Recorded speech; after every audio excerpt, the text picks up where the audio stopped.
This boy gets humiliated by his wife's family. Chin Li married the daughter of this rich family because his family was rich too. But the mother-in-law, she hates him, thinks he's weak, thinks he's talentless. This is Ming Hao. The woman told him she regrets not realizing how talented he was. Said she should have married her daughter to him instead. Ming Hao is a family friend. He hates Chin Li too. Even offers money for him to leave Chu Qingyin. What they don't know, Chin Li is no loser. He's been training for the last 10 years. A secret only his family knows. And today, that day has come. He finally unlocked his hidden power. On the first day his power awakened, Ming Hao insulted him again. Chin Li grabbed his hand, crushed it, showed he wasn't a pushover, and made it clear, say my name right, it's Chin Li. The mother-in-law had never seen this side of him. She and her sister-in-law were shocked. Ming Hao was furious, but couldn't even speak with his hand being crushed. The mother-in-law was ready to start a fight, but then Chu Zitan's phone rang. Bad news from the family company. Something big happened. Chin Li listened carefully. His wife works at the company. This could be about her, so he grabs the phone to ask what's going on. That move left Chu Zitan speechless. Until today, Chu Zitan was always arrogant, rich, spoiled. In public, she always humiliated Chin Li. They treated him like a servant, their personal driver. But today, he's strangely confident and intimidating. The mother-in-law panicked, told Ming Hao to handle it. Apparently, the police showed up at the store. Ming Hao was nervous, but bragged his political friends would fix it. At Sky Eagle Company, a woman was making a scene, pointing at Chin Li's wife, accusing her of being the culprit. They messed up her face, and they were going to pay for it. Chu Qingyin stayed silent. The woman wanted 1 million in compensation. That's a lot. Ming Hao stepped in and said loudly, side effects are normal in cosmetics, not the company's fault. You should know that if you're so smart. But then, the woman replied, the city mayor is my cousin. You sure you want to talk to me like that? Ming Hao froze. He tucked his tail between his legs. Didn't expect her to be that powerful. He started shaking and said this wasn't his problem anymore. Then Chin Li walked in, and everything changed. He told the woman, give me 10 minutes. I'll fix your face. Our hero's wife is the only one in the family who likes him, and even she was shocked by his confidence. Ming Hao still held a grudge, but Chin Li didn't care. Chu Qingyin told him she was tired, begged him not to cause more trouble, but Chin Li looked confident, stronger than ever, and promised, I'm not the same man anymore. Ming Hao watched, hoping this would blow up in Chin Li's face. People in the store whispered, what can that useless guy even do? Then Chin Li spoke loud and clear, I can heal the lady's face. Of course, the woman didn't believe him. She said those were empty words, but Chin Li doubled down. If I can't do it, I'll cut my own dick off. The woman smiled, told him not to blame her for being ruthless later. That meant she accepted, but his wife hated that deal. That body part didn't belong only to him, so he pulled her close, explained the cause of the blisters, asked for her help to make the medicine. She trusted him, but Chin Li admitted, no guarantees it will work. Liu Ming-hao told Chin Li that they'd see how things went, and he wouldn't spare him if he got Chu Qingyin involved. A little later, Qingyin Chu handed him a packet and told him to take what he needed, making it clear that the Chu family wouldn't take responsibility if anything went wrong. He realized the Chu family wouldn't help him, but he wasn't the mute Chin Li anymore, the one who couldn't speak and was always at the mercy of the Chu family. He went ahead and prepared the face pack for Liu Wan, and once it was ready, he asked her to try it on her face. She started applying it, warning him not to lie and threatening consequences if he did. He assured her it would work and helped apply the face pack to her face. After applying it, she headed to the washroom. Onlookers commented on his nerve, while Qingyin Chu wondered if it would actually work. A little later, Liu Wan happily exclaimed and came out of the washroom,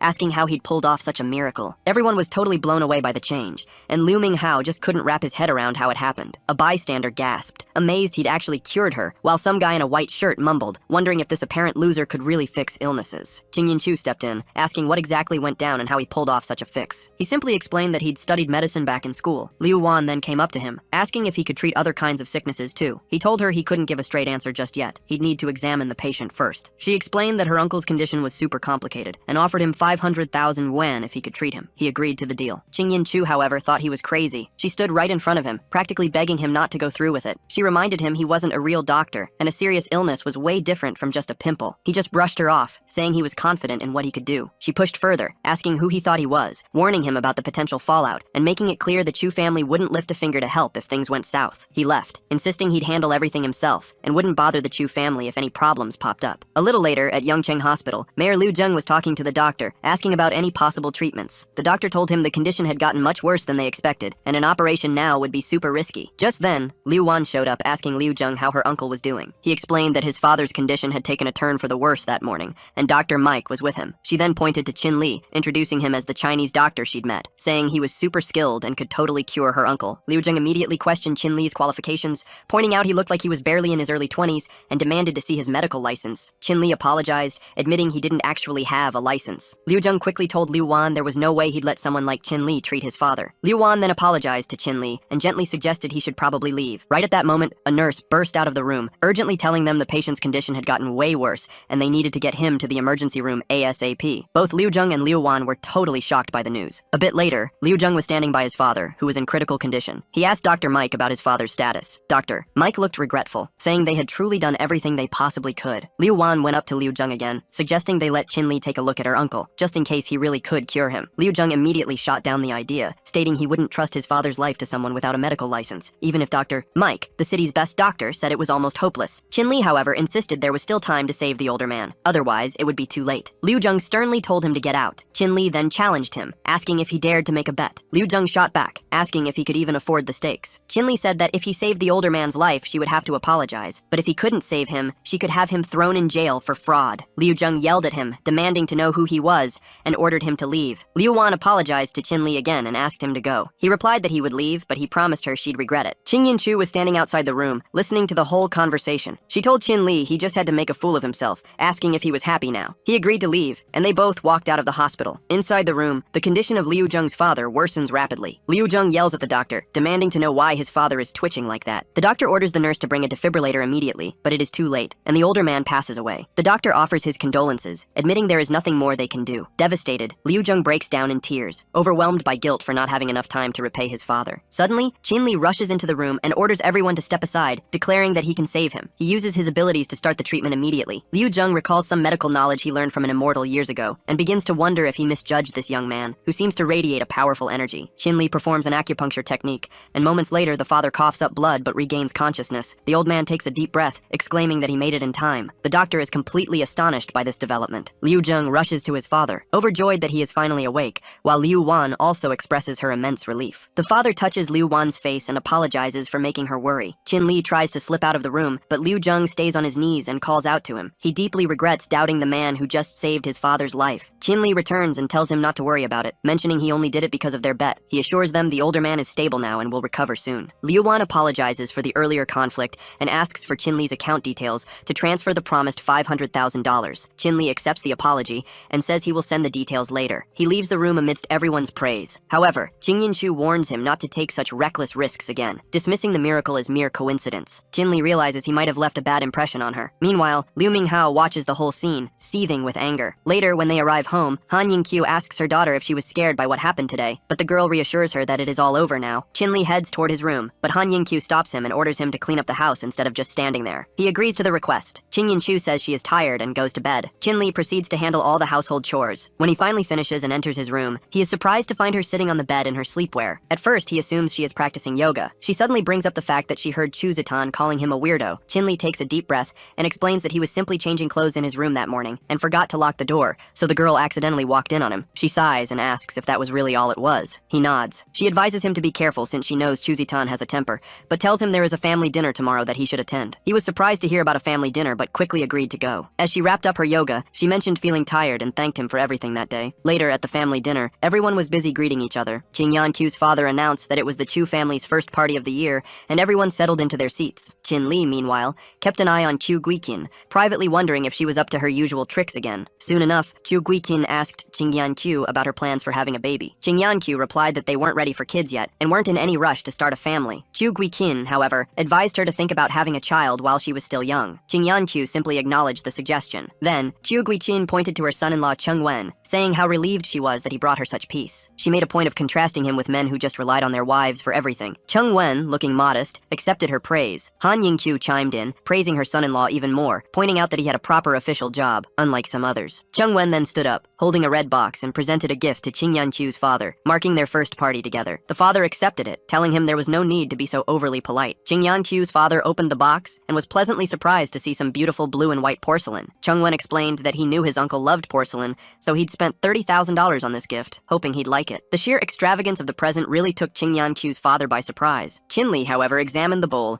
and immediately sensed an overwhelming evil aura. He was convinced this wasn't just a replica. It had been buried in a tomb, soaking up yin energy, and was definitely cursed. Cheng Wen then piped up, suggesting Qin Li should have brought a gift too, wondering what it might have been. He started teasing Qin Li, hinting that he was totally dependent on his wife and probably didn't have much money to throw around. He even suggested Qin Li could try a job as a garbage collector in one of the departments, admitting it didn't pay much but offered a monthly salary of $1,000. Qing Yanqiu got pretty upset, stating that no matter his financial situation, Qin Li was still family, and Cheng Wen needed to stop making those kinds of comments. Cheng Wen just chuckled, remarking how much he pitied her husband, who couldn't even afford a gift. In response, Qin Li stood up and explained that he'd been in a hurry that day and hadn't had a chance to bring anything. This revelation completely surprised Cheng Wen, who then questioned Qin Li's sudden ability to speak. Chung Wen's wife jumped in, adding her own criticism, saying Chin Li was useless at giving gifts and was still a loser, even if he could talk now. Chin Li fired back, stating that whatever he received as a gift would be far more valuable than the fake bowl her husband had given. Chung Wen immediately challenged Chin Li's claim, insisting he'd spent $30,000 on the present. Chu Guiqin then chimed in,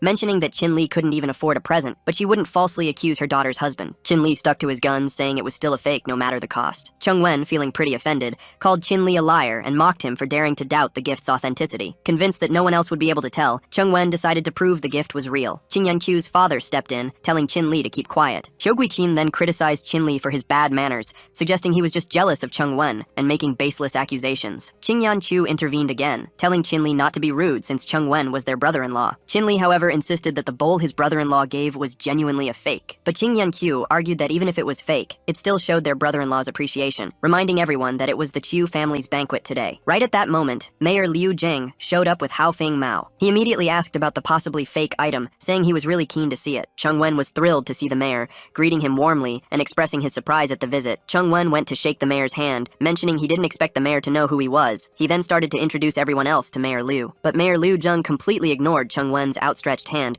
and walked straight over to Chin Li. The mayor remarked on what a coincidence it was to meet again and thanked Chin Li for what happened the day before. Chin Li brushed off the thanks, saying it wasn't a big deal. Chung Wen cut in, calling Chin Li a mute and suggesting Mayor Liu must have mixed him up with someone else. Mayor Liu Jung got pretty annoyed and demanded to know who Chung Wen thought he was to say such things. Chung Wen introduced himself as the newly appointed section chief. Mayor Liu Cheng then turned to Chin Li, asking if he had any problems with Chung Wen. Chin Li said no, adding that Chung Wen was actually his brother-in-law. He explained they were just talking about whether the antique item was real or not. Chin Li looked at the bowl and asked if it was a blue and white one. He then turned to Hao Feng Mao, who was an antique expert, and asked him to take a look. Hao Feng Mao examined the bowl, mentioning he hadn't appraised antiques much recently, but blue and white bowls used to be his thing, and just by looking at the color, it seemed like a real Yuan dynasty piece. Chung Wen confidently stated he was sure it was real, pointing out how much money he'd spent on it, and that it looked like Chin Li's doubts were totally baseless. Chin Li, wanting to be absolutely sure, asked Hao Feng Mao if he also thought it was an original. Hao Feng Mao shot back, asking if Chin Li was doubting him and if he thought it was a fake. Chin Li simply asked, "Isn't it?" Hao Feng Mao then explained why Mayor Liu had praised Chin Li, confirming that yes, it was indeed a fake. He said that while the blue and white bowl might look real from afar, a closer look showed clear signs of it being a forgery. He added that even though the design was intricate, it just didn't have that elegant touch, making it a high-quality fake. What's more, he believed this fake bowl had been buried in a grave with a dead person and might even be cursed. Chu Guiqin immediately questioned Chung Wen, asking how he could possibly give such a gift. Chung Wen replied that he honestly had no idea. Hao Feng Mao complimented Chin Li on how good the imitation was and praised his sharp eye. He then suggested they grab a drink together later. Mayor Liu Jung agreed, inviting Chin Li to be his guest. He also mentioned he was just about to ask Chin Li for a meeting to talk about something. Chin Li told his family to keep eating, saying he'd be back soon after his meeting. Chu Guiqin leaned over to Haining Chu, commenting that her son-in-law was clearly close with the mayor and way better than Chung Wen. Haining Chu agreed, adding that they hadn't talked about this before to avoid messing up their relationship. But now Mayor Liu had actually come to visit them. Meanwhile, Chin Li asked Mayor Liu Jung what he wanted from him. Mayor Liu Jung revealed that his father, who Chin Li had cured before, had recently gotten sick again after visiting his house. Over the last few months, his wife, kids, and even he himself had started having health problems, but doctors couldn't find any medical reason for it. Mayor Liu Jung then asked Chin Li to check his pulse, and Chin Li agreed. Chin Li checked Mayor Liu Jung's pulse and realized his suspicions were spot on. After checking the pulse, he left. Mayor Liu Jung called him, asking what he found. Chin Li told him not to worry, saying he knew exactly how to handle things. He promised to swing by Mayor Liu Jung's house after dinner to sort everything out for good. Mayor Liu Jung thanked him and agreed to wait at home. A little later, Chin Li helped Qingyan Chu's super drunk dad into the car, putting up with all his rude comments. He told the others to go on ahead while he got out of the car. Once they drove off, he checked his phone. Mayor Liu's house was marked on the map, so he started following the route. After a bit, Liu Minghao and a bunch of thugs blocked his way. Liu Minghao declared they'd met again and swore he'd send Chin Li to hell today. Liu Minghao called Chin Li trash and suggested if he cut off both his hands right then, they'd let him go. Chin Li just looked at him calmly and said, "Oh, it's you." Liu Minghao told Chin Li he didn't have to do a thing. They'd handle the rest. He then ordered his thugs, promising them $50,000 if they brought him one of Chin Li's hands. But Chin Li took them all down super fast, leaving Liu Minghao completely shocked. Liu Minghao wondered what was happening and why Chin Li was suddenly so powerful. Chin Li then called him closer, pointing a finger at him. Liu Minghao refused, yelling he wouldn't come, and ran off. Chin Li took a deep breath and mumbled, "Well, Mayor Liu Jung's house should be this way." He walked towards Mayor Liu Jung's house, and once he got there, he rang the bell. Mayor Liu Jung opened the door, saying he'd been waiting for Chin Li for ages and invited him in. As Qin Li stepped inside, Mayor Liu Zheng led him to a room. Qin Li thought the situation looked more serious than he expected, but followed along. They arrived in a dark room, and a worried Mayor Liu Zheng asked what was going on, mentioning that Xiaojai was sick again. A woman in the room cried out that Xiaojai was floating in the air. Qin Li was shocked to see Xiaojai floating, and Mayor Liu Zheng begged him to save his son. Qin Li told him not to worry, promising he'd save him, all while noticing a strange shadow behind Xiaojai. Qin Li used his magic, and Xiaojai dropped back onto the bed. His parents rushed to his side, but Qin Li warned them it wasn't over yet and told them to stay back. He realized the problem's source was inside Xiaojai's body, and the next step was to force it out and get rid of it. Liu Zheng's wife angrily grabbed Qin Li's coat,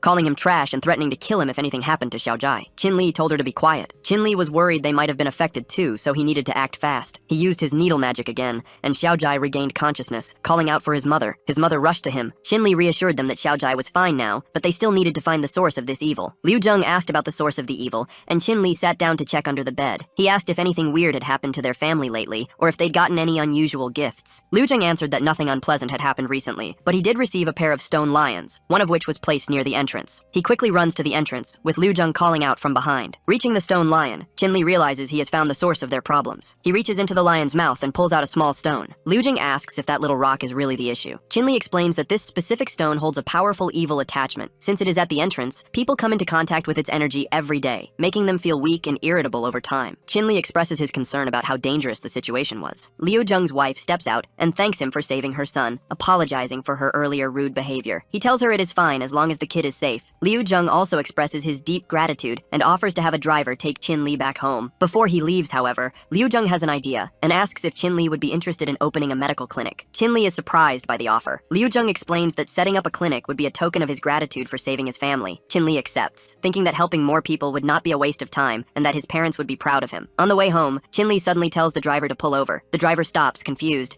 but then notices a woman on the roadside. It is Qing Yin Chu standing there late at night. The driver comments that Qin Li has a good eye, noting that she is a very pretty lady. Moments later, another girl arrives wearing a striking black dress that turns heads on the street. She apologizes for keeping Qing Yin Chu waiting. Qin Li assumes she is just meeting a best friend and wonders if he is overreacting, but then the two women hug and kiss each other. He is completely shocked, wondering if she has replaced him with a woman. The two girls enter a bar, and the driver jokes again about Qin Li's eye for women, but Qin Li mutters that it is not what he thinks. Inside, the girl in the black dress asks the server for a bottle of good wine and tells Qing Yin Chu how much she missed her. They sit at a table, and Qing Yin Chu admits she has been stressed with work lately. The friend suggests they forget about the unpleasant things and just have fun tonight. Qing Yin Chu agrees, proposing they get drunk, and they raise their glasses for a toast. The woman in the black dress mentions Qing Yin Chu's difficult situation, acknowledging the pressure she is under to avoid a marriage arrangement. She apologizes for that and encourages her to drink more. Eventually, Qing Yin Chu drinks too much wine and loses her senses. Seizing the opportunity, the friend guides her to a hotel room where Liu Minghao is already waiting. He leads Qing Yin Chu to the bed and tells her not to blame him. As the friend leaves, Liu Minghao locks the door and moves closer to the defenseless woman. He mutters that he has no choice because she refuses to divorce that piece of trash. He prepares to take advantage of the situation and records it on his phone,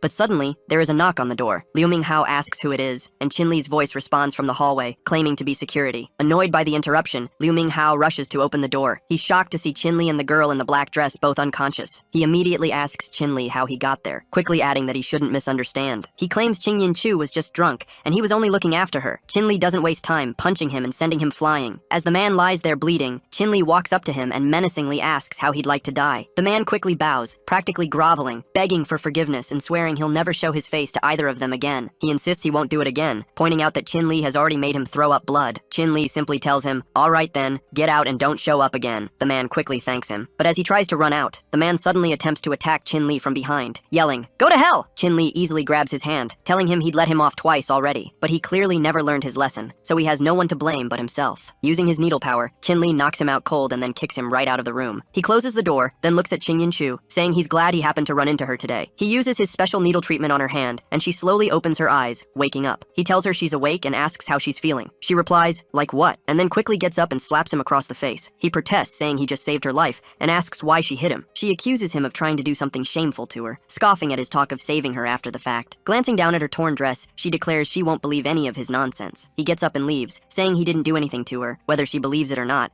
and then closes the door behind him. She continues to verbally abuse him, looking directly at the camera. A little while later, Qin Li is sitting in a park when his phone rings. He picks up, and Liu Wan asks if she's speaking to Qin Li. He recognizes her voice and confirms that yes, he is Qin Li. Liu Wan then asks why she's calling him so late. She asks if he has more of the ointment he gave her before, and if he could make another batch, this time with added skin whitening effects. Qin Li asks how many she needs, explaining he'll have to go back and prepare it. She suggests starting with 200, assuring him that 2 million will be deposited into his account. Chin-Li agrees, saying it's no problem, but he points out that his medicine doesn't actually cost that much. Liu-Wan explains that she heard from his cousin he'll need a lot of money to open a medical clinic, so she's happy to sponsor him. He smiles, grateful for her generosity. Meanwhile, Qing Yin-Chu arrives home and waits for Chin-Li. The clock chimes, signaling it's 1 o'clock. She notices the late hour and wonders why he's still not back. She wonders if he's upset because she misunderstood him earlier today. Just as she's thinking this, he walks into the house. He tries to sneak quietly towards his room, but she asks him what took him so long. He replies that he had work to do. She then tells him to just pretend she didn't ask and tries to say something else. He asks what's wrong with her today, sensing something isn't quite right as he continues walking towards his room. Chu Zitan was really upset, thinking she was probably going to get fired from the company. Apparently, some of her colleagues kept talking about Liu Wan to their managers,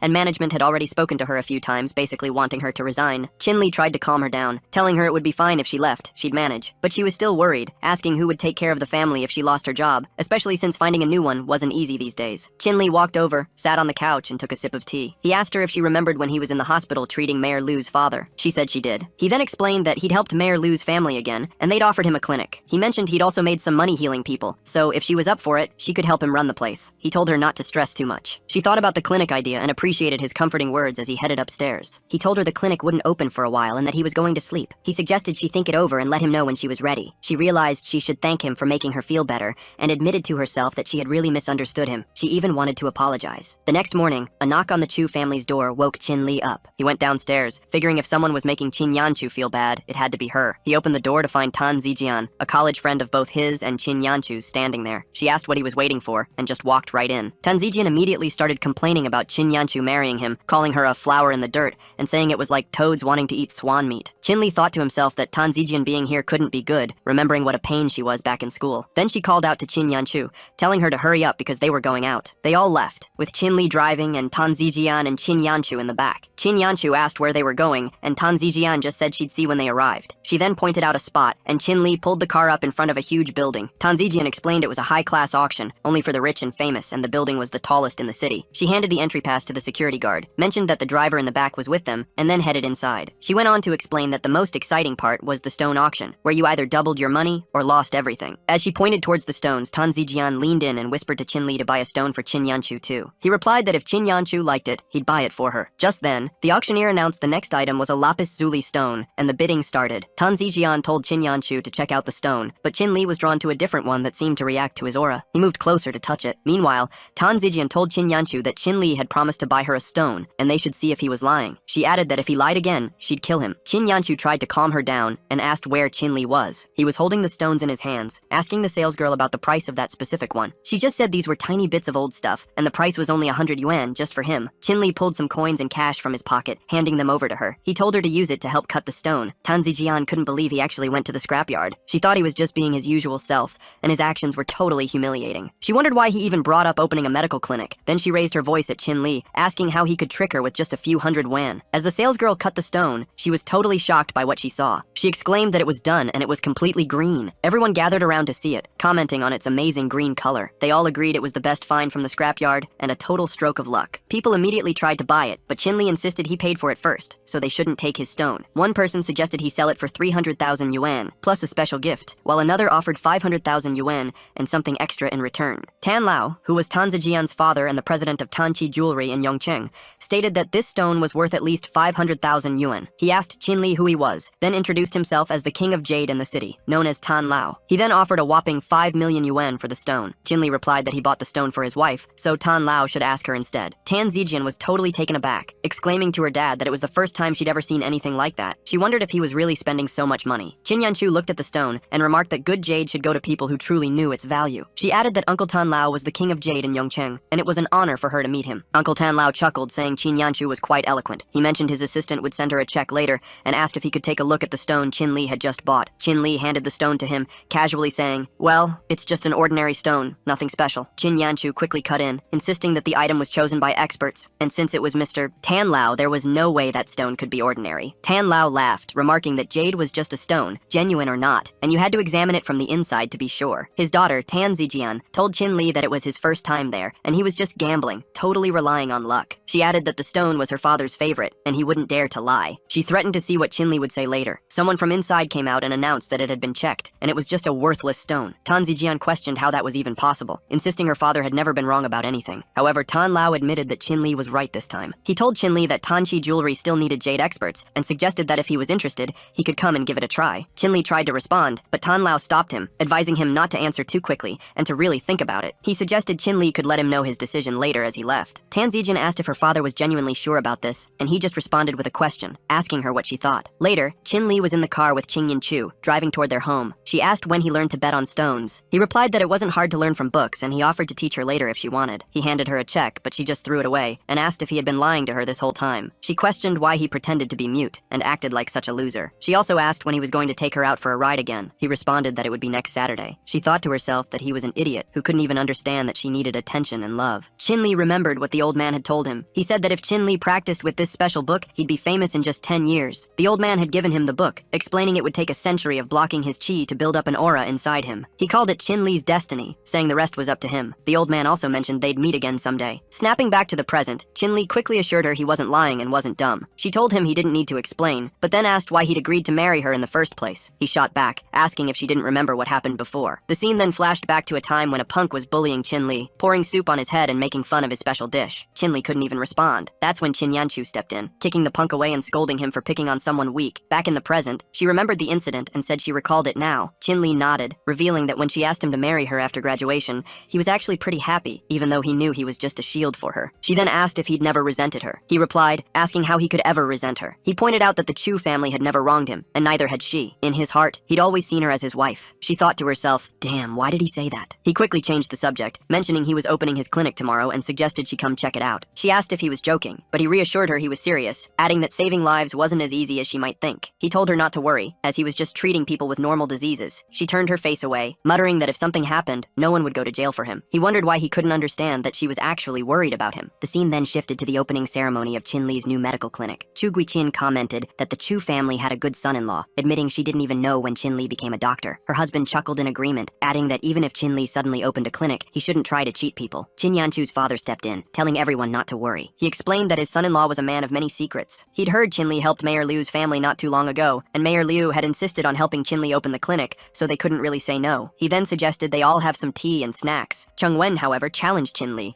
asking if he thought he'd be fine just because he knew Mayor Liu. He criticized Qin Li for even daring to open a clinic, calling him crazy. Qin Li replied that he didn't understand how a medical clinic could be so dangerous to people. Cheng Wen reiterated that Qin Li shouldn't forget his place was under his men's inspection, reminding him of the embarrassment he caused in front of Mayor Liu last time. Just then, Mayor Liu arrived and greeted Qin Li, congratulating him on opening his clinic. Liu Wen also offered her congratulations, and Qin Li thanked them both. His family members were all pretty surprised to see Mayor Liu there. Cheng Wen remembered toasting with Qin Li at the banquet, and found it amazing that Mayor Liu actually came to congratulate him. He wondered what their relationship really was. Liu Wen commented on how great the place looked, and Qin Li warmly welcomed them. Qin Yanchu pointed out that Cheng Wen was sarcastic just a moment ago, and was now completely silent. After a while, they heard a voice from outside, someone desperately pleading for help to save his son. Mayor Liu asks what's going on, and everyone heads outside to check it out. They find a guy holding his son, practically screaming for help. Qin Li steps up, telling people to move aside because he's a doctor. He checks out the really sick kid, Hulang. Han Yanchu worries about the child and tells Hulang's dad to get him to a hospital. His father-in-law agrees, hinting that Qin Li probably can't cure him. Shu Guiqin points out that it looks like they're about to close up shop, but Cheng Wen says they should wait and see what happens. Hulang's father cries, begging Qin Li to save his son. Qin Li promises he'll save the boy and tells them to bring him inside the clinic. They bring Hulang into the clinic,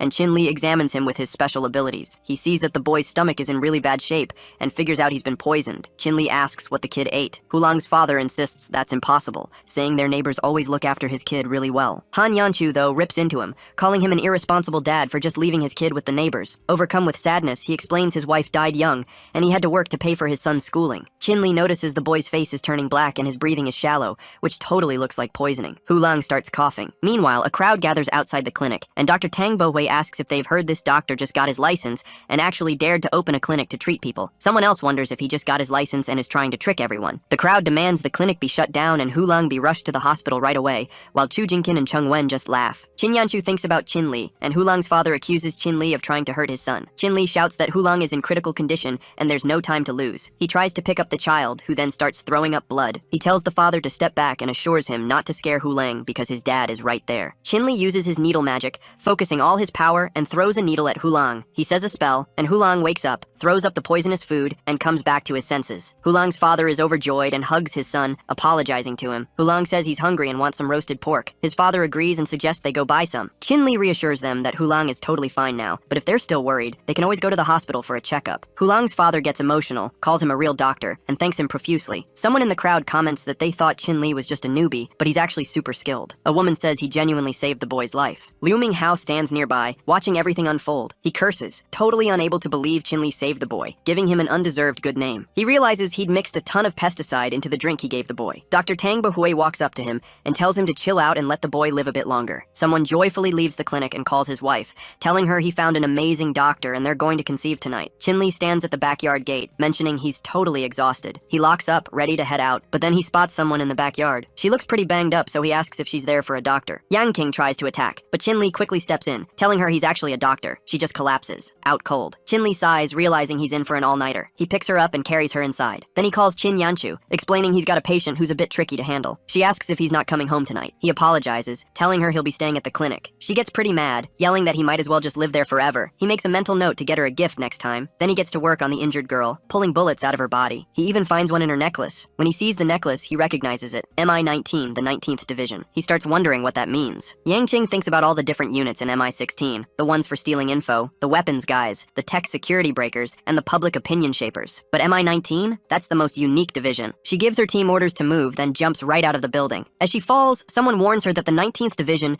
has marked her for extermination. She screams no, and then suddenly wakes up, realizing she's not dead. Chin Li tells her he saved her, but if he'd been even 2 minutes later, there would have been nothing he could do. She gets up and tries to leave, so he asks her where she's going. She explains she doesn't have a home, so she has no idea. He then says he needs an assistant, and offers her a place to stay at the clinic. He promises to pay her monthly, not a huge amount, but starting with 5 grand. She tells him her life is now dedicated to helping him, and she's willing to do anything. He just suggests she should stay at the clinic to recover. Just then, Tan Zijin bangs on the door, yelling for Chin Li to open up. He tries to get it, but she beats him to it, accidentally smacking the door right into his face. She asks where he is and tells him to come with her. He holds his face, surprised she's there so early, and asks if she's feeling okay. She checks him out and says he's the one who looks unwell. Then she tells him why she's there. She wants him to represent Tan Chi Jewelry in the Jade contest. She grabs his tie, not letting him argue, and tells him to come along. The scene then shifts to Jiang Cheng's gambling palace, where Tan Zijin and Chin Li arrive. She calls her father, who warmly greets Chin Li, shaking his hand and saying how happy he is to see him. He apologizes for any trouble they had, but Tan Lao, her father, just chuckles and says there's no need to apologize. He then explains he needs Chin Li's help for the Jade contest, which is all about stone gambling, and he wants Chin Li to be his advisor. Tan Lao affirms that he's personally witnessed Chin Li's abilities, and is confident Chin Li can assist him in the contest. He goes on to explain the 2 parts of the Jade competition, gambling and carving. The highest bidder wins this one. He points out a stone, number 12, saying it's a full green stone. Then he introduces 3 team members, stressing that he picked each one carefully, and is counting on all 4 of them to help him with the stone gambling. Tan Zijian tells Chin Li that her dad put a lot of money into this competition. If they land in the top 3, Chin Li will get paid too. Tan Lao thinks it's a sweet deal, even offering Chin Li an extra 10% of Tan Chi's shares if he helps them win. Tan Zijian also drops a hint, saying she's Chin Yanchu's best friend, which means she could totally put in a good word for Chin Li. Chin Li agrees to give it his all. Everyone heads into the stone gambling plaza. Zhao Lin asks Chin Li if he's really set on picking that specific stone. Chin Li confirms, saying that since he's here, he might as well try his luck. Lao Tzu, feeling generous, tells Chin Li to take the remaining $1,000 and hand over his credit card. Chin Li takes it, looking surprised, and mumbles that he thought they were talking millions. Zhao Lin quickly asks if he's ever even seen that much money,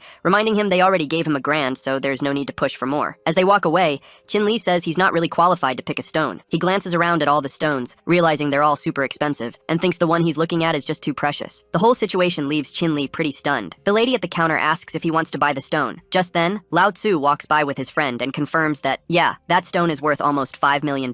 She turns back to Chin Li and asks again. Chin Li confirms, explaining that his card is solid gold and worth at least $50,000, which should easily cover the stone's price. The lady agrees to the sale. Lao Tzu and his buddies then walk up to Chin Li, asking about the stone he just bought and if he actually expects to win first place with it. Wang Keo tells him not to buy just any old pebble. Lao Tzu chimes in, suggesting Chin Li should just go home because not everyone is cut out to work for Mr. Tan. Chin Li replies, saying he's not sure if the stone he bought will be highly rated, but he wouldn't have done it if it wasn't for Mr. Tan. Just then, Mr. Tan Lao shows up and asks if everyone has picked their stones. Lao Tzu proudly declares that this time they've snagged the 2 best stones for the competition, guaranteeing them a spot in the top 3 and boosting their reputation. Mr. Tan Lao checks out the stones they have, thinking to himself that these 2 really do look like excellent quality, with a good surface and probably great stuff inside. Qin Zong then appears, confronting Mr. Tan Lao. He acts surprised that Tan Lao is back to gambling after losing to him last time. He asks if Tan Lao still hasn't learned his lesson from that previous loss. Mr. Tan Lao just brushes off his concerns, stating that how he spends his money is none of anyone else's business. witness. Qinzong then comments that he never thought Tan Lao would stoop to relying on new people for help,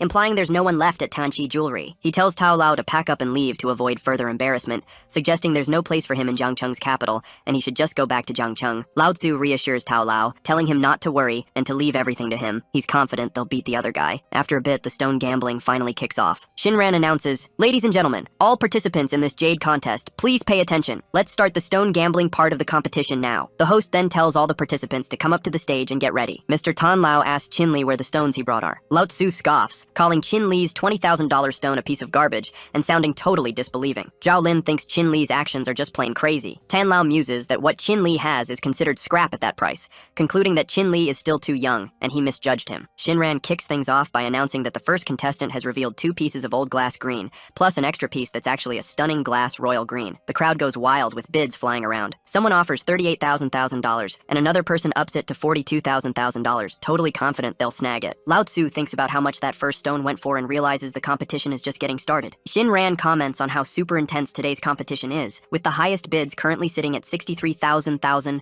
$52,000, and $42,000. Then it's Mr. Tan's turn, the last contestant who brought his own stones. Lao Tzu picks out a stone from his stash, pretty sure it's going to be green. Qin Li thinks that millions of dollars have just been wasted for nothing. When they cut Lao Tzu's stone, everyone is totally shocked by what's inside, calling it nothing but worthless junk. Lao Tzu is stunned, asking how that's even possible, and wondering where his $5 million worth of stones went. The crowd starts whispering, with one person asking what kind of garbage stones these are. Someone else chimes in, saying with vision like that, it's a miracle he's even still around. Shinran announces that she never expected the 2 priciest stones bought would end up being completely worthless, calling the contestant from Tanqi Jewelry a huge disappointment. Mr. Tan admits it's all over. Qin Li stands up, but Shinran quickly steps in saying to wait. There's still one stone that hasn't been cut. Mr. Tan cuts her off, telling Qin Li not to go up on stage and make a fool of himself. Despite that, they go ahead and cut Qin Li's stones, and Shinran makes the big announcement. She reveals it's imperial green, describing it as a regular stone that somehow turned into imperial green. She thought the competition was already wrapped up. Lao Tzu shouts that it only cost $20,000,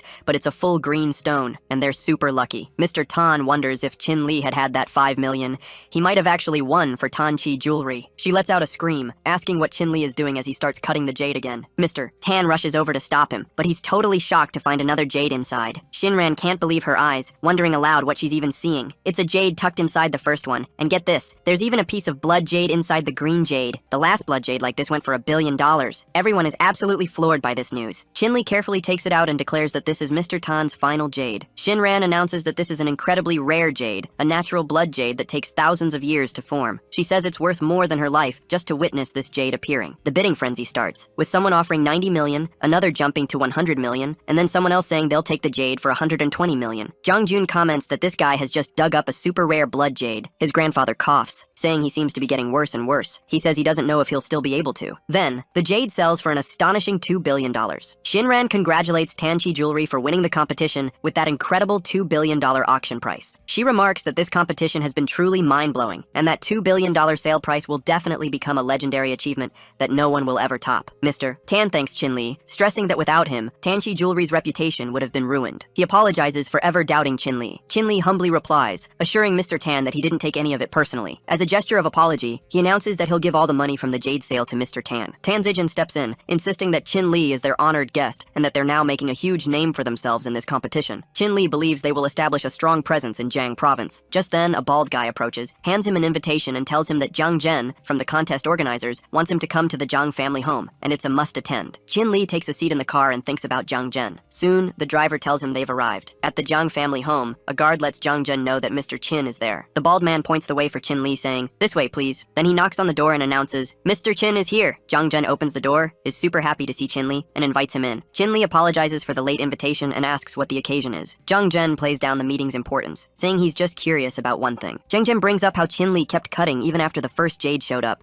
asking if he knew there was blood jade hidden inside. Qin Li explains that when he held the jade, he felt a warmth in his hand and sensed something off. His curiosity just made him want to cut it open. Jiang Zhen gets it, and then asks Qin Li to find him another jade. Jiang Zhen's grandfather, Zhang Guozhong, keeps coughing. Qin Li watches him closely. Jiang Zhen asks if there's anything weird about his grandfather's condition. Qin Li honestly replies, saying he's worried because the condition is pretty serious and needs treatment. Jiang Zhen is surprised by Qin Li's medical knowledge. Qin Li explains that he actually runs a medical clinic in Yongcheng, and with Zhang Guozhong's permission, offers to check his pulse. Jiang Zhen asks if he's a traditional doctor. Zhang Guozhong admits they haven't had any luck finding a cure, and given Chin Li's medical background, he figures there's no harm in letting him examine him. Chin Li goes ahead and checks his pulse, realizing that a malevolent aura is almost completely consuming Zhang Guozhang's life force. So he starts the treatment. An hour later, Zhang Guozhang says he feels way more comfortable. Chin Li clarifies that he's only temporarily eased the condition. To get rid of it completely, they need to find the root cause within Mr. Jiang himself. Zhang Zhen explains that he's always looked after his grandfather, and he barely ever goes out. Chin Li asks if they've gotten any new treasures lately, and Zhang Zhen mentions a jade pillow. Chin Li figures out that the jade pillow was probably taken from a tomb and could cause illness from long-term physical contact. Zhang Guozhang realizes this explains why he always feels so cold when he sleeps on it. Zhang Zhen thanks Chin Li for his medical expertise,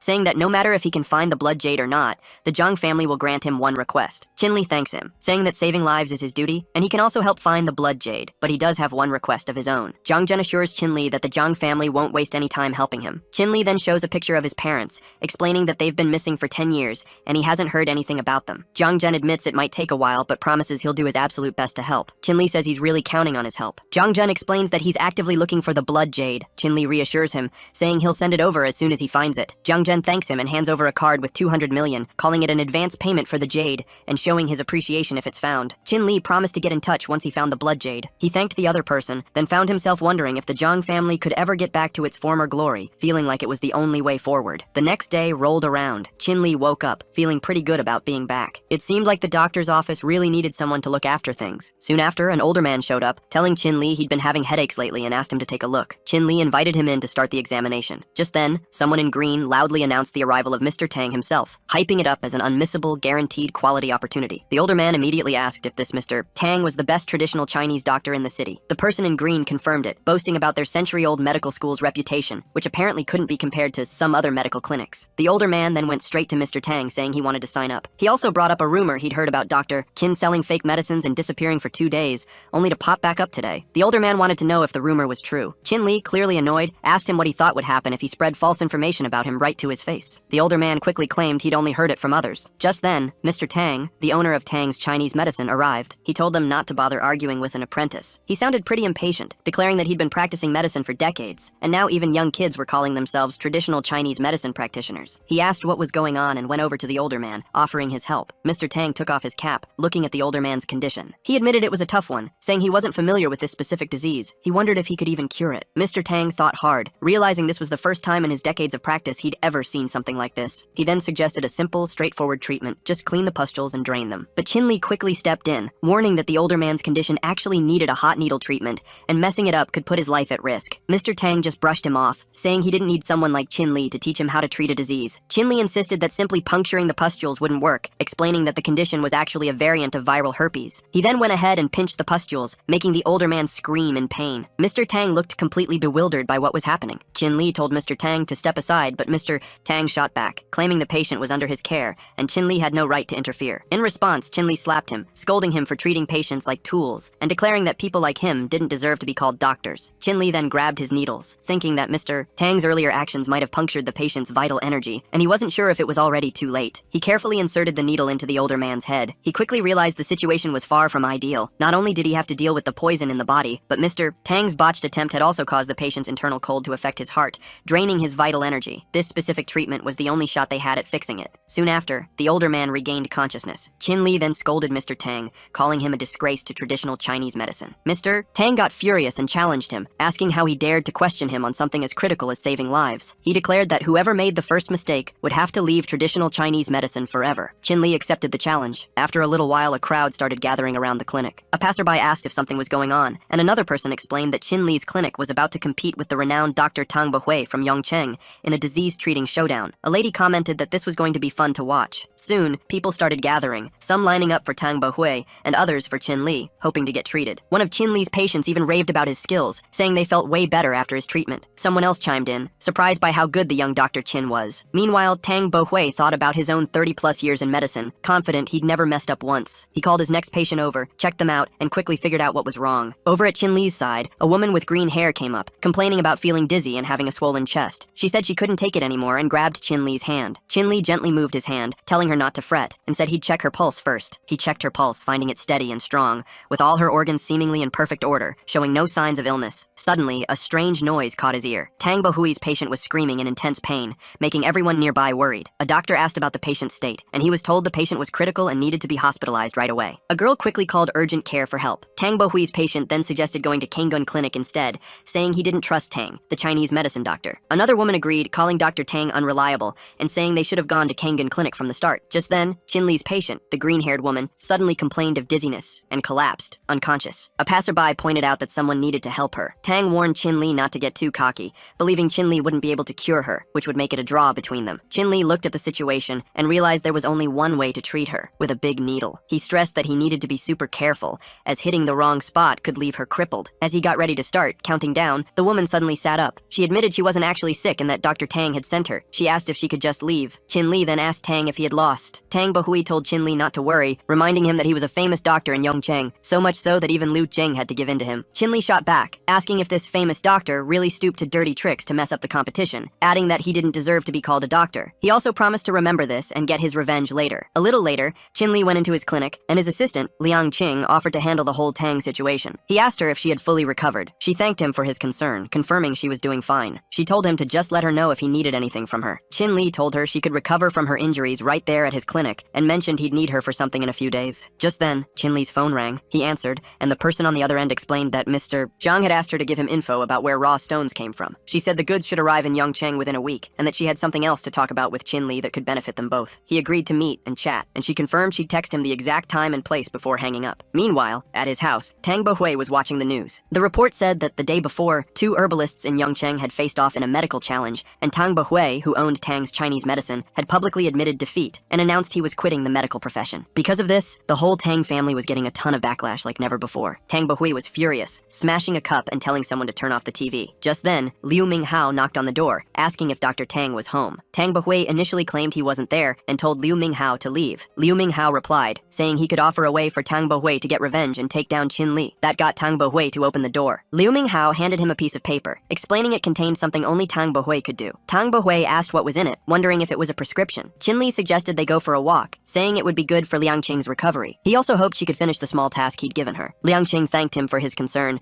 and promised to do the task. Chin Li told her not to worry too much, as it was just about buying an apartment. After a bit, he asked Liang Qing how old she was when she started training and about her parents. She explained that she grew up in a training camp since she was 3 and didn't remember her parents at all. Chin Li felt for her, realizing how tough it must have been joining the army so young, and suggested she shouldn't sleep on the floor anymore. She just said okay. They walked up to a stall, and Chin Li spotted a dagger. Liang Qing asked if he was going to buy it. The shopkeeper chimed in, saying he just found it and would sell it for $500. Chin Li decided to buy the dagger. Later, Liang Qing wondered if the dagger was some kind of treasure, and Chin Li told her she'd find out soon enough. He pulled out a lighter and started burning the dagger, which totally surprised her. She remarked that it definitely didn't look like a normal dagger. Chin Li asked if she liked it, and then told her it was hers. She thanked him, feeling grateful. His phone rang and he answered, asking Qin Yanchu what was going on. She told him that Chu Zitan had been captured. He handed a card to Liang Qing explaining something had happened at home and told her to find a house by herself. He added that the card's password was 628. She asked if she was supposed to pick the house, and he confirmed, saying he trusted her judgment. Qin Li then left. He reassured Qin Yanchu, telling her not to be scared and asking if she could give him the details. Meanwhile, at the suburban racing circuits, Fang Xiao defeated Chu Zitan and told her it was her own fault. He'd warned her to behave and not annoy him by pretending to be innocent. He added that now he wanted not just her, but the Chu family's property too. She called him shameless. One of Fang Xiao's men alerted him that someone was arriving. Qin Li arrived in his car, announcing he was there to pay the ransom. Fang Xiao's man commented that it looked like he was the guy. Chu Zitan wondered why her underachiever brother-in-law was here,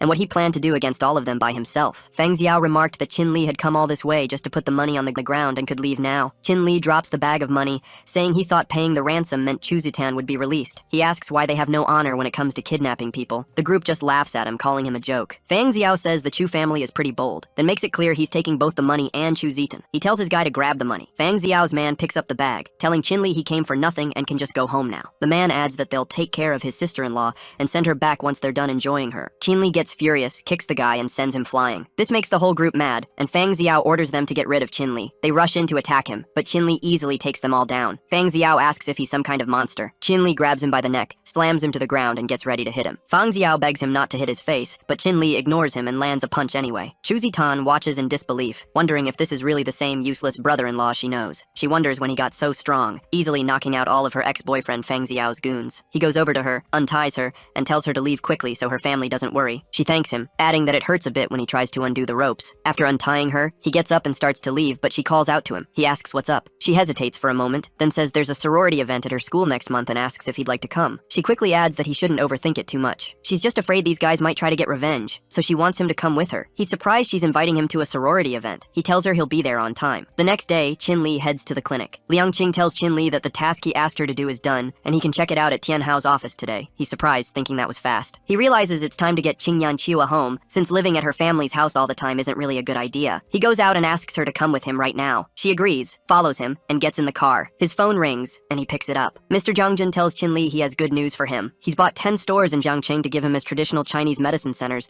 and they're already in his name. Chin Li is watering plants when he hears this. Chin Li starts coughing when he hears that and asks about the 10 stores. He's told not to be surprised, and that they're still under renovation. Chin Li thanks him, and Mr. Jiang Zhen acknowledges him as a great benefactor to the Jiang family. He's also reminded that they're still waiting for him to come to Jiangcheng. Then he'll buy a villa for him. Chin Li mentions that he's already bought a villa and doesn't want him to waste his money. They pull up to the Tianhao building, and the staff is there to greet them. Ms. Yang immediately asks Liang Qing why she's there so suddenly and wonders why Mr. Chin Li isn't with her. Liang Qing introduces Chin Li, explaining that he's her boss and the one who bought Villa Sky 1. Ms. Yang raises an eyebrow, asking if he's really the buyer of the super luxurious Villa Sky 1, clearly thinking he's just faking being rich. She then casually drops that a Mr. Zhao also wants Sky 1 and is even offering her $500,000 as a gift. She tells them that the villa Chin Li ordered has already been resold and asks them to leave so she can give back their deposit. Liang Qing gets super frustrated, explaining that she was the one who paid the deposit up front, demanding to know why it was resold to someone else. Ms. Yang just shrugs, saying Sky 1 is their most luxurious villa, and it's obviously reserved for only the most distinguished guests. Chin Li questions Tianhao's credibility, and Ms. Yang retorts that someone like him, just pretending to be rich, isn't qualified to live in their villas. Just then, Zhang Chuxiu, who happens to be the half-sister of Jiang Zhen, the director of Tianhao Villa, walks in and asks if it's true that Tianhao only serves noble and high-status guests. Miss Yang demands to know what she's doing there, but Zhang Chuxiu just walks up to her and slaps her across the face. Zhang Chuxiu declares that Mr. Chin Li is the most distinguished guest at Tianhao, then greets him, introducing herself as Jiang Chuxiu, the director of Tianhao. She adds that she saw his photo at Jiang Zhen's place. She shakes his hand and reveals that she was actually the one who called him about the raw stone source. Chin Li is pretty surprised to find out it was her. She apologizes for any trouble her people might have caused him, and he tells her it's fine. Ms. Yang tries to interject, asking if Mr. Chin Li knows Ms. Jiang. Chin Li walks up to Ms. Yang and makes it clear that who he is isn't important, but he just wants her to not sell his villa to anyone else ever again. She quickly apologizes and promises it won't happen again. He tells her he'll be back once all the paperwork is done, then leaves. Zhang Chuxiu calls him to apologize for the delay and assures him she'll personally take care of all the villa arrangements. After he leaves, she orders her guards to grab Ms. Yang, declaring that she never wants to see her again starting today. The guards quickly obey and drag Ms. Yang away. Meanwhile, a lady shows up at Chin Li's clinic with the police, making a huge scene. She claims this is the clinic that sold her fake drugs and ruined her face. Another lady backs her up, saying she also had a bad experience after taking his medicine. All the women there have a bunch of pimples all over their faces. Chin Li arrives and asks what all the commotion is about. The first lady spots him and shouts that he's the fake doctor, demanding his arrest. She yells that the fake medicine seller is finally here, while Chin Li just wonders what she's talking about with fake medicine. She claims her face got so bad because of the skincare products he sold,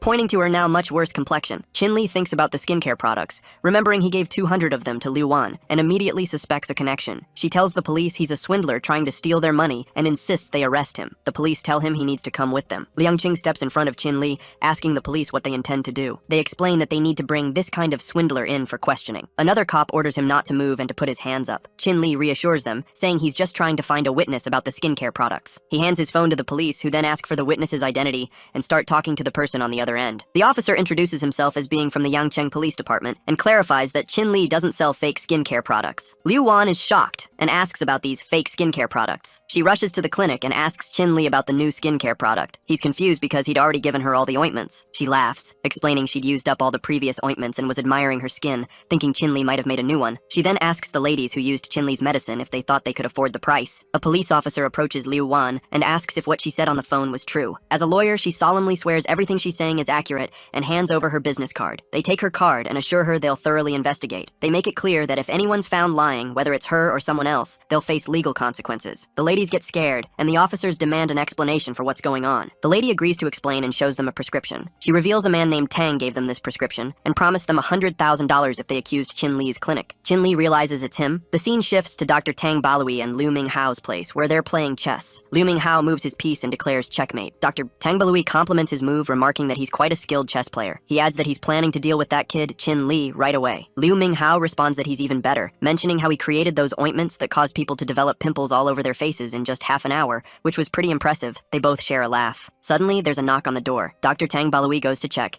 and Chin Li keeps ringing the doorbell persistently, clearly really annoyed. He shouts that he's coming and asks who's at the door, trying to see through the peephole. Meanwhile, Chin Li kicks the door, breaking it, and throws Dr. Tang Balui aside. He enters and addresses Dr. Tang, telling him this is a serious injury, and asking if he can take a look. At the same time, Liu Minghao questions whether Chin Li has been arrested by the police and tries to grab his gun. Chin Li reveals that it turns out the person behind the scenes was actually him, and he gets up, pointing his gun towards Liu Minghao. Liang Qing steps forward and punches Liu Minghao, thinking, who is he to play with a gun? He asks her what she's going to do now. Chin Li approaches and reassures her, saying he's just checking if he can still move, so she shouldn't be nervous. The police arrive and arrest both of them. A police officer apologizes to Chin Li, admitting he almost wronged him today, but assures him he won't face any more trouble in the future. Chin Li accepts the apology and checks his phone, finding a message from Jiang Chuxiu. She informs him his villa is ready to move in, and apologizes by reserving a place at the Merlin residence for him this afternoon. He tells Liang Qing he has to go to work in the afternoon, and asks her to continue the case with these two guys. She agrees, and he leaves. The scene shifts to the Merlin residence, and Chin Li knocks on the door. Miss Jiang Chuxiu opens the door and greets him. She invites him in, offers him a seat, and points to a French black tea that was prepared for today. She suggests he try it. She also mentions that the paperwork for the villa has been completed,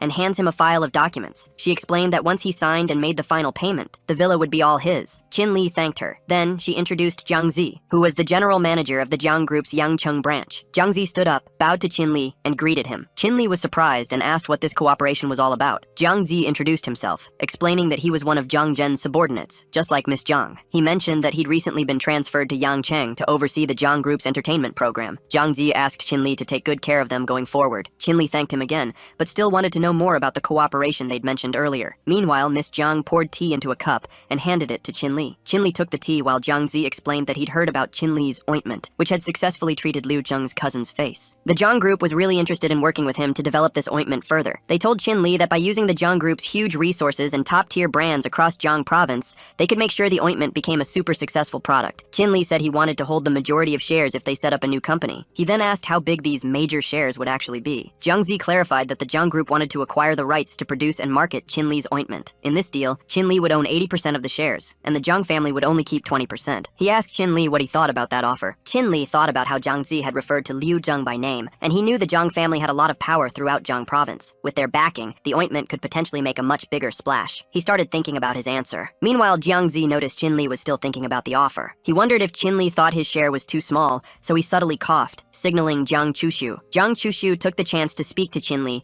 saying they really wanted to make up for what happened before. She presented a document and explained that, with young master Jiang Zhen's permission, they wanted to offer him ownership of the biggest casino in Yangcheng. She asked him to please accept the offer. However, Chin Li politely declined, saying that Jiang Zhen was already being incredibly generous. He insisted he couldn't accept such a gift, especially since she had already sorted out the issue from the day before. She seemed worried by Chin Li's response, and argued that if he refused, it might look like he hadn't forgiven her, and Jiang Zhen might not be happy either. Chin Li reiterated his decision, and placed the cup back on the table. She acknowledged his decision, saying she wouldn't push him any further. Instead, Jiang Chuxiu offered him a gold card, which would give him free access to all of the Jiang Group's entertainment clubs from then on. Chin Li graciously accepted the card, and thanked her. Jiang Zi then asked Chin Li about their potential collaboration. As Miss Jiang refilled Chin Li's tea, Chin Li suggested a partnership where the Jiang Group would provide the production line and marketing channels, and they'd each own 50% of the shares, with his wife becoming a shareholder too. Jiang Zi enthusiastically agreed to this proposal, assuring them he would send the contract the very next day. However, their conversation was interrupted when her phone started ringing. She told him that a supplier of raw stones from Jiang province would be staying at their Tianhao hotel that night, and asked if he was interested. He decided to head out, telling her he wouldn't bother her anymore. She agreed, and off he went. The scene then shifted to a warehouse where a worker informed Chin Li that all his goods had arrived, handing him a scan code. Chin Li thanked the worker for their hard work and started cutting the raw stones. Hours passed,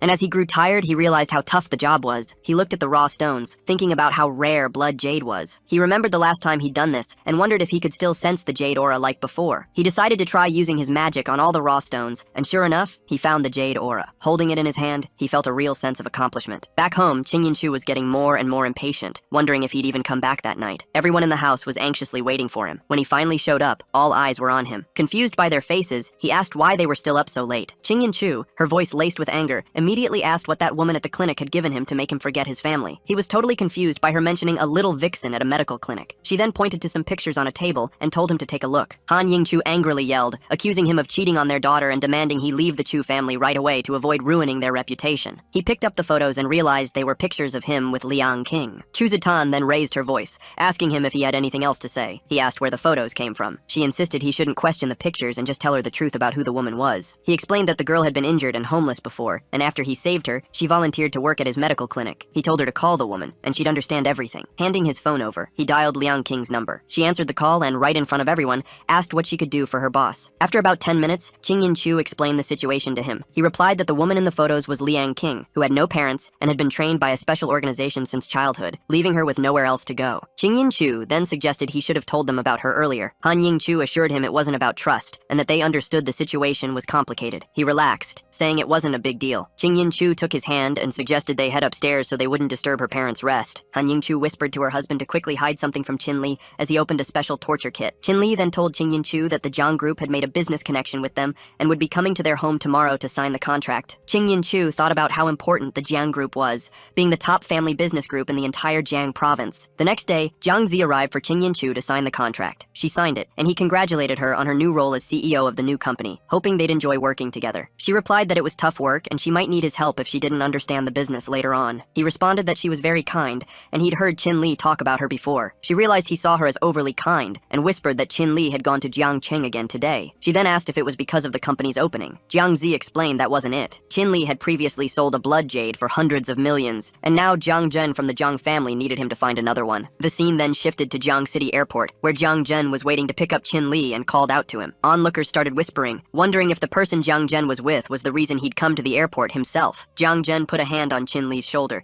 saying he hadn't expected him to find the blood jade so fast, and that it must have taken a lot of effort. Qin Li humbly replied that it was no big deal. They both headed to the Jiang family's home. Once there, Jiang Zhen shared that his father had rescheduled some social engagements to personally thank Qin Li after hearing he was visiting. Qin Li commented that it was the first time he'd seen Jiang Zhen's father greet someone so cautiously. He hoped the blood jade wouldn't disappoint Uncle Jiang Lim. Jiang Lim noticed them arrive and asked if Qin Li was the doctor who saved his father's life, surprised by how young he was. Qin Li humbly said he'd only gained limited knowledge from books about medicine. Jiang Zhen then asked about the blood jade. Qin Li excitedly confirmed that he had indeed found a rare 7-colored jade for the Jiang family, a gem that hadn't been seen in decades. Jiang Lim, taken aback, asked if it was the 7-colored jade worth $10 billion auction. His father confirmed it, saying this jade was incredibly rare, and he never thought he'd see it again in his lifetime. He went on to explain that the last time a 7-colored jade was for sale was many years ago, and it went for tens of billions of dollars. Jiang Lim told Qin Li that he was truly a blessing to their Jiang family, and had done them a huge favor once again. Qin Li humbly responded that he was glad Uncle Jiang appreciated it. They left the room with Jiang Zhen. During their conversation, Jiang Zhen brought up Qin Li's previous request about his parents' whereabouts. He handed him an envelope and suggested he read the info inside. As Qin Li opened the envelope, Jiang Zhen added that, as he'd mentioned before, most of the information seemed mysterious and not totally reliable. Plus, there was an extra piece of info not in the documents. In the past 2 years, Qin Li's parents had been spotted in Kumijio. Qin Li asked about the information's accuracy, and Jiang Zhen replied that he'd only recently gotten it and was still verifying it. He assured Qin Li he'd update him once the details were confirmed,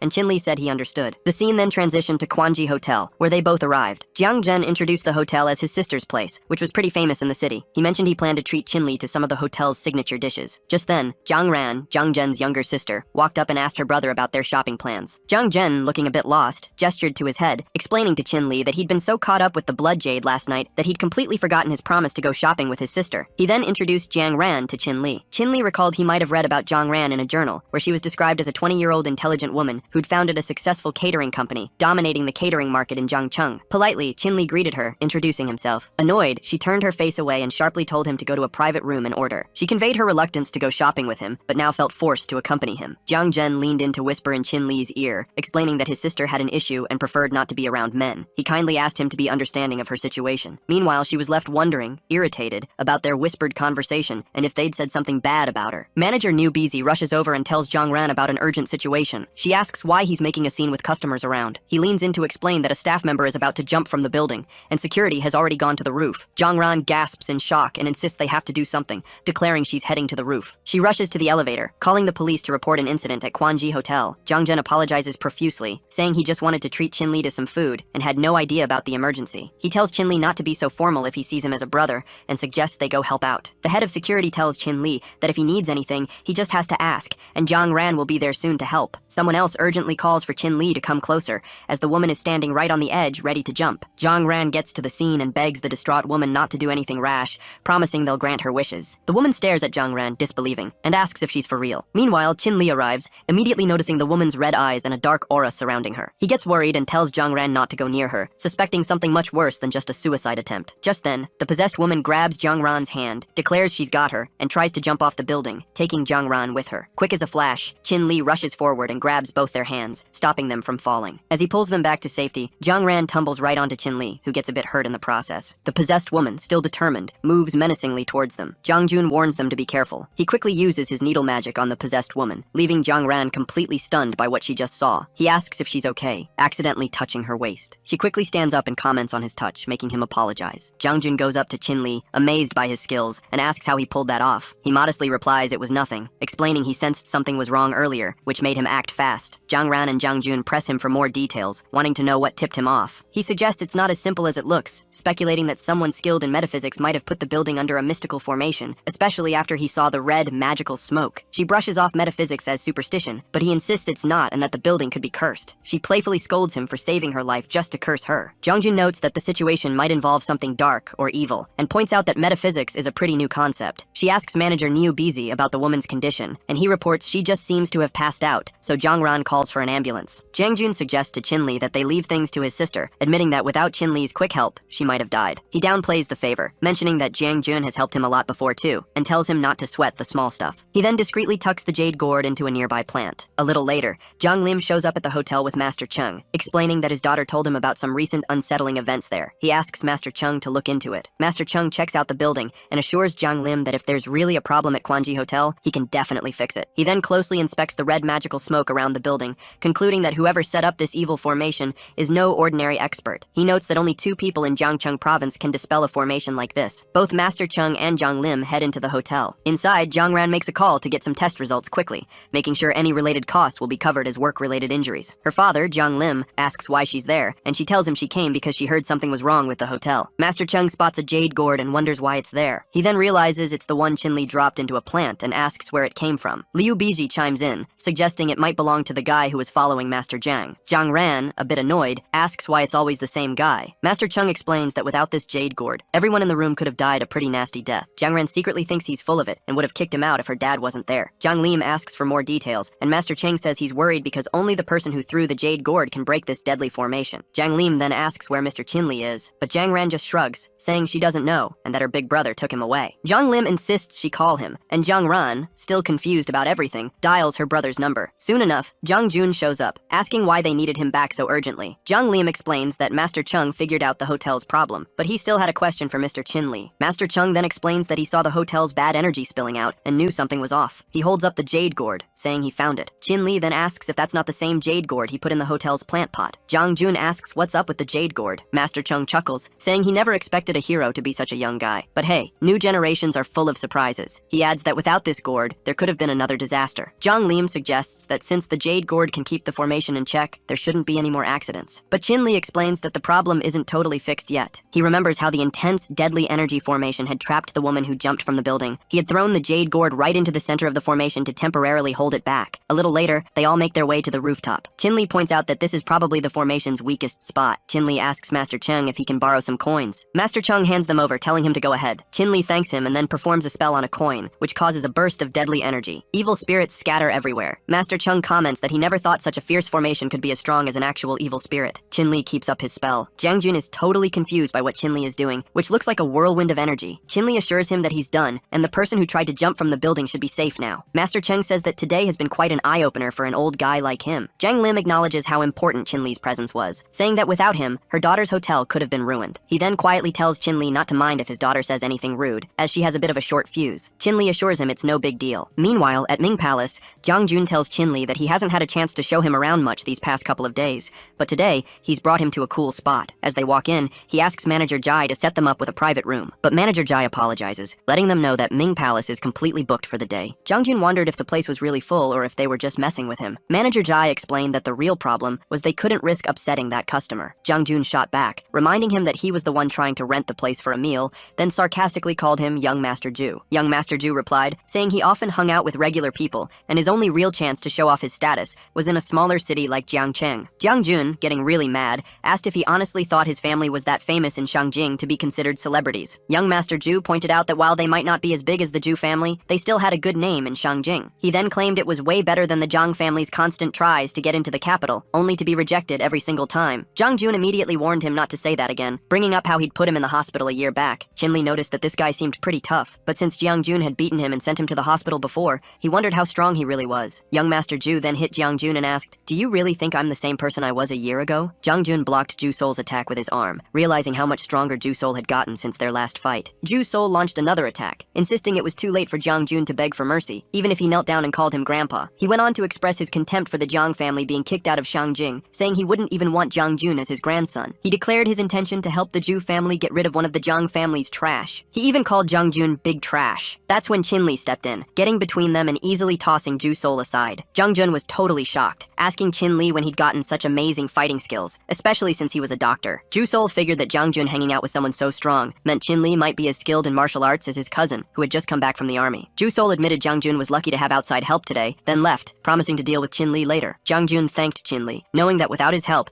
he probably would have been seriously hurt. Chin Li replied that he couldn't just stand there and watch Jung-jun get hurt, adding that he thought they were just sparring, not actually trying to kill each other. Jung-jun then invited him to eat first, reminding him that he had a flight to catch that afternoon. He mentioned that his sister was flying to Yongcheng to see an old school friend, and he'd booked her on the same flight as his so he could keep an eye on her. A little while later, Chin Li was on the flight. An announcement came on, saying they'd be serving food and drinks and passengers could pick items from their meals. Jiang Ran spotted Chin Li trying to hide his face behind a magazine. She wondered why she kept running into him everywhere. Chin Li greeted her and asked how she was doing. She just walked away without saying a word. Suddenly, another passenger, Lao San, playfully patted her on the back. Jiang Ran screamed, and a flight attendant immediately asked what was going on. She accused him of harassing her, but he just replied that it was just a touch. So what? He added. The captain arrived and demanded an apology from him for his rude behavior. He warned that if Lao San didn't apologize, they'd report the incident to City Airlines, and they had the power to put him on a permanent no-fly list. Suddenly, a punk with a gun appeared behind the captain and remarked, "Looks like you're the captain." He then asked what the captain wanted. The punk complimented Lao San on his acting. Lao San replied that he was doing well too. Both of them then went into the washroom. Chin Li told Jiang Ran to stay put and lock the door as he was going out. Jiang Ran asks Chin Li what he's trying to do. He tells her he's going to confront the robbers outside. She's confused why he'd want to mess with those thugs and suggests he just give them his phone and wallet. She worries they might get mad and hurt him. He secretly thinks she's super annoying. Meanwhile, Lao San is busy taking valuables from passengers' bags, grumbling that it's harder than he thought since he hasn't found a single rich person yet. He even points his gun at a crying kid,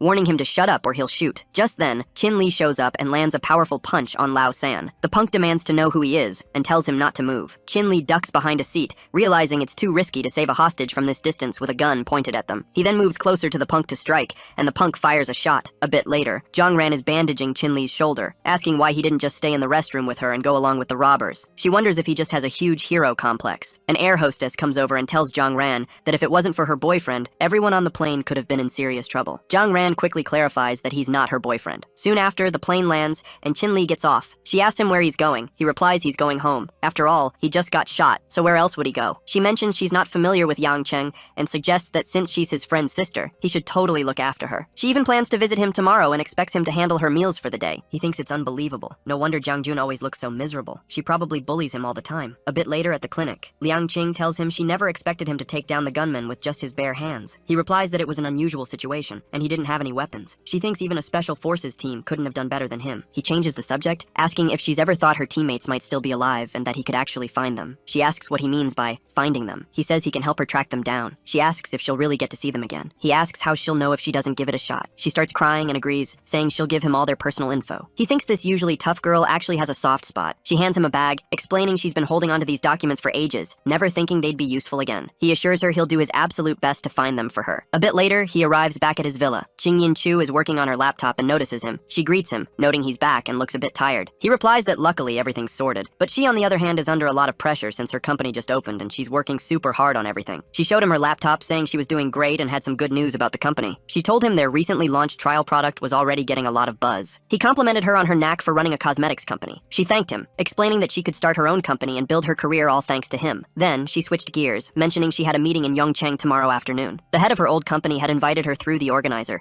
but she really didn't want to see him. He asked if she wanted to go, and she said yes, explaining it was Yongcheng's biggest business exchange meeting. She thought she could make valuable contacts there for the future, but she was worried they might give her a hard time. He reassured her, saying they probably just wanted to see her make a fool of herself. He then asked if she was still worried about the Jiang group not being as good as Sky Eagle Company. She stressed that there was a huge difference between them. He told her not to worry and promised to go with her to the event. A little later, Chin Li was in his room, doing some magic on his wound, thinking it was almost healed. Just then, Qingyin Chu walked in and asked if he was hurt. He replied it was just a minor injury. She told him to be more careful when he was out and about, adding that her father was still hoping for them to have a grandchild. He understood, but pointed out that having a child was a different matter. He then asked her if she liked girls. She wasn't sure how to answer, but shared her past experiences. She explained that before meeting him, She had loved a senior who cheated on her, and that experience had traumatized her, making her scared of intimate contact with men. She went on to say she then decided to only fall in love with girls, but she ended up being deceived by a girl too. He said, "So that's how it is." He told her not to worry, promising he wouldn't let anyone hurt her again. She apologized for everything she had done before. He held her and said they should just forget about the past. The next morning, a street sweeper was cleaning up, commenting that the wind had been really strong last night, so he had to clean everything again. Meanwhile, Chin-Yin-Chu told Chin-Li to wash his hands and eat. He asked if she was okay and if she wanted his help. She said no, she was fine. He mentioned they would go to the exchange meeting later. She said okay. A little while later, they found themselves at a car showroom. She asked if they weren't going to the meeting and why they were at a 4S store. He explained that they'd have to travel a lot for business in the future, so he thought they should buy their own car instead of always using her father's. She spotted a car and asked if he liked it. He said that when he was a kid, his favorite car had been an off-road one. He walked over to check out the car and opened the door. Mr. Ma came over, asking who told him to open the door and telling him not to move. He asked if he knew how expensive the car was and warned that if he scratched it, he wouldn't be able to afford the repairs. He thought he'd seen this situation way too many times. Chin-Li apologized, explaining he was just checking out the car. Then he asked if a test drive was an option. The guy told him that to even think about a test drive, he'd need to pay a deposit up front, just in case the car got damaged and wasn't bought. Plus, it was a limited edition model, so extra special. Chin-Li then asked how much he'd have to cough up. The original deposit was $80,000, but because he seemed so interested, they'd knocked it down to $60,000. Chin-Li double-checked if he needed to pay half of that, and the guy confirmed it was the minimum deposit. He thought about his money situation, but he still really wanted to test drive the car. He wondered how long he could keep up this act. Ching-Yin-Chu then chimed in, saying if they weren't welcome, they should just leave. Chin-Li replied that he'd follow her lead. She suggested that since this place clearly wasn't interested in their business, they should just head to the next one. Mr. Ma scoffed, wondering if he could even afford anything at their current spot. He added that since they were planning to go somewhere else, there was no point in even looking at them. Their clothes were so shabby, even beggars wouldn't wear them. His colleague had just mentioned that people from across the street seemed genuinely interested in their store. He found it hard to believe that those two, who looked totally broke, actually went into that store. Meanwhile, over at the New Yorgini showroom, manager Wang showed Chin-Li a car and asked what he thought about that model. He mentioned the Aventador was around $800,000 and asked if they wanted to give it a spin. Mr. Ma then showed up, questioning manager Wang about how he could let them test drive such a pricey car. He insisted that these two had just come from his dealership and couldn't even afford a $100,000 car, let alone something like this. Manager Wang just said it was fine, explaining that taking care of every customer was their basic duty. Chin-Li then asked how he could be so sure they couldn't afford it. He handed over his card and declared there was no need to test the car. He was buying it, full payment. Manager Wang took the card, confirmed everything, and assured him he'd take them to the VIP room. Mr. Ma was totally shocked, thinking to himself that he hadn't expected to just hand over such a huge amount to the other guy for nothing. Manager Wang asked them to wait in the VIP room,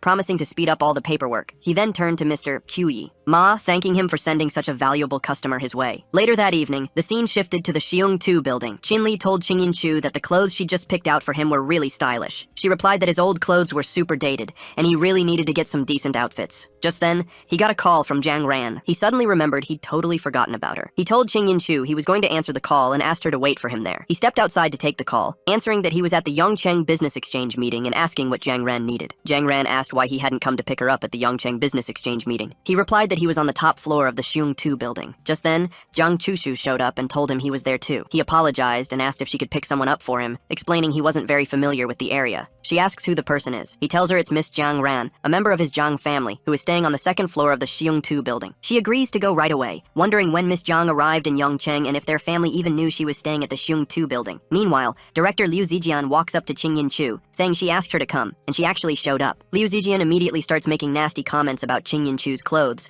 calling her outfit provocative, and asking which millionaire she was trying to seduce. Ching-Yin-Chu tells her to watch her mouth, but Liu Zijian just slaps her and tells her to leave, saying it's not her place to give advice. She adds that just because Ching-Yin-Chu left her job doesn't mean she won't come after her. Just then, Chin-Li arrives and asks what's going on, noticing Ching-Yin-Chu's injured face. Liu Zijian asks if he isn't Ching-Yin-Chu's husband, calling him a trash husband, and suggests he should help discipline his wife. Chin-Li asks if she hit his wife, and Liu Zijian admits it. Chin-Li immediately punches her and throws her aside, demanding to know how she dared to hit his wife. Liu Zijian screams, claiming Ching-Yin-Chu and her husband assaulted her. Manager Chen shows up and asks what the commotion is about. Liu Zijian tells him that Ching-Yin-Chu let her husband assault her. Manager Chen asks how she could let her husband attack her, and why she hasn't knelt down to apologize yet. Ching-Yin-Chu admits she should apologize, and that she started the conflict. She also mentions she left Sky Eagle a while ago. Manager Chen scoffs, saying starting a new company doesn't make her a big shot. He points out that they just landed a huge contract with the Jiang company, which means they're basically connected to the Jiangs now. He warns Ching-Yin-Chu not to mess with him, or she won't be able to stay in Yongcheng. Jiang Ran walks in and asks what all the trouble is about. Director Liu Zijian challenges her, asking who she thinks she is to interfere. Jiang Chusu explains that she's the young miss of the Jiang family. Manager Chen is shocked and asks why she's there. Director Liu Zijian quickly introduces herself to Jiang Chushu as the director director of Skyhawk Company, and also introduces their manager Chen. Jiang Chuxu asks if Liu Zijian was the one scolding young Miss Jiang. Liu Zijian denies it, claiming it's all a big misunderstanding. She explains they're there for a business meeting, but Qin Li is the one who hit her. Manager Chen backs her up, pointing out Liu Zijian's injured face and insisting they've been mistreated. They then try to appeal to Jiang Chushu, calling her Jiang's business partner and asking for her help with the situation. Jiang Chushu confirms that their company is indeed Sky Eagle. Manager Chen confirms it. She then declares that the business contract is cancelled, and the Jiang group will pay compensation for breaking it. Liu Zijian asks if she's confused about who they are. Manager Chen argues that they should be punished, but Jiang Chushu disagrees, saying she's not mistaken at all. She explains that they insulted Miss Jiang Ran, offended the second largest shareholder of Jiang and Yongcheng, and disrespected their young master's friend. Manager Chen is in disbelief, saying Qingyin Chu is his former subordinate and couldn't possibly be a shareholder of the Jiang company. He regrets not knowing about their strong background earlier, implying he would have acted differently. Jiang Ran mentions this is the first time an outsider has ever scolded her, and tells Jiang Chushu to handle it. Jiang Chushu asks if they'll leave on their own, or if she needs to have the security guards escort them out. Jiang Ran welcomed Qin Li, saying his timing for the exchange meeting was perfect. Qin Li thanked her, but she quickly suggested that if he really wanted to show his gratitude, he should pour her a glass of wine first. Qingyin Chu stepped up, offering to pour the wine and thanking Miss Jiang Ran for her help earlier. Jiang Ran then asked who Qingyin Chu was, and Qin Li clarified that she was his wife. Jiang Ran remembered her brother mentioning this, realizing Qin Li was married. Qingyin Chu noticed Miss Jiang was looking at Qin Li a bit differently. Jiang Ran then brushed off her earlier help as a small favor, telling Qingyin Chu she didn't need to bother pouring wine. Qingyin Chu appreciated the gesture, still wanting to thank Jiang Ran on her husband's behalf. Qin Li watched their exchange and got the feeling it was probably best to just leave. He said he was heading downstairs, but both women insisted he wasn't getting away that easily. He claimed he was just going to the restroom. As he left the hall, he muttered that these two women were giving him a headache. Jiang Chuxu overheard him and asked if Mr. Qin also had something on his mind. He replied that he honestly didn't get why both of them suddenly got so upset. She playfully suggested it was because of his outstanding qualities. He then brought up something he wanted to talk about with her and handed her a drive. He explained he wanted to find out where the people on the drive were and asked if she could get Jiang Shi to help gather information. He stressed that these individuals' identities were confidential and super important to him. She thanked him for his trust and promised to personally give it to Mr. Jiang. She asked if he was planning to go to the banquet hall. He said he'd be back there in a few minutes. A little later, Qin Li and Qingyin Chu were in the car, and he asked what they had talked about with Jiang Ran for so long. She replied that they were just discussing how much he irritated her. He denied doing anything wrong, insisting he hadn't done anything to her. She then playfully said she was just kidding, and mentioned that Miss Jiang was actually very nice. But, she added, Miss Jiang did say he owed her a meal, and seemed to have a crush on him. He mentioned that Qingyin Chu had come to Yongcheng to meet her friend, and he'd promised to look after her. He just hadn't expected things to turn out like this. Qingyin Chu told him she had already talked to him about it. She also mentioned that Mr. Jiang had approached her after he left and asked if she wanted to go to Yongcheng for a business trip. He asked for her thoughts, and she expressed some uncertainty, but said she didn't want to limit herself to her current situation forever, especially since opportunities in Yongcheng could be more significant with better resources. He revealed that he had also thought about it, but found it hard to make a decision. She then asked if he planned to go with her. He replied that if she wanted to go, he would join her once he finished up some business at the clinic. When they got home, Chu Zitan was waiting for them outside, exclaiming that she had finally returned. Chu Zitan then asked Qingyin Chu if Qin Li really bought this villa because it was just too luxurious. Even the wealthiest person in their class didn't have a place like this. Chu Zitan playfully taps her head, apologizing for being rude, and then calls him brother-in-law. She repeats the title, and Qin Li, surprised and happy, thinks it's the first time she's ever called him that. She then teases him about his rich lifestyle, asking where he got all his money and hoping he didn't overwork himself for it. Qin Li assures her it's a decent job and she shouldn't think badly of him. Noticing she still hasn't said why she's visiting, he offers her a drink. Chu Zitan replies that she almost forgot, but their school is holding a sorority in a couple of days. She reminds him, didn't you promise to go with me before? She explains that she couldn't find him for days, and her sister kept saying he was busy, so she had to come all the way here to find him. Qin Li realizes she's talking about the sorority, thinking he'd assumed she was just joking about it. Chu Zitan then asks if he's trying to ditch her again, worried he might bully her. Qin Li tells her that if she's really scared of revenge, she should just skip it, but Chu Zitan refuses, insisting that if he keeps hiding like a coward, she'll be totally embarrassed at school. Qingyin Chu then chimes in, saying that since he promised Chu Zitan, he really should help her out. Qin Li agrees, and Chu Zitan excitedly asks Qingyin Chu if that isn't great. Chu Zitan then brings up something that happened before, but Qin Li doesn't seem to mind, wondering what she's even talking about. Getting even more excited, Chu Zitan declares she wants to eat pork ribs with slices. Qin Li asks what she's muttering about and invites her to help him, saying he'll cook for her today. Qingyin Chu smiles and suggests that Chu Xu Zitan can help them too. Fast forward 1 month, and we're at Qin Li's medical clinic. Qin Li walks inside while Qing Yin Chu waits outside. He thinks about how Liang King is getting really skilled at the clinic. Since she hasn't heard from her comrades in a while, he figures it might be a good time to talk to her about something important. Liang King asks what will happen to the clinic after he leaves. Qin Li tells her not to worry, explaining that other renowned Chinese doctors will be available to run the clinic in a few days. He also casually mentions that he's arranged for someone to search for her teammates. He promises to inform her as soon as there's any news. She thanks him gratefully. Qin Li then hands her a set of keys, telling her she can live in the villa after he leaves and gets things ready, and he'll even go with her to Jiangcheng. Liang King replies, "Boss, you don't need to do all that." She feels she owes him her life and plans to stay and manage the clinic. Qin Li responds by saying he considers her a friend and she doesn't owe him anything. Just then, Qing Yin Chu arrives, calling out to Qin Li and warning him it's time to go or they'll miss their flight. He acknowledges it's time for him to leave. The scene changes to Qin Li's villa in Jiangcheng. Guards are carrying his belongings inside, with one of them reminding them to be careful not to break anything.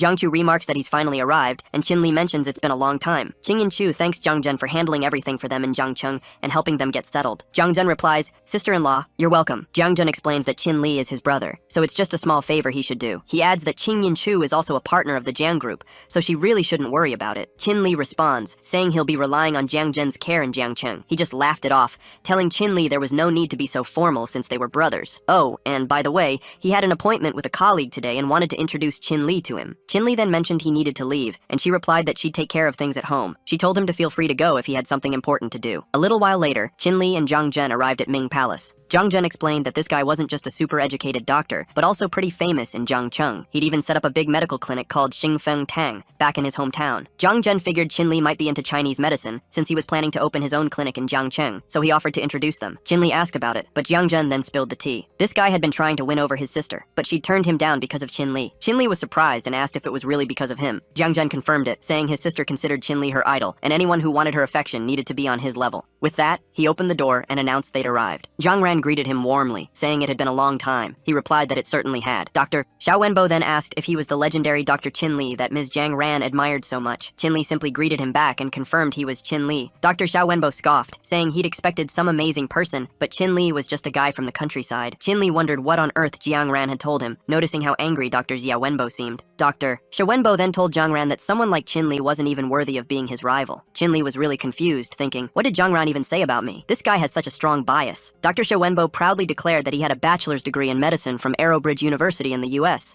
and had even snagged a bunch of international medical awards. And then, he pointed out, there was just Qin Li. He challenged Jiang Ran, asking if she honestly thought Qin Li could compete with him. He went on to boast about curing President Prantle of the United States of his stubborn polycystic tumor, then sarcastically asked what Qin Li could possibly do. Jiang Ran shot back, asking how he could possibly know that Qin Li wasn't as good as him, suggesting maybe there were still a lot of things Dr. Xiao Wenbo could learn from Qin Li. Dr. Xiao Wenbo was getting more and more heated, but then his phone rang. He answered, saying he didn't realize he was taking a day off. The person on the other end urgently told Dr. Xiao Wenbo to get back to the hospital ASAP because the patient he'd treated in room 903 wasn't doing so hot. He exclaimed, "What on earth?" and said he'd be right there before rushing out. He quickly told Jiang Ran there was a patient emergency at his hospital, so he couldn't hang out with them today. Jiang Ran replied that it was totally fine. His job was the most important thing. She then suggested that the great Dr. Xiao Wenbo go with him and watch him work. She added that maybe Qin Li could even help him out with something. Dr. Xiao Wenbo, still arrogant, challenged Qin Li, saying if he had the guts, he could come along. Jiang Ran agreed. Okay then. She reminded Dr. Xiao Wenbo that he'd just said it himself. She continued that if Qin Li could cure that patient, maybe Dr. Xiao Wenbo would see him in a new light, but if not, then he should stop bothering her from now on. Qin Li figured the kid was pretty witty, using him as her shield. They all got to the hospital, and Dr. Xiao Wenbo immediately asked the nurse about the patient's condition, and if he'd given the medicine. The nurse told Dr. Xiao Wenbo that the patient wasn't looking good at all. Suddenly, Grandfather Jiang stepped forward, yelling that he'd finally shown up. His associates immediately grabbed Dr. Xiao Wenbo, who was totally alarmed and asked what they were doing. Grandfather Jiang shouted that their young master, Shu Jinran's life was on the line, and what was he even doing? He grabbed Dr. Xiao Wenbo by the collar, accusing him of breaking his promise to cure their young master, Shu Jinran. Dr. Xiao Wenbo tried to calm him down, insisting his treatment method couldn't be wrong, and just asked to be let go so he could check on Shu Jinran. He even added that if he wasn't telling the truth, he'd let him teach him a lesson. The man tried to slap Dr. Xiao Wenbo, but Qin Li quickly grabbed his hand. Qin Li firmly told him to stop, explaining that beating people up wouldn't help his young master, Shu Jinran, at all. He suggested they just let Dr. Xiao Wenbo go in and take a look first. The man yelled, "Who are you? You're a friend of that useless doctor. Do you want a beating too?" Qin Li released his hand and said, "Just let him go. I'm just telling you this could be a turning point." Curious, the man asked about about this turning point. Chin Li explained that the patient's condition had already been checked, and no one could really guarantee if he'd get better or worse now. The man thought about it, realizing the young boy's words had some truth, and finally let go of Dr. Xia Wenbo. Dr. Xia Wenbo couldn't believe it. He hadn't even gotten any favors from Chin Li yet, and now Chin Li was doing him a huge one. Grandfather Gang grabbed him again, asking why he was still hesitating. Grandfather Gang told Dr. Xia Wenbo to go in and take a good look, warning him that he couldn't promise he wouldn't want to beat him up again later. They all went into the room, and Dr. Xia Wenbo immediately checked the patient's pulse. Meanwhile, Chin Li was thinking that the poison in this person's body was super complex, and he couldn't even feel any life left in him. Chin Li believed he must have missed something, and decided to take a closer look. Dr. Xia Wenbo, aware that Grandfather Gang was still standing right behind him, knew he couldn't afford any mistakes. He secretly glanced at Grandfather Gang, telling himself he just needed to stay focused. Dr. Xia Wenbo thought he'd overcome countless obstacles before, so this should be straightforward, just like always. But then Chin Li spoke up, telling Dr. Xia Wenbo to wait a minute. He asked if Dr. Xia Wenbo was trying to kill the patient. Dr. Xiao Wenbo replied that he was afraid if he kept going with the needle, he might actually kill the patient. He opened the patient's shirt from the neck, revealing a terrible wound, and said, "Take a look at this." Chin Li asked when such a huge tumor had appeared, saying he didn't expect the disease to spread so fast. Chin Li stated that to save him, all of his internal organs would need to be replaced. The patient's condition suddenly got even worse. Grandfather Gang exclaimed, "Save his life! Why are you still just standing there?" Dr. Xia Wenbo looked frightened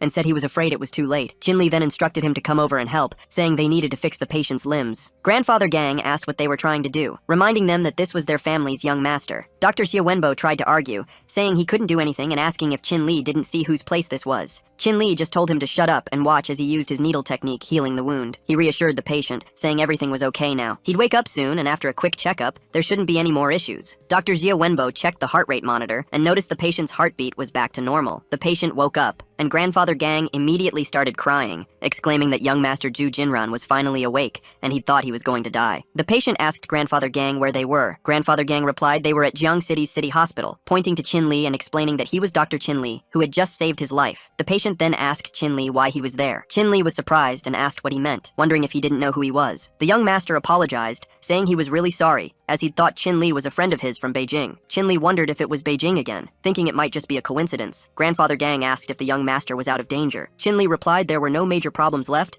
but he wanted to see his medical records to prescribe some supplements. Grandfather Gang handed over the records, apologizing for the trouble. Chin Li took the records and checked them, thinking to himself that there were no memories of Beijing in his mind. He really needed to find a chance to go there and investigate. Dr. Xia Wenbo then asked Chin Li if he'd be interested in becoming the deputy chief doctor at Chengfeng Hall. Chin Li replied that Chengfeng Hall was also missing a chief master. Young Master Xu Jinran was shocked and expressed his gratitude, saying Chin Li had really helped him out big time today, and he'd definitely find ways to thank him once he left the hospital. Chin Li modestly replied that he was very polite, but he was just there by chance today. Young Master Xu Jinran told Grandfather Gang to book a private room for 3 days at the Heaven and Earth in Jiang City. Grandfather Gang agreed and left. Young Master Xu Jinran told Chin Li once more that he hoped he could join them when the time came. Chin Li responded that he should get some good rest first, and he wouldn't bother him anymore. Then, he left the hospital. A little while later, Zhang Jun and Chin Li were sitting in the car. Zhang Jun asked who he had just saved. Chin Li replied that he seemed to be some kind of elite, definitely not an ordinary person. Zhang Jun then asked what their bodyguard's name was. Chin Li answered that their bodyguard's name was Xu Jinran, and they all had northern accents. That person was probably from the Xu family in Beijing. Zhang Jun asked about the Xu family. Chin Li clarified that just like his own Jiang family, the Xu family was one of Beijing's many aristocratic families. It's just that they had been messed with and driven out by Beijing's owner. That's why he had been ordered to find a blood jade to celebrate the house owner's grandfather's birthday next week. But he hadn't expected to hear that the old lady was seriously ill. He mentioned that for now, their family hadn't found a solution yet, but he didn't want to burden Chin Li with any more troubles. Chin Li asked if he didn't remember their bond as brothers. Zhang Jun clarified that while he remembered their brotherly relationship, Chin Li was also the one who had said she was sick and that he could handle it. Chin Li acknowledged their bond as good brothers and added that he had already reached out to the CEO of the cosmetics company regarding Zhang Jun's sister, reassuring him not to worry. In response, Zhang Jun expressed his gratitude and Chin Li thanked him. 3 days later, the scene shifted to the Heaven and Earth Hotel, where Chin Li arrived. Young Master Xu Jinran greeted Chin Li, thanking him profusely. He said that if it wasn't for Chin Li, he wouldn't be able to enjoy wine with everyone today. He then enthusiastically invited everyone to raise their glasses and toast to the brilliant Dr. Chin Li. Chin Li, however, politely declined, explaining that he had just recovered from an illness and shouldn't drink alcohol. Xu Jinran just laughed, insisting there was no need to worry with Chin Li around. He then asked Chin Li if he was curious or surprised about his true identity. Chin Li simply replied that to him, Xu Jinran was just a patient. But Xu Jinran was serious, emphasizing that he found Chin Li intriguing and wanted to befriend him. Suddenly, someone called out, telling them not to just stand there and to come join the fun. They commented that it was rare for Mr. Shujin Ran to have time to be there. Just then, members of the serious gang walked in. Their leader immediately shoved one of Shujin Ran's friends, demanding to know if the guy was with Shujin Ran's group, claiming he'd accidentally spilled wine all over him. The injured friend protested, insisting he wasn't the one who spilled anything. Shujin Ran stepped forward, asking if there was some misunderstanding between his friends and the gang, but the gang leader cut him off, asserting that the man had violated their rules, and if he didn't want to face the consequences, he should leave immediately. One of Shujin Ran's friends leaned in, explaining who the serious gang was. He mentioned that while Jiang City might seem to be controlled by the Jiang family on the surface, many people didn't know about the serious gang's underground power. Their influence spread across the entire city, and they were even considered one of the top gangs in Beijing. That's because they were a group of formidable warriors who practiced a unique martial art called the Dark Power. This made them incredibly tough to deal with, and no one wanted to provoke them. Another friend then told Shujin Ran that they'd probably have to leave early today. The injured friend pleaded with the serious gang, explaining that he'd just accidentally dropped his money near the wine cabinets and wasn't trying to eavesdrop. Shujin Ran stepped in, offering to settle things by reimbursing the gang member for his friend's supposed loss, asking how much it would take. The gang members just laughed, saying Shujin Ran seemed to think they were beggars. They added that if he wanted to resolve the issue with money, what would happen next? Instead, they proposed he take a punch from one of them and then they'd let him go. Shujin Ran realized they seemed to be deliberately trying to provoke him today. Then Qinli spoke up, asking the serious gang if they agreed with that proposition and how they'd feel about him taking the punch instead. Shujin Ran was surprised Qinli hadn't left yet. Qinli just smiled, telling him not to worry and to go ahead and aim at him. He assured Shujin Ran there was no danger, saying he was just planning to engage with them playfully and wouldn't escalate the situation. With a smile, Qinli stepped forward and politely asked the serious gang to show mercy. They just laughed, dismissing his words as unnecessary chatter. One of the gang members taunted him, telling him to see how he'd handle the punch. The gang member then moved to punch him. Qinli effortlessly stopped the punch, thinking to himself how this young guy seemed familiar with dark energy, just like him. He then remarked that simply evading the punch wouldn't count. Qinli channeled his powers to thwart the attack, stating that if the young man really knew about dark energy, there was no need for politeness. Qinli challenged him to witness his power and launched his own attack. Both of them tried to block each other's punches. Meanwhile, Shujin Ran stepped forward and introduced himself as a member of the Shu family from Beijing City, demanding some respect for his family from the serious gang. The gang members found him arrogant and were surprised to encounter someone who seemed to be from the army. Shujin Ran clarified that he was indeed young Master Shujin Ran, effectively putting an end to the ongoing dispute. Shujin Ran mentioned that not everyone knew who he was, but he hoped his brother could keep that under wraps. His brother quickly reassured him, saying it was no big deal and there was nothing to worry about. The serious gang member was pretty surprised to see someone as powerful as a young master there. He then looked at Qin Li and asked which expert he'd studied under. Qin Li, playing it cool, just said he was a regular doctor who did some exercises in his spare time. The gang member chuckled, telling Qin Li that if he ever thought about joining their serious gang, he should just come to him, and they'd sort it out. Shujin Ran seemed surprised by Qin Li's physical strength. Qin Li modestly suggested that the people he'd sparred with probably hadn't wanted to go all out, which was why it looked like he was so strong. Shujin Ran just chuckled, complimenting Qin Li and saying he was way too humble. Shujin Ran mentioned he'd been away from Beijing for a bit, but planned to head back in a couple of days. He invited Qin Li to visit the Shu family in Beijing sometime, so they could hang out. Qin Li simply replied, okay, sure. The scene then shifted to Qin Li's home, where he was on the phone. Zhang Zhen reminded him about their promise to go to Beijing together, pointing out that there were only 3 days left until next Monday. He stressed how important it was to be super prepared since the Zhang family was one of Beijing's top families. They'd agreed to meet at 8 a.m. After hanging up, Qin Li looked at his jade gourd and thought about their upcoming trip to Beijing. He wondered why he felt so nervous, even though they'd already met young Master Shujin Ran. He put the jade gourd on the floor and pondered his lack of confidence, realizing he hadn't practiced in ages. He meditated, thinking about the exercises the old man had taught him. He realized that despite the huge cost, he was worried the old man might have only taught him common skills. He wasn't sure about the identity or strength of the people who had taken his parents. He figured he really needed to boost his own abilities, because even if he found his parents, he was still scared that reuniting with them might be tough and unpleasant. The next morning, Zhang Zhen showed up at Qin Li's house, asking if he was ready and if he needed any help. Qin Li replied that he was almost done and just needed a little more time. He then came out carrying several parcels. Zhang Zhen asked what was inside, and Qin Li loaded everything into the car, explaining that these were the clothes Qin Yanshu had bought for him in Jiang City, plus some food. He realized he'd forgotten a pair of shoes, but Zhang Zhen stopped him from going back in, saying it wasn't necessary since anything he had at home could also be found in Beijing. They then headed to the airport to catch their flight to Beijing. While driving in Beijing, Zhang Zhen suggested that his good brother should take him to some famous clothing stores on the street to buy some new clothes. Qin Li spotted a price tag for a piece of clothing that cost 10 million RMB. After shopping, they went to a restaurant for lunch. Qin Li looked at the menu and remarked that prices in Beijing were pretty high, definitely not affordable for ordinary folks. Zhang Zhen laughed, saying this was just an ordinary spot, hinting that his good brother would take him to much pricier places later. Qin Li asked about the place, and they ended up at a snooker club. A girl with gray hair recognized the young master of the Zhang family and gave him a warm welcome. saying it had been a long time. She assured them there were enough spots for two and invited them in to play snooker. While they played, the gray-haired girl called someone, asking about young Master Jusuo and letting them know Jiang Jun had arrived. Jiang Jun complimented Qin Li on how quickly he'd picked up snooker, and Qin Li said he was really enjoying the game. After losing to Jiang Jun in the first 30 games, Jiang Jun suggested playing one more, but Qin Li thought they should save it for another day. Jiang Jun brought up that they had a birthday event to go to tomorrow, taking a deep breath. Qin Li, noticing his concern, asked what was up. Jiang Jun explained it was about the birthday gifts for tomorrow, saying he didn't think they could easily return them. Jiang Jun then asked if anyone had been blocking him. Qin Li confirmed it, explaining that his father was framed a long time ago, which led to a car accident that injured some family members. This whole incident was why he got kicked out of the family. Qin Li mentioned that even though the person who framed his father was caught, he never got the chance to explain things to his grandfather face to face. That's why he was worried about how to present himself, and he also felt something was off with his own body. Qin Li then agreed to find a chance to examine Jiang Jun tomorrow. Just then, Jusuo walked in with some police officers. He addressed young Master Jiang Jun, acting surprised to see him there. Jiang Jun shouted, recognizing Jusuo. Jusuo then told the chief that Jiang Jun was the one causing trouble and even damaging public property in the place. The chief ordered his officers to take them all to the police station for questioning. Qin Li tried to step forward, but Jiang Jun stopped him, telling him he should leave. Jiang Jun explained that Jusuo's family was here specifically for him, and he needed to find his father to figure things out. Qin Li asked about the Ju family's power. Jiang Jun replied that while Jusuo's family might not be a first-class family,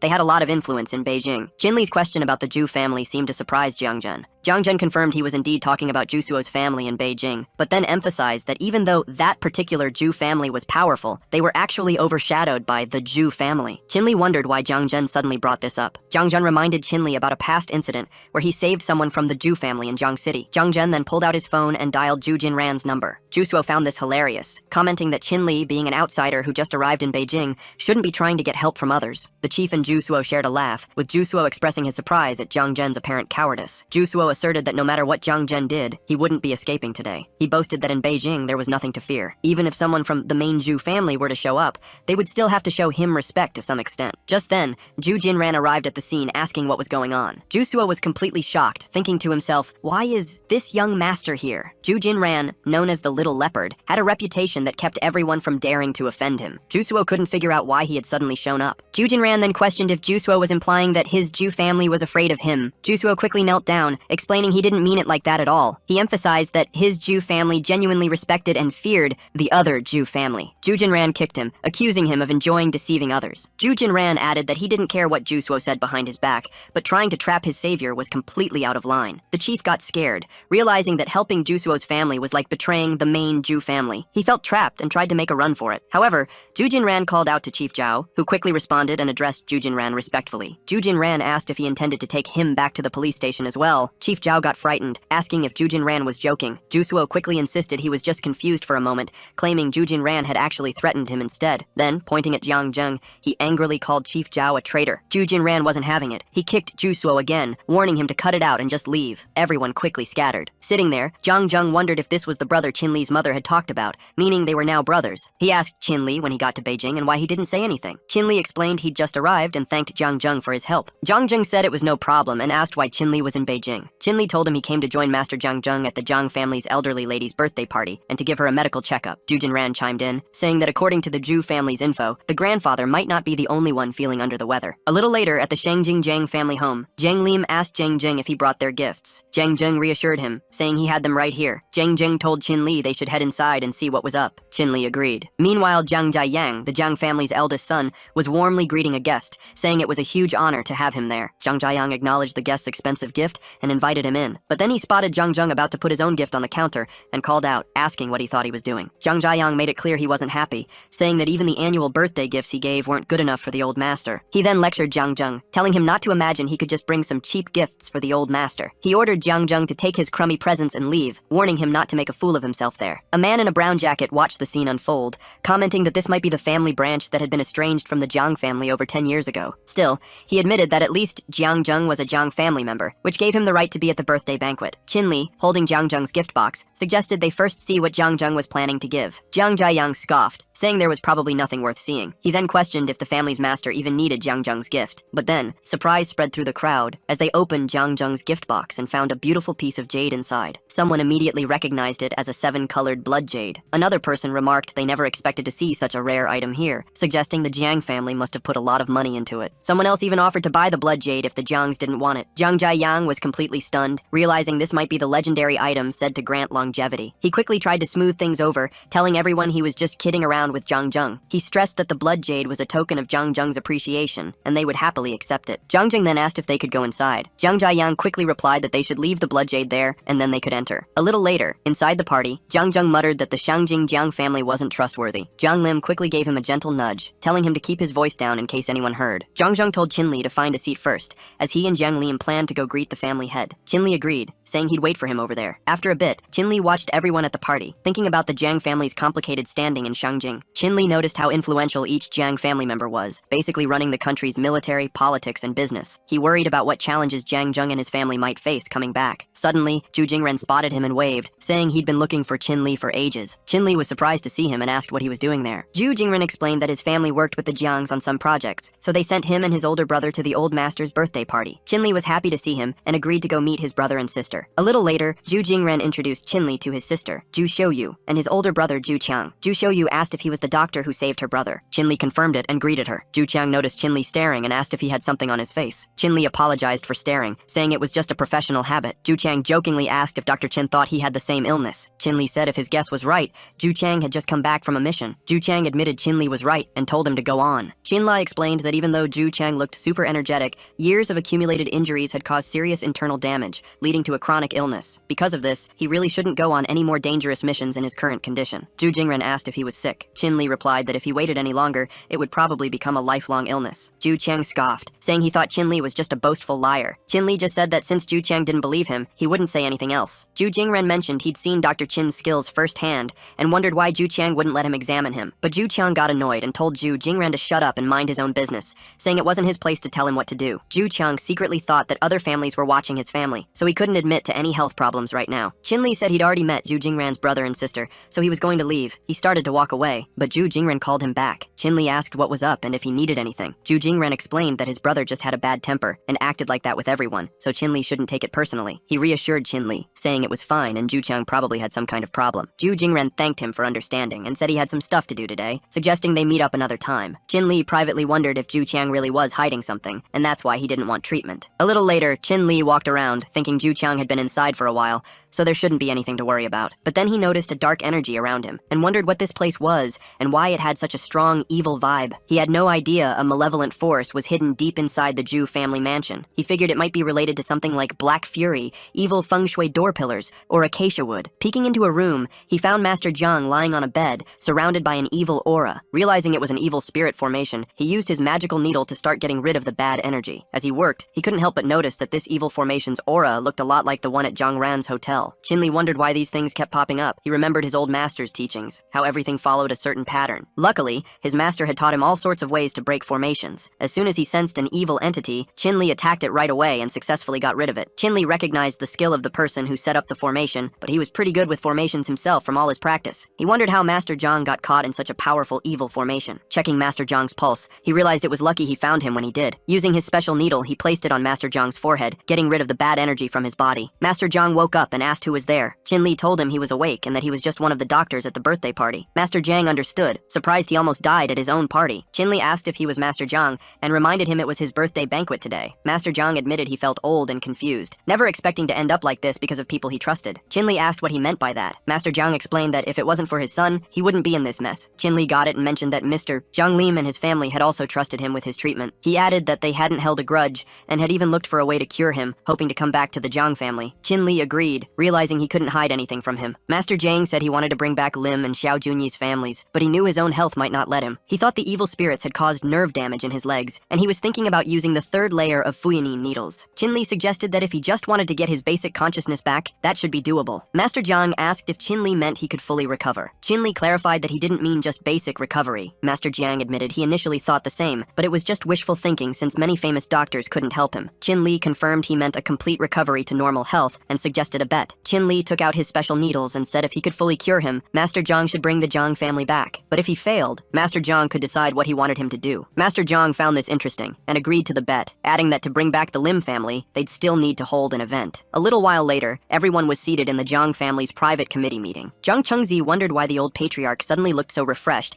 and had even called Jiang Lim's family back. Master Jiang spoke to the group, explaining he'd called them to discuss something. He said he intended to bring Jiang Lim's family back home. Jiang Zhaoyang questioned his grandfather, asking if he'd forgotten the past, or if his illness was affecting his judgment. Jiang Chengzi chimed in, asking how he could let someone who'd done wrong come back so easily. Another family member agreed, saying their Jiang clan had never encountered such a situation. Master Jiang turned to Jiang Lim and asked him to explain what happened that year. Jiang Lim agreed, saying, "Okay, big uncle, about that incident from that year, please take a look at what Zhao Yang sent." Everyone read the document. Jiang Chengzi pointed out that even though Master Jiang wanted Lim's family back, the clan elders still doubted the document's authenticity and wanted them to review it. Qin arrived and apologized, explaining he had some documents he'd forgotten. Zhang Zhaoyang asked who he was, and Qin clarified that these were separate documents from young Master Jiang Zhen, meant for the family head. Jiang Chengzi suggested they should carefully review the documents. Someone questioned how an outsider like Qin could get into their home without the bodyguards stopping him. Master Jiang stepped in and revealed that he had personally invited Dr. Sun to stay. Jiang Chengzi was pretty surprised, noticing Master Jiang's legs seemed to be working. Master Jiang just said he figured a wheelchair wasn't really needed anymore. Jiang Chengzi was overjoyed, saying there was nothing happier than seeing him potentially recover. He leaned in close, whispering a reminder that he knew all about the things he'd done. He then told him to take a good look at what Dr. Qin had brought. Jiang Chengzi took the paper from Qin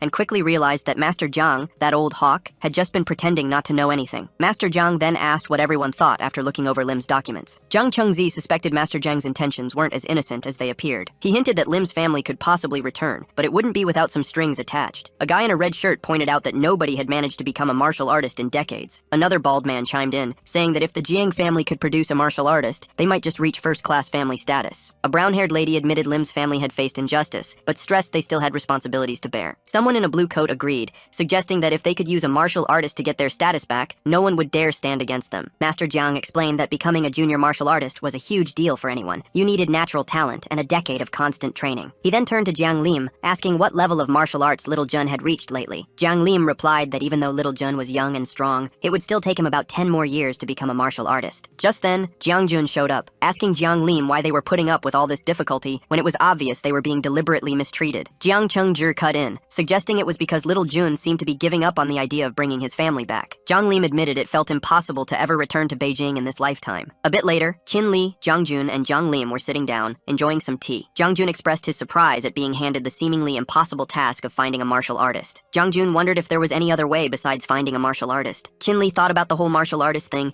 and then asked if they'd ever heard of the Serious Gang. Jiang Jun was curious why he was asking, and Qin Li replied that he'd had a little scuffle with them at a bar. Jiang Jun wondered how he was still alright after running into martial artists. Qin Li reassured him, saying nothing bad had happened since he was still right there in front of him. He jokingly admitted he wasn't the brightest, and Jiang Lim then asked if that meant Qin Li was a martial artist. Qin Li said he wasn't totally sure, but he was curious about how strong martial artists really were when people talked about them. Jiang Jun mentioned he'd heard a friend talk about this stuff before. His friend had said that besides their own group, there was another community of people living right alongside them. He explained these were martial artists, categorized into 9 different stages. The lowest level martial artist was apparently comparable to that young boy from the lion family. He added that, according to his friend, a stage 3 martial artist could smash a big rock with one palm, and the power of advanced martial artists was just indescribable. Back then, he'd thought his friend's stories were just exaggerations. He then asked if the Tianling members were really as formidable as described. Qinlai replied that they weren't exceptionally powerful, just a bit more skilled than regular folks. Jiang Jun followed up, asking if he could crush a boulder with his hands. Qin Li answered that he hadn't tried that, but reaching a level where he could break stones with his bare hands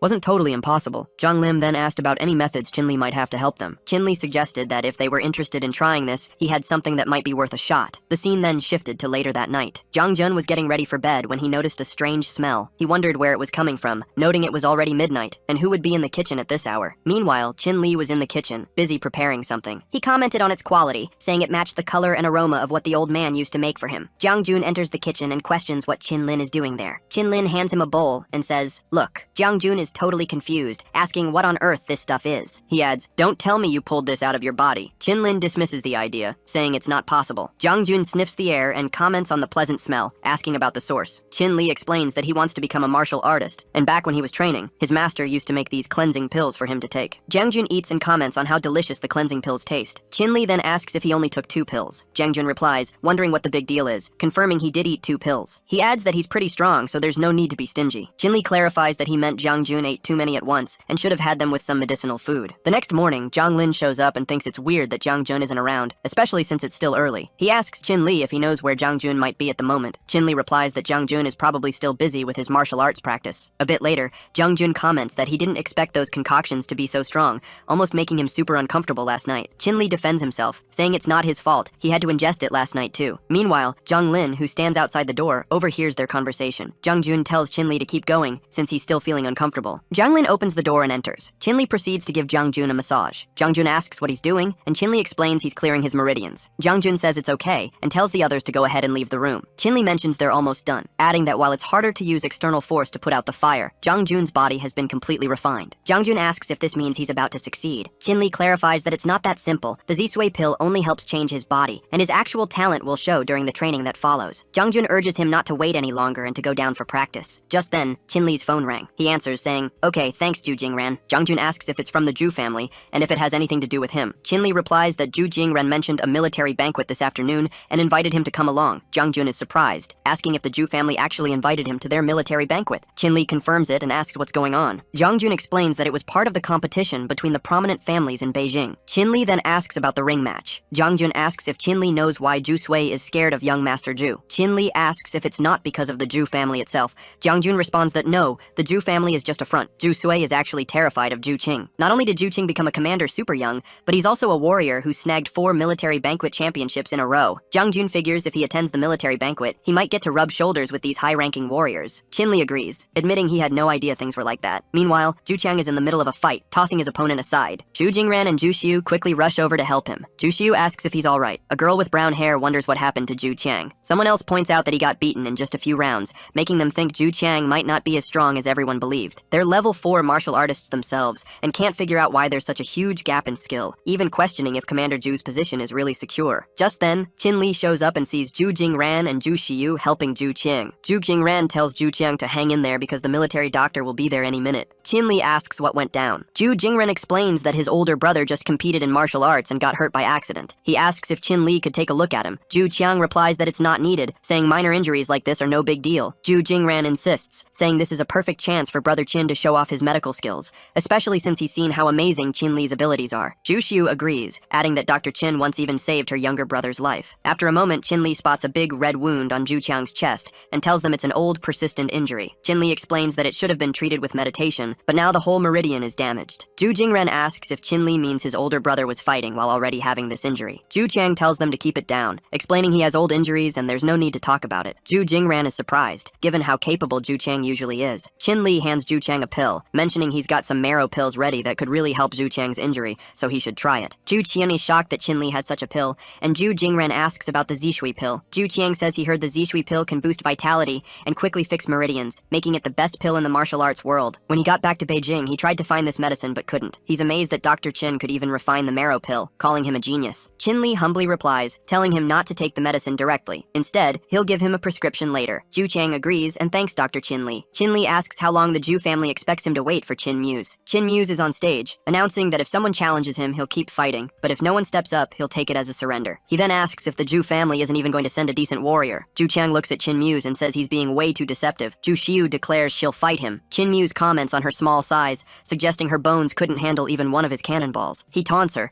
saying 1 hit and her soul will be gone, and 2 hits will send her straight to heaven. Zhu Xiu steps forward to attack him, but Qin Muse keeps mocking her, calling her the flower of the army. Miss Zhu Xiu tries to attack Qin Muse, but he grabs her leg and tells her not to attack. He warned her he wasn't one for mercy, and then just kicked her away. He rushed in for a punch, but Qin Li quickly stepped in and blocked it. Qin Li then asked him where he got the idea that he was such a hotshot. He said he was just curious and wondered if the guy was really as powerful as he made himself out to be. He challenged him to win a round or 2 and then apologized to his sister. The other guy asked if he'd apologize, and Qin Li shot back, "Let him apologize? I think he's just getting impatient and wants to die." Zhu Xiu quickly warned Qin Li not to be reckless, reminding him that he wasn't Muse's match. Staff Wang commented commented to Mr. Zhu, "What kind of master is this friend you invited? He seems pretty formidable." The other commander explained that he was a doctor friend of Zhu Jinran, and they hadn't really asked much about his background. Staff Wang thought that Qin Muse, the challenger, showed some real guts to dare challenge him. He hoped they could pick a good candidate for the chief executive position this time around. Qin Muse told Qin Li that he'd pushed him hard enough, and now it was too late to back out. He declared that God would show him what a true warrior was, and then charged at him to attack. But Qin Li just calmly dodged his attack. Qin Li then taunted him, asking how he was enjoying the fight. Qin Li suggested that Qin Muse couldn't keep up with his speed, then reflected that even with his own little strength, Qin Muse was nothing. Qin Muse tried to kick him, but Qin Li narrowly escaped, and Qin Muse's foot slammed into the floor, breaking it. Qin Li retorted, "This is the strength of the strong. Do you understand now?" One of the soldiers remarked that Qin Muse really deserved his reputation as a level 4 powerhouse. Another soldier added that it was exactly what you'd expect from a member of the Qin family. Qin Muse tried to attack again, boasting that he could take down his opponent with just one move. But Qin Li managed to block his punch,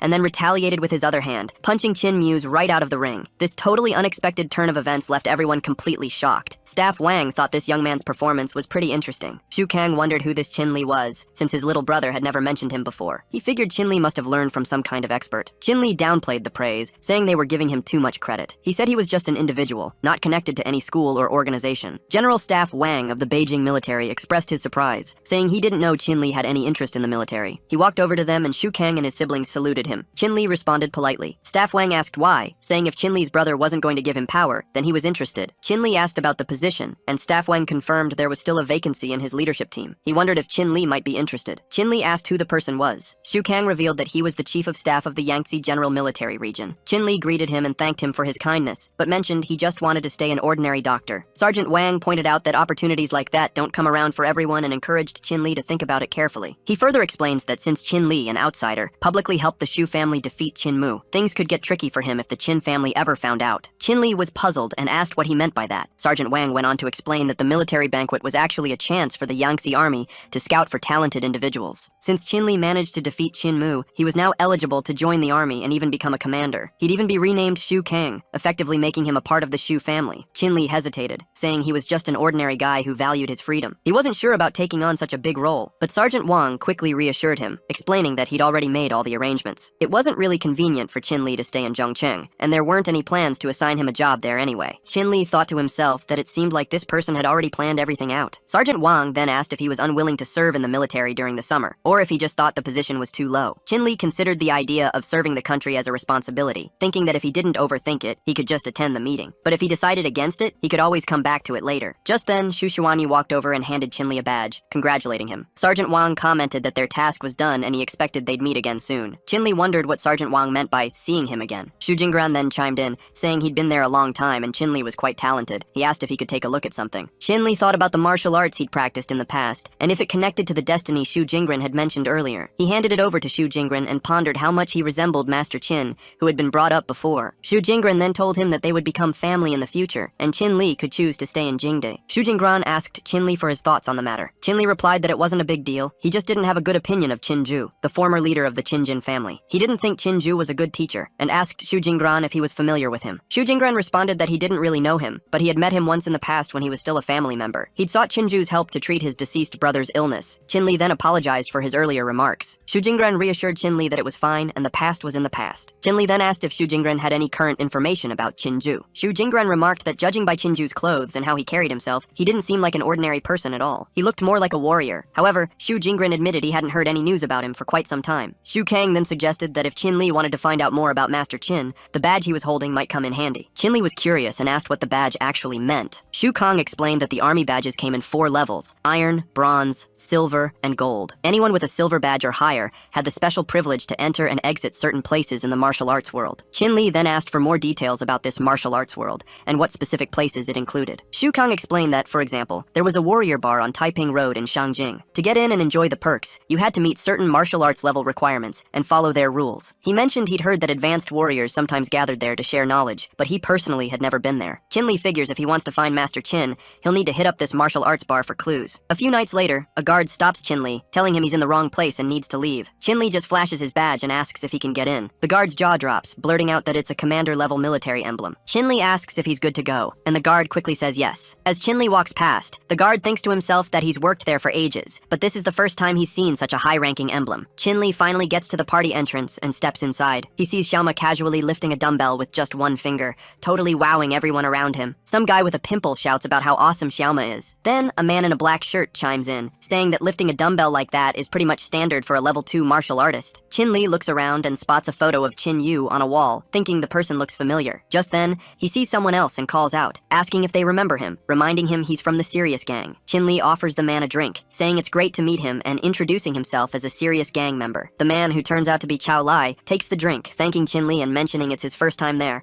and he didn't expect to run into him. They shake hands, and Chao Lai compliments Qin Li on beating Qin Mu and becoming a commander. Qin Li just gives a polite reply. Inside his head, Chao Lai wonders if Qin Li is really as strong as the rumors say, especially since his dark power seems way stronger than when they last met, which should be almost impossible. Chao Lai comments on Qin Li's super strong grip, thinking that if they could get him into the Serious Gang, they'd have another top-tier member, even though his hand is kinda hurting now. Qin Li says he still needs to find someone, so he's gotta head out. Curious, Chao Lai asks who he's looking for. Qin Li explains he only knows the person's last name is Qin, and they're a martial artist, but they've been missing for ages. He admits he doesn't have much info, but is determined to find them, no matter how tough it gets. Chao Lai agrees it'll be hard with so little to go on, especially if the person is intentionally hiding, but he suggests there might be someone who can help. He tells Qin Li to come with him if he trusts him. He leads Qin Li to an elevator. Qin Li, wondering where they're off to, asks about their destination. Chao Lai explains he's taking him to meet someone who's really good at digging up private info and might be able to lend a hand. They step out of the elevator on a different floor, and Qin Li asks if this is still part of the martial artist's bar. Chao Lai clarifies that it's way more than just a bar. He explains that when Qin Li saw it from above, he was only seeing a small part. He goes on to say these are some of the Serious Gang's spots spanning 10 whole floors. The lower you go, the tighter the security. But he's heard that martial artists below the 6th floor have moved to a different place to train. Opening a door, he welcomes Qin Li to the Serious Gang's main base. Qin Li realizes his first impression of the Serious Gang as just some underground group was totally off. Chao Lai points out Xiao Feng, identifying him as the person he mentioned. Chao Lai tells Xiao Feng that his friend here has some questions for him. Qin Li greets Xiao Feng and explains he's trying to find a martial artist named Qin who seems familiar. He admits he doesn't have much info and asks if Xiao Feng can help him out. Xiao Feng realizes he's also looking for a martial artist with the surname Qin, which is quite a coincidence. Xiao Feng asks if Qin Li has any ideas about where this person might have been seen or what events they were at. Qin Li remembers the Zhu family asked him to save their young master back then. Xiao Feng thinks that's a solid lead and tells him to go for it. Qin Li thinks about it, wondering if he can really find someone with such little info. He spots a badge on Xiao Feng and it looks super familiar. He asks if he can take a closer look at it, but Xiao Feng apologizes, saying it's a personal item and he can't let anyone touch it. He then asks Qin Li if he's one of the 19 people too, and if he knows Liang Qing. Xiao Feng replies that everyone knows about the super talented Liang Qing from the 19, but sadly, she passed away recently. Qin Li is shocked and says he's been looking for these people. He asks if there's any way she could still be alive. Qin Li then pulls out a picture of her, explaining that she came to his private clinic for treatment when she was injured, and now she actually helps him run the place. Xiao Feng is totally surprised she's alive, saying she's way tougher than he ever imagined. He admits he promised to help her find these people, but he's been super busy with his own stuff lately and never expected to run into Qin Li. He wonders why, if she's okay, she hasn't tried to find the others herself. Xiao Feng explains that his boss has done a lot for him,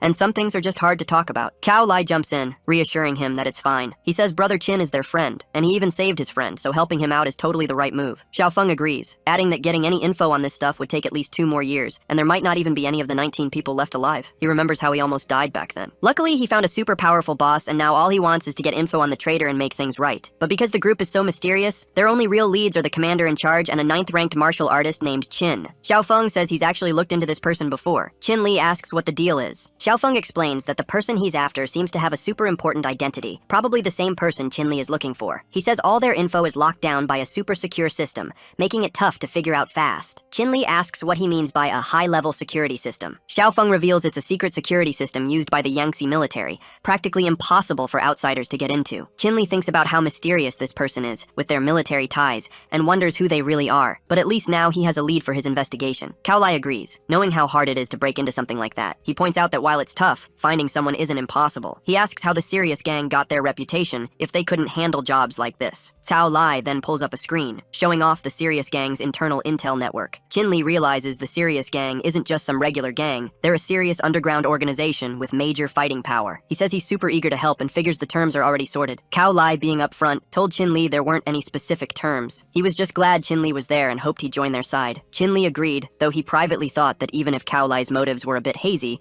his attitude towards Xiao Feng seemed pretty genuine. Qin Li offered his help for anything legal they might need in the future. They shook hands and Chao Lai warmly welcomed him to the Serious Gang. Qin Li mentioned it was getting late and he didn't want to bother them anymore for the day. Chao Lai insisted he stay as their guest and promised to keep in touch with any updates from their end. Qin Li then left the place. Xiao Feng asked if Mr. Qin was really worth all their attention. Chao Lai clicked his mouse and then asked, "How do you you think Qin Li reached this position with his vision and strength? After checking out Qin Li's details, he remarked that Qin Li was pretty impressive, pointing out that even the Zhu family treated him with respect, let alone their own gang. Zhao Lai figured the serious gang would definitely need a strong supporter like him in the future. A little while later, Qin Li messaged King Liang, letting him know he'd found one of his teammates and would be there in a few days. He figured King Liang would be super happy to hear that. Just then, Zhu Xiu suddenly showed up and challenged him to a fight in the ring. He got scared and dropped his phone, but she managed to catch it. She handed him the phone and told him to take it. He wondered why she was there too. She explained she'd come a long way just to see him. He checked his phone and asked if something had happened. She took his hand, suggesting it wasn't a good place to talk, and urged him to come with her. She led him outside and then asked him to please leave Xiangjing. He asked her to explain why she was asking him to do that, as he didn't quite get it. She explained that she didn't want her Zhu family to suffer any consequences because of his conflict with Qinmu. He reassured her that he wouldn't let the Zhu family suffer because of anything he did. She insisted he was still young, and that the Qin family's cunning strategies were what made them such a big family in Xiangjing. She stressed that she was giving him this advice for his own good. He apologized, but said he had responsibilities that kept him from leaving Xiangjing right now. She acknowledged his decision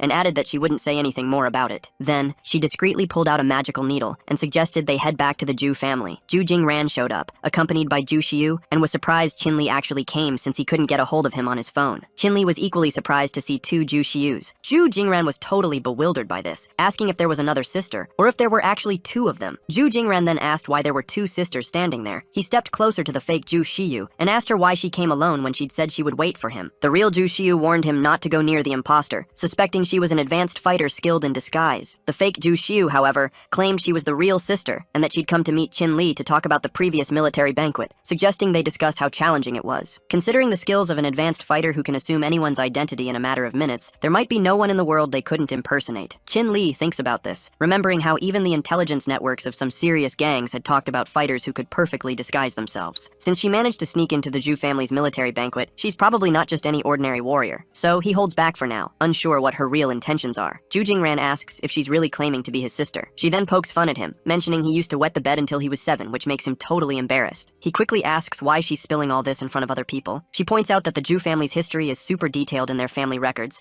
right from birth, so anyone could find that stuff out. Zhu Jingran sees her point. Both Zhu Xius then keep bringing up embarrassing stories from Zhu Jingran's childhood, much to his absolute horror. Zhu Jingran tries to get them to stop, and the first Zhu Xiu is surprised by how much the other knows about their family. The second Zhu Xiu declares that whatever her motive, she won't let her win. They both start fighting, and Qin Li jumps between them to break it up. He grips his magical needles in both hands and says if there's no other way to figure out the truth, they should try his way. He apologizes for stepping in. Zhu Jingran then tells Qin Li that he actually met his sister yesterday. Zhu Xiu finds this weird. She feels no pain, and her body feels all warm and comfy. Qin Li explains that if it wasn't for Miss Zhu's meridian damage from the military banquet, it would have been super hard for him to tell the real from the fake. He checks her pulse and says that only Miss Zhu's injury is something no one else could fake. The fake Zhu Xiu then says she originally just wanted him to leave Beijing, but now that he's found out her secret, he can't leave anymore. Qin Li points out that even without him contacting her, she's been making some pretty reckless moves. She admits it, adding that's why she still has a few tricks left. She then pulls out a needle and lunges at Qin Li, but he stops her and shoves her back. She quickly takes off, saying that with his current strength, he still has a long way to go in Beijing. Qin Li thinks that if he's going to stick around longer to get more info, he really needs to get stronger. He says he didn't expect the girl to get away so fast, showing just how powerful she is. Zhu Xiu thinks maybe only top-tier gang warriors from the hot summer region have that kind of power, and wonders if there's some secret link between the Qin family and those gangs. She assures Qin Li that the Zhu family will totally look into this matter. Qin Li agrees, admitting her strength is way beyond his and Zhu Jingran's. He then asks Zhu Jingran how he knew he was here and what's going on. Zhu Jingran explains that his big brother had an urgent matter,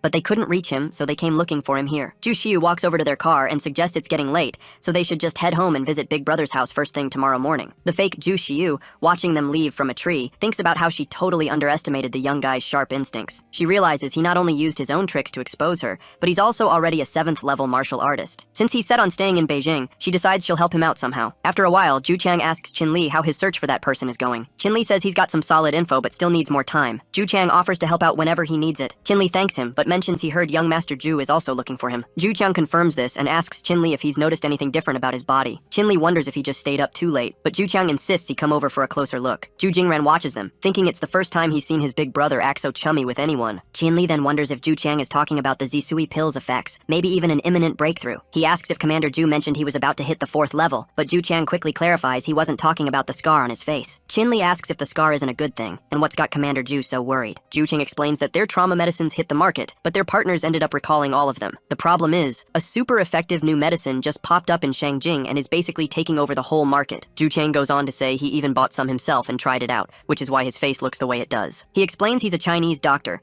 and really wants to figure out the ingredients of this new medicine to make their own products better. He hands Chin Li a cream jar and makes a generous offer. Chin Li can use any medicine they have, and there's a reward waiting for him too. Chin Li thinks Zhu Qiang is giving him way too much credit. He also wonders if using the Zhu family's valuable ingredients to boost his own body and martial arts would be a huge plus. He opens the jar, takes a sniff, and instantly recognizes the formula. It's the medicine he prescribed ages ago. Chin Li tells him he actually created the recipe for that ointment and had his wife make it before he came to Shangjing. Zhu Qiang asks what he means by that. Chin Li explains that if he's not mistaken, this product must be made and sold by his wife's company. Zhu Qiang gets it and is totally amazed that Chin Li could develop such an advanced scar medication at such a young age. But Zhu Qiang is still a bit puzzled. Zhu Jingren then asks if Chin Li is really married, and Zhu Xiu chimes in, pointing out how young he is to be married. Chin Li confirms it, saying he met his wife in college, they graduated together, and then got married. He even adds that he's the son-in-law of the Zhu family. Given Chin Li's amazing work with the ointment, Zhu Qiang then proposes a favor. Chin Li tells him to just say what's on his mind. Zhu Qiang explains that even though the Zhu family makes all the military medications, some of theirs aren't as good as what's out there on the market. So he wants to ask Chin Li to be their special medical consultant. He promises they're open to any conditions Chin Li might have. Chin Li replies that if his wife ever wants to expand her business into the Shangjing market, the Zhu family will do everything they can to help. He stresses that he can set 3 conditions, and they'll stick to them, following all moral laws. Chin Li thinks to himself that to achieve his goals and keep looking for Master Qin, he might need to stay in Shangjing and grow the business there. Chu Kyung mulls over the situation, a martial artist with incredible strength and amazing medical skills. Given all that, their best bet is to try their hardest to get him on their side. He's worried about what could happen if they made an enemy out of someone like Chin Li. He decides that accepting this amazing offer is definitely the right move. He comments that Chin Li is a really smart guy. A little while later, Chin Li is sitting in Jiang Jun Villa when he gets a message from Xiao Feng saying he's arrived. Just then, Jiang Jun walks in wearing shorts and says good morning. Chin Li gives him a weird look, and Jiang Jun notices. He asks what's up, then covers his legs, explaining he didn't expect those pills to be so strong, making him feel super hot. Chin Li checked his pulse, noting that it was almost time. He told Jiang Jun he planned to teach him some martial arts techniques today. Jiang Jun was super eager to learn. Chin Li then showed him a bunch of books and told him to pick one. He grabbed a book but couldn't help asking if Chin Li was absolutely sure practicing it wouldn't make him go crazy. Chin Li reassured him, telling him to just keep practicing. So Jiang Jun decided to give it a shot. Just then, Chin Li opened the door and saw Xiao Feng. He asked him what he was doing there. Xiao Feng replied, asking if he wasn't allowed to catch up with a teammate. He told Chin Li to get in the car. Chin Li wondered how Xiao Feng even knew he was staying at that place. A little while later, they were both in the car. Chin Li pointed out that he didn't think this was the way to the airport. He noted that local airports are usually in open, flat spots, but all he could see in this direction was mountains. Xiao Feng explained that he was just taking the shortest route. Chin Li persisted, saying this path still didn't feel right. He also asked if Xiao Feng had found any info about Master Qin's whereabouts. He mentioned that Master Qin's trail was super well hidden, with no traces at all. Chin Li added that there was always a chance Master Qin might have just vanished. Xiao Feng then responded, saying he almost lost a clue himself,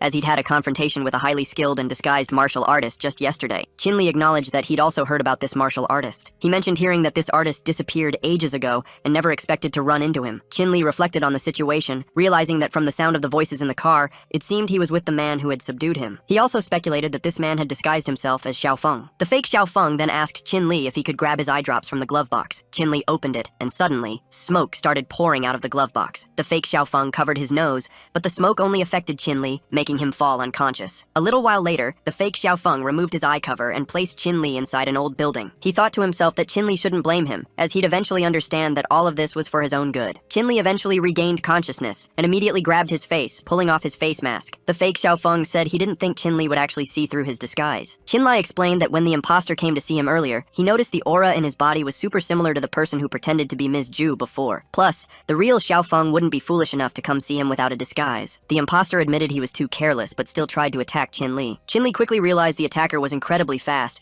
and he didn't have enough time to dodge. The imposter then grabbed Chin Li's neck and told him not to blame him for not listening to his advice. In response, Chin Li secretly pulled out a magical needle and retorted that he never asked for his advice, so there was no reason for him to listen. He thrust the needles into the imposter's hand, making it bleed. Chin Li realized the imposter couldn't use his right hand now, but the imposter went on the offensive again, landing a punch right on Chin Li's face and throwing him away. The imposter commented that he had a great idea, but it unfortunately didn't work out. Chin Li wondered just how strong the imposter really was, especially since his right arm's Kai was blocked, yet he could still generate so much force. He decided not to talk anymore and started using his magic. Chin Li observed the imposter's magic and realized he had a super powerful aura, way stronger than his own. He knew this was going to be a tough fight and started thinking about his options. Looking around, he spotted an opportunity in the area. It was full of barren graves, surrounded by hills, a perfect spot where Yin Kai gathered. The imposter imposter decides to make a run for it, but then he questions if he's really fleeing, claiming everything is within his reach. Chin Li tries to attack him, but the imposter easily dodges and makes fun of Chin Li for his lack of self-respect. The imposter taunts Chin Li, asking if he's still struggling. Chin Li stops, hides a magical needle in his hand, gets closer, and throws it at him. At the same time, he uses his magic to summon the 7 deadly spirits. The deadly spirits completely surround the imposter. Chin Li explains that he only ran to trick the imposter into the center of his formation. The imposter thinks Chin Li believes he can close the power gap with this simple setup,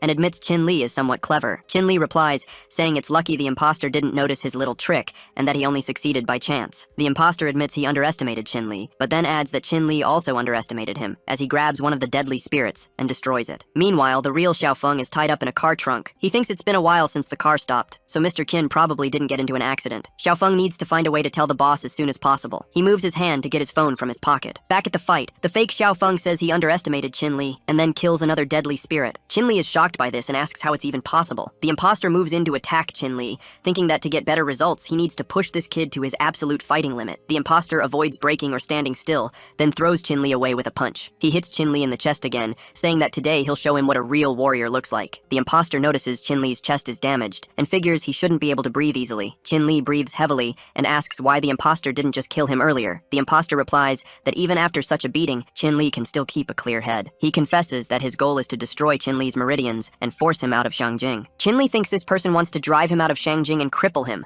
wondering if it could be someone from the Qin family. The imposter gets ready to attack Chin Li again, believing this will be the final blow, hoping Chin Li can survive it and not be beaten to death. Just then, Liang King arrives, her face hidden by a mask, and throws a knife at the imposter. The imposter tells her not to get in his way. Liang King tells Chin Li to run fast. The imposter replies that if they interfere, it's his own good deeds that make him want to run. He then pushes Liang King, making her fall on top of Chin Li, and his mask comes off. Chin Li asks if Liang King is okay, and is surprised to see her. The imposter assures Chin Li that no one is bothering them now. The imposter agrees, mentioning that he also wants to test Chin Li's strength and gather his magic. The imposter observes Chin Li, thinking that someone suddenly injured at the Tanzhong point can still show such strong ability, calling him a genius. They both get ready to attack each other. The fake Xiaofeng remarks that Chin Li did impress him, but this time, it's all over. The imposter strikes Chin Li on the neck, knocking him unconscious. He then leaves the scene, thinking that's all he can do, and the rest is up to Chin Li. The scene then shifts to Zhang Zhen, who is practicing meditation. He wondered if he was doing the martial arts moves correctly, the ones brother Chin Li had given him. He thought the posture felt a bit off, so he decided to tweak it based on what he saw in a book. He wasn't sure if his new way was right or if he should stick to the original. He figured he needed to ask brother Chin Li for guidance, but then he realized it had been 7 or 8 hours already, and Chin Li still hadn't done anything. Meanwhile, Chin Li was in his room,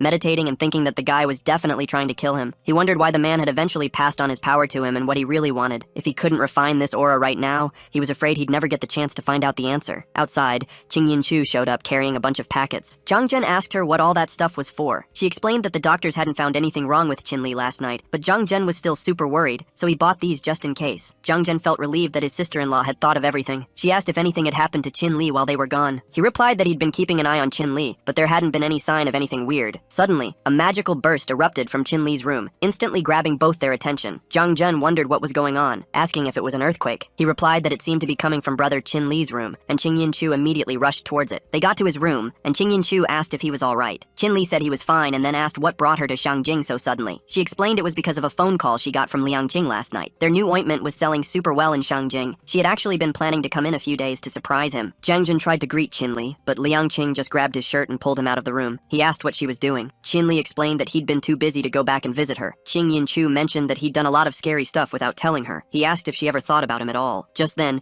he felt a sharp pain in his chest and coughed up some blood. She immediately asked what was wrong with him, wondering if something serious was happening. He told her not to panic and asked her to let him check it out himself first. She agreed. He realized it was probably because the aura from his breakthrough hadn't been fully refined yet. It looked like to truly merge that power, he still needed to find the heavenly treasures the old man used to possess. She expressed her fear, thinking she might have made him angry. He told her it was okay, totally normal, and that he probably just practiced a bit too much lately. She then mentioned that, by the way, he had helped Master Zhang Zhen step into the world of martial arts so he could train too. He asked if she wanted to train as well. She replied that she was his wife, and she hoped to stand by his side one day, especially since she'd decided last time that she'd be his for life. He said, well, now that I've thought about it, let's give it a try. After a while, Qin Li quietly left the room while Qing Yin-chu was sleeping and headed downstairs. He saw Liang King and asked why she was still awake. She explained that she had just been to Xiao Feng's place, and after swapping information with him, she believed what happened in the 19th Division back then couldn't possibly be that simple. Qin Li told her that the military just saw her as a glorified soldier, so she really should keep her distance from Shangjing. She agreed and thanked him for looking out for her. As he headed for the door, she asked if he was going out. He replied that he needed to check on the old man from yesterday. She offered to go along, but he turned her down, saying he had his own plans for this, and they'd see if the old man had anything to do with it. A Qin house guard mentioned that only the master of the Qin family was allowed into that chamber, and it was always being watched. The other guard confirmed it. Meanwhile, inside the Qin family's secret room, Qin Li was looking through books and realized that the highest level martial artist in their family's history had only ever reached the 5th level. He figured it really seemed like the old man had no connection to the Qin family after all. Then he spotted a note tucked inside a book, read it, and understood that Master Qin had planned all of this way ahead of time. The note said that Master Qin would tell Qin Li everything he wanted to know once he reached the higher levels of martial arts. Qin Li wondered if there was even a level beyond the 9th for martial artists. Just then, Qin Muse and his father walked past the room and greeted each other. Qin Muse asked if Staff Sergeant Wang had mentioned anything about who was participating in this year's martial arts tournament. Qin Li said no. Qin Muse then asked what was wrong. Qin Li explained that the books in the room weren't where they should be, which meant an outsider might have gotten in. Qin Li wondered if he'd been found, but no. Qin Li was actually talking about someone else who had been in the room. Qin Muse clarified that it was actually him. He'd gone in yesterday to see if there were any books that could help with his martial arts training. His father told him not to go into the secret room anymore, explaining there were many things in there he shouldn't touch. Qin Muse acknowledged this and said he understood. Qin Li picked out a painting and said he'd send it to Staff Sergeant Wang first thing tomorrow, and then he could ask about the martial arts tournament himself. Qin Muse just said, okay. Qin Li then asked, what? Qin Muse mentioned he'd heard that their grandfather had left behind some elixirs in the past, ones that were supposed to quickly boost a martial artist's rank. Qin Li wondered if it was a cleansing pill. Qin Muse's father confirmed it, saying his grandfather really did have one of those pills. Qin Muse suggested that if the pill was so powerful, why not let him try one? Qin Li explained that it was a half-finished product with tons of side effects, and his grandfather had actually destroyed it before anyone could use it. Qin Muse suspected that Qin Li might not know about it because it was hidden. They then left the secret room. Qin Li asked if she was looking for something too. Zhu Xuanyi, who was also hiding in the secret room, confirmed it, saying yes. She said she didn't think Commander Qin could still find his, even though it was hidden so well. Qin Li believed the scent was Qin Muse's. He apologized for any offense. Hearing a sound, Qin Li moved towards her and told her not to make a peep, warning that they could both get caught. He then spotted Qin Muse in the room and wondered what Qin Muse was trying to do by sneaking around. Qin Muse pushed some books aside and mentioned that he finally managed to get the old man to leave. He spots a small vase and realizes the old man tried to trick him, claiming the medicine was destroyed. Good thing he was careful. He figures a small side effect is no big deal if it makes him stronger, maybe even a lie his grandpa made up to get stronger himself. He pops the pill, swallows it, and shouts that it's super hot. Suddenly, he transforms into a monster. Qin Li watches, wondering what kind of pill this is, seeing other genes trying to merge with Qin Muse. Qin Muse, meanwhile, thinks he never expected to feel this pill's power so soon. Someone asks if he wants them to answer calls for him. Qin Li grabs Shu Shu's hand and takes off, telling her to keep up. Qin Muse is right behind them. Qin Li thinks it's not the right time to show who he really is. Qin Muse yells that he'll kill them when he catches them. She remembers the old man told her to put the paper in the Qin family house, which was supposed to help her meet him. She didn't believe it was actually happening. Qin Li tells her to stop running and stay put. They turn onto another street, and he pushes her to hurry that way, but then her foot twists, and she falls. She figures they can't escape today. She also thinks Godfather should have told her that if she could successfully take over this guy, boosting her cultivation levels quickly would be easy. She tells Qin Li that Commander Qin Li is too fast and she just can't keep up. He replies that he's not the only one who's quick. Qin Muse almost gets them, but they manage to dodge his attack. He wonders why Qin Li came to him when he wasn't even looking for him. He thinks Qin Li caught up super fast and wonders if he took one of those forbidden power-boosting drugs Godfather talked about. He also ponders why she's with Qin Li, maybe on Officer Wang's orders. He reminds himself that everything is still in his hands, so it's not the time to upset Officer Wang. He asks why the people who were just there suddenly vanished. She replies that he can't seem to see them and wonders if this is the side effect the head of the Qin family mentioned. Qin Muse asks where they went and tries to run. She slaps him, and he demands to know who dared to hit him. She thinks he's not faking it. He then runs off in another direction, yelling, "If you guys are so amazing, then don't run." They both just watch him go. Qin Li remembers being close to Officer Wang and asks her why she's with him. She suggests Commander Qin Li shouldn't ask, adding that she hasn't seen him tonight anyway. He replies that since she put it that way, he won't push it. She compliments him, saying she likes smart people like him. Her phone rings, and it's Godfather. She tells Godfather she'll rush back right now. Then Qin Li tells her, "All right, go tell him." He then brings up Officer Wang's request, and she says she's afraid she'll have to bother him to follow her. Meanwhile, Qin Muse vows that one day he'll definitely make everyone who angered him pay. The scene then cuts to the military base yard, where Qin Li arrives, overhears their chat, and wonders if he took some forbidden drugs before speeding off. Meanwhile, Qin Muse spots Qin Li and announces that Commander Qin Li has finally arrived, and they've been waiting for ages. Zhuge Xuini, noticing Qin Muse's face, asks what happened. He quickly explains that he had so many files yesterday that he accidentally slapped himself, asking them not to tease him about it. Commander Wang laughs it off, telling his niece not to tease Qin Muse anymore since everyone's here, and it's time to get down to business. He then tells Qin Li that the people gathered are Shangjing's most powerful individuals. The chief has decided these four will represent Shangjing in the martial arts competition happening next month in Tianhai City. Qin Li asks about this martial arts competition. Commander Wang confirms it's real, explaining that this year it's it's the most advanced and largest-scale fighting competition yet. He's confident that with Commander Qin Li leading these individuals, they'll definitely snag first place. Commander Wang thinks to himself that Qin Li probably already guessed he wouldn't turn down this offer. He continues, saying that Shang Jing's representatives have now been officially decided. In previous competitions, he was happy enough just for the guys to participate and get some practice. But this year, he's really hoping they'll secure first place. Xu Qian then asks if there's something special about this year's trophy. Commander Wang reveals that he heard the first place prize is the incredibly rare and valuable secret herb, the Fire Saint Lotus. Qin Li asks about the Fire Saint Lotus, thinking to himself that it's the precious herb that could help him cultivate spiritual energy. Commander Wang asks, "What?" And Qin Li quickly laughs it off, saying it's nothing. He's just never heard of that kind of herb before and is a bit curious. Commander Wang then remembers that Qin Li also has another identity as a godly doctor, so of course he'd be interested in such things. Qin Li then turns to Zhu Xuanyi, asking if she has any advice. She addresses him as team leader. She explains that she's the weakest on the team, being only a third-ranked fighter, and asks how he plans to personally train her before the competition. He agrees, suggesting they set a time for everyone to meet and discuss. Commander Wang tells Qin Li that his daughter is in his hands, and Qin Li agrees. Meanwhile, Zhu Xuanyi thinks to herself that he'll become one of her people sooner or later. Later, Zhu Xuanyi arrives at Qin Li's home, knocking on the door and asking if it's Commander Qin Li's residence. Hearing the knock, Liang Qing places her dagger on the table, opens the door, and greets her. "Good morning, Commander." Liang Qing then asks who she's looking for. Zhou Xuanyi steps inside, asking if Commander Qin Li doesn't live there. Liang Qing, meanwhile, thinks to herself, "Commander, the boss is a military member now too?" She also wonders who this woman is, as she looks familiar. Liang Qing asks her again if she's looking for Qin Li. Suddenly, voices can be heard from an upstairs room. Qin Yanchu exclaims, "Qin Li, be more gentle!" Zhou Xuanyi gets excited, saying the team captain is so thrilling, thinking, "No wonder he's a man I'm interested in. He's good at everything." Meanwhile, upstairs, Qin Li is actually trying to start a car with Qin Yanchu. He asks how she's feeling and if she's okay. She confirms she is, while Zhu Xuanyi comments that the captain is doing an excellent job. After searching for something, they both head to the bathroom. Qin Li helps Qin Yanchu into the tub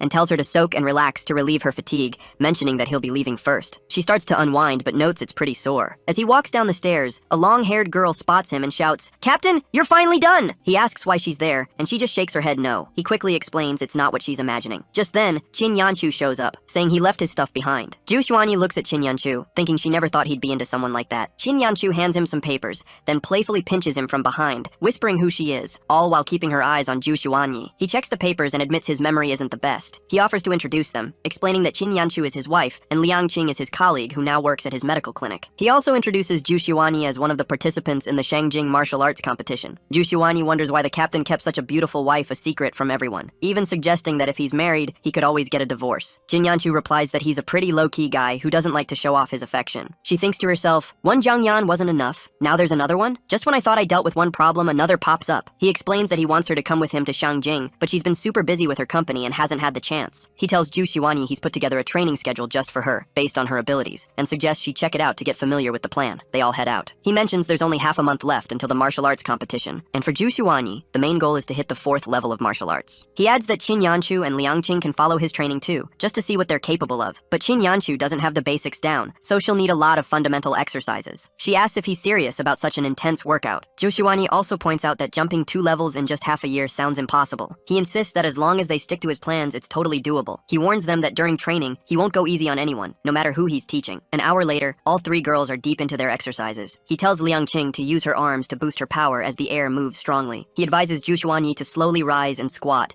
feeling the air flow through her core. Qin Yanchu cuts in, saying she can't go on because it hurts way too much. Zhu Xuanyi mentions she still can't feel the aura flow he talked about. He looks surprised and asks if something's wrong. She asks if he's a doctor and if he could check her out. He walks over, takes her wrist, and says he should take a look. Meanwhile, Qin Yanchu calls out to him, explaining she's been doing his exercises for a bit and has been feeling something weird in her body, so she suggests he examine her too. He agrees and reaches for her hand, using his magic to check her. He figures her training should be the easiest, so there shouldn't be any problems. But as he places his hand on her head, he finds it odd that there doesn't seem to be any illness in Qin Yanchu's body. However, he spots a green breath coming from somewhere and touches it with his magic. He wonders where this green breath is from and why it feels like it's messing with the aura in his own body. He questions what this thing is and then sees a magical shadow behind Qin Yanchu, asking why it's appeared in her body. He tried to touch the green energy, wondering why its scent felt so familiar, but it pushed him away hard. He thought about how close he came to having his mind taken over. Qin Yanchu asked if something was wrong with her body, and he figured this entity was probably what was making her feel bad, but he had no idea what it was, and it looked like it had been inside her for a while. He'd never heard her complain about feeling sick before, so it seemed her recent practice had woken it up. He told her not to worry, saying it wasn't a big deal, and she'd be fine after some rest. He realized his current power wasn't enough to deal with the entity inside her, and he needed to cultivate more strongly. He wondered if that was truly the situation. Just then, Jiang Zhen came over and asked about about his brother. Jiang Zhen said he'd been practicing the secret book he gave him, but hadn't felt anything. He thought about why Jiang Zhen wasn't feeling anything, and considered that maybe Jiang Zhen had been practicing so much lately that he hadn't noticed the changes in his own body. Qin Yanchu then suggested Jiang Zhen try running a lap around the area, which surprised him. She confirmed her request and encouraged him to run. Jiang Zhen sat down to get ready, thinking to himself, then started running really fast. Qin Yanchu asked if she could keep practicing, and Jiang Zhen, who had just finished his run, came back, mentioning how effective his marrow elixir was. Jiang Zhen suggested that if he gave him more, it might help even more. But he explained that the marrow pill's job was to transform the body, and taking more wouldn't make it work better. Qin Yanchu then asked what a marrow pill was, and Jiang Zhen explained it was a bone-cleaning pill made by Qin Li that could turn someone into a martial artist. Zhu Xuanyi commented on how high quality the captain's elixir was, and asked for one herself. He gave her one, saying there were still a few left, so they could each have one. Jiang Zhen then quietly whispered to him that they wouldn't feel the same way he did when he took it, and ended up sleeping naked. He explained that the elixir had strong yin and weak yang properties, so women wouldn't have the same reaction he did. Zhu Xuanyi secretly thought about how generous the boss was to give such an expensive elixir. Qin Yanchu took the pill and said it tasted super bitter. Zhu Xuanyi suggested it would dissolve in her mouth, and found the captain's elixir to be quite sweet herself. He then went to his room to meditate, thinking about the extra force that had entered his body, and how his senses were getting stronger. He wondered if he could turn the formation's principles into a cultivating platform to help with practice, and he believed he had managed to do it. He realized that with this formation,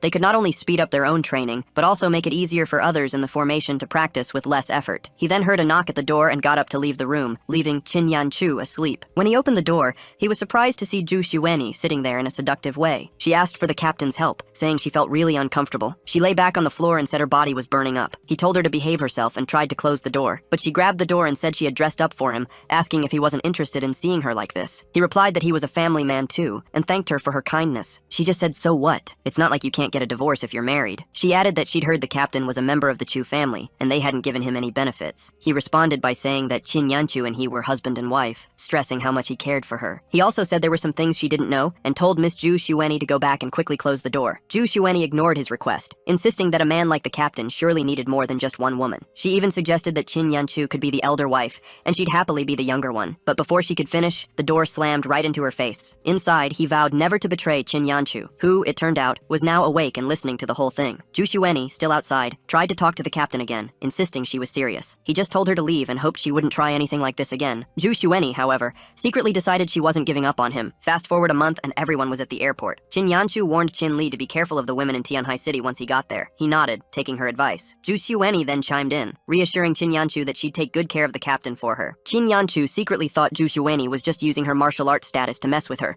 but she thanked her anyway on her husband's behalf. Once they were on the plane, Qin Yanchu told Jiang Zhen to join her, reminding him it was time to get back to work. She asked where Liang Qing was, and he also wondered if she'd been there just a second ago. Qin Mu felt like someone was watching them, and then he spotted someone reading a newspaper. As everyone settled into their seats, Liang Qing decided she'd follow the boss no matter what, pulling the newspaper away from her face. Zhu Xuanyi tried to cleverly maneuver herself to sit next to Qin Li, but she accidentally landed right in Commander Wang's lap instead. She immediately snapped at Qin Mu, telling him to watch where he was stepping and asking if he ever paid attention. She hugged him, apologizing and checking if she'd hurt him. Zhu Qiang then told Zhu Xuanyi that she seemed to have confused him with someone else, which left her completely shocked as she realized her mistake. He politely asked her to stand up. Qin Li then mentioned that, according to Staff Sergeant Wang, Shang Jing had never actually won a martial arts tournament. Zhu Qiang replied, saying he'd met some really skilled martial artists before. Qin Li thought about how he'd encountered advanced martial artists himself, and wondered how close he was to becoming a level 9 martial artist. He wasn't sure if he'd be up against a level 9 or even higher opponent. After some time, they finally arrived in Tianhai City. Zhu Xuanyi exclaimed that they'd finally made it, but she was totally exhausted. She called the captain over, asking him to take a look around. He privately mused that the world of martial artists seemed way more complicated than he'd first imagined. Meanwhile, Tang Yi warned Zai Wen not to bully people so much, but Zai Wen just said she planned to bully Tang Yi too, then kicked her away. The other girls quickly rushed to help Tang Yi,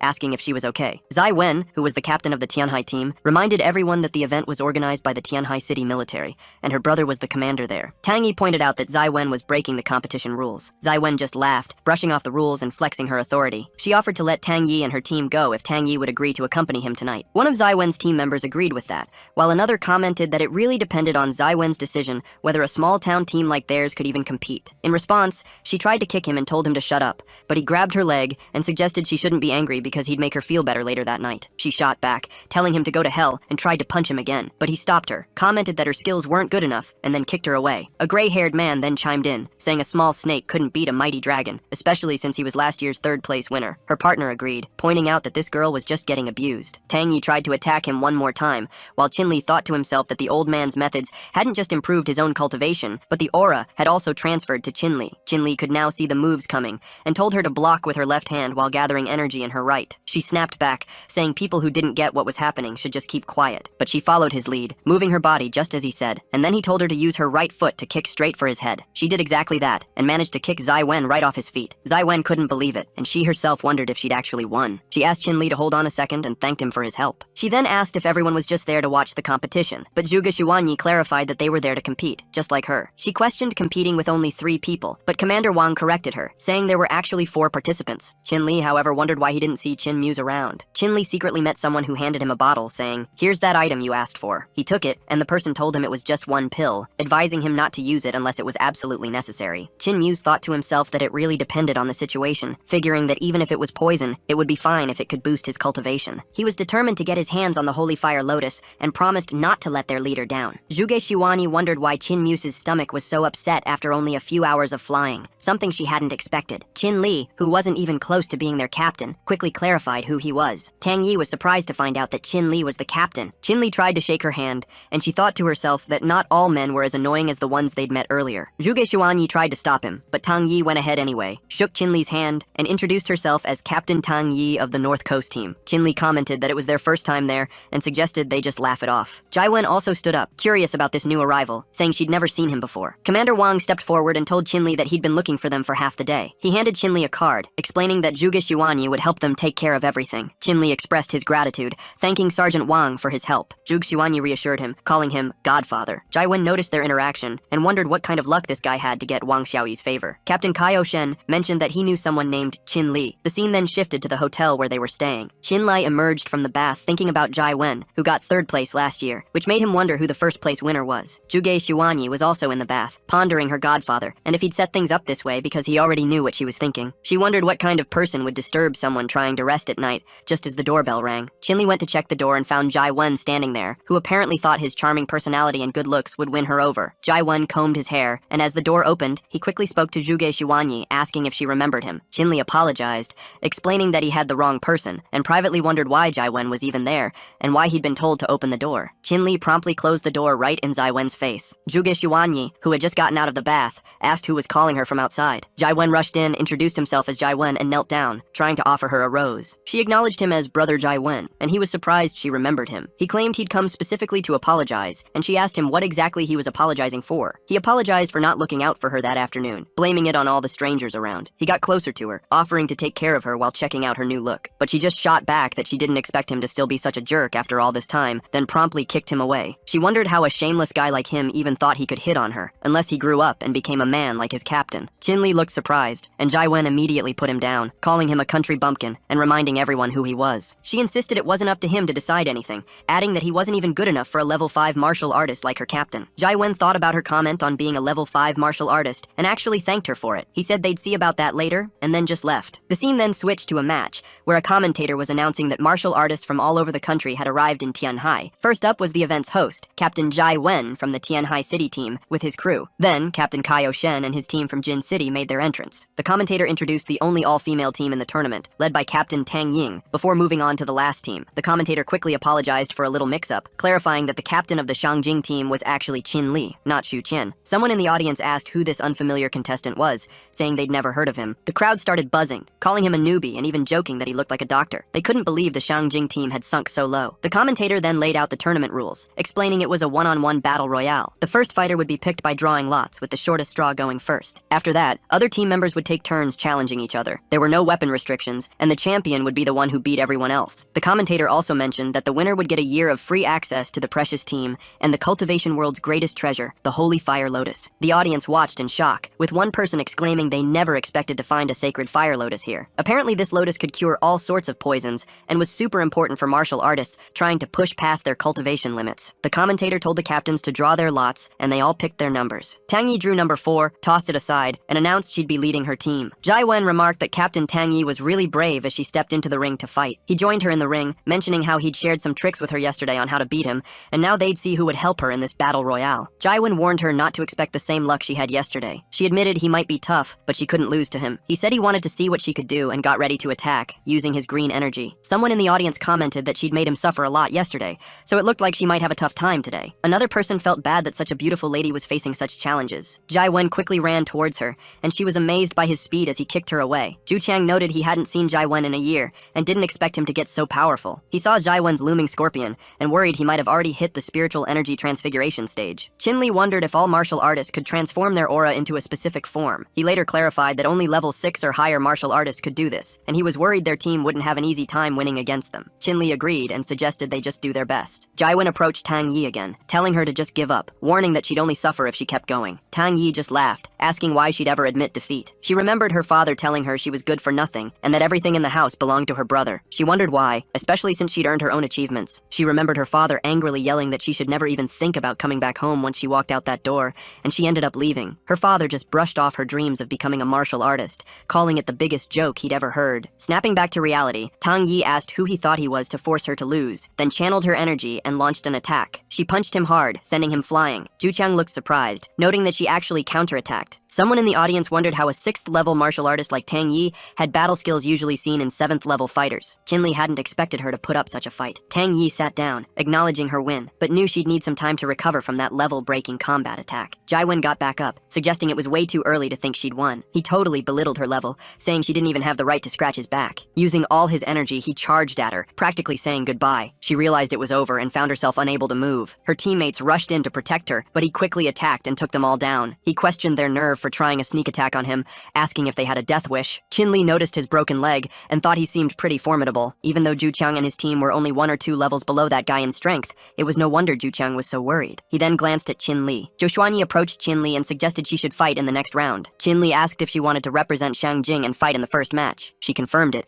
and he thought that with her skills, challenging Jai Wen was pretty risky, but if she targeted his weak spot, she might actually have a chance to win. She asked if that was okay, and he replied that he supposed so, but advised her to be careful and use a specific signal if she was losing. Jai Wen laughed, asking if no one dared to challenge him now. Zhu Qiang commented that she hadn't expected the captain to have already predicted everything. She stepped into the ring for the fight and challenged him for the second match. She playfully suggested he'd go easy on her. He shot back, saying he'd spare her but wouldn't be responsible if he messed up her beautiful face. She retorted that it was unclear who would end up in trouble, asking if he'd forgotten the pain from yesterday. He angrily shouted that since she wanted to play, he'd have some fun with her, then charged towards her to attack. Zhu Qiang hoped she could last a bit longer, at least not lose too badly, and she quickly dodged his attack. She tried to kick him between the legs, but he caught her leg, and she pleaded for him to let go. He tightened his grip, saying there was no point in struggling, and got ready to punch her. She asked for a moment, conceding defeat, but he refused, stating he wasn't done playing with her yet. She offered to let him go if he could be seductive. He excitedly asked if she was serious, and she confirmed it. He released her leg, thinking that even though he wouldn't dare to offend Staff Sergeant Wang, she started it, so it wasn't his fault. However, she suddenly attacked his broken leg, and he screamed in pain, surprising the audience who wondered what was going on. Jai Wen commented on his acting skills, and she was shocked,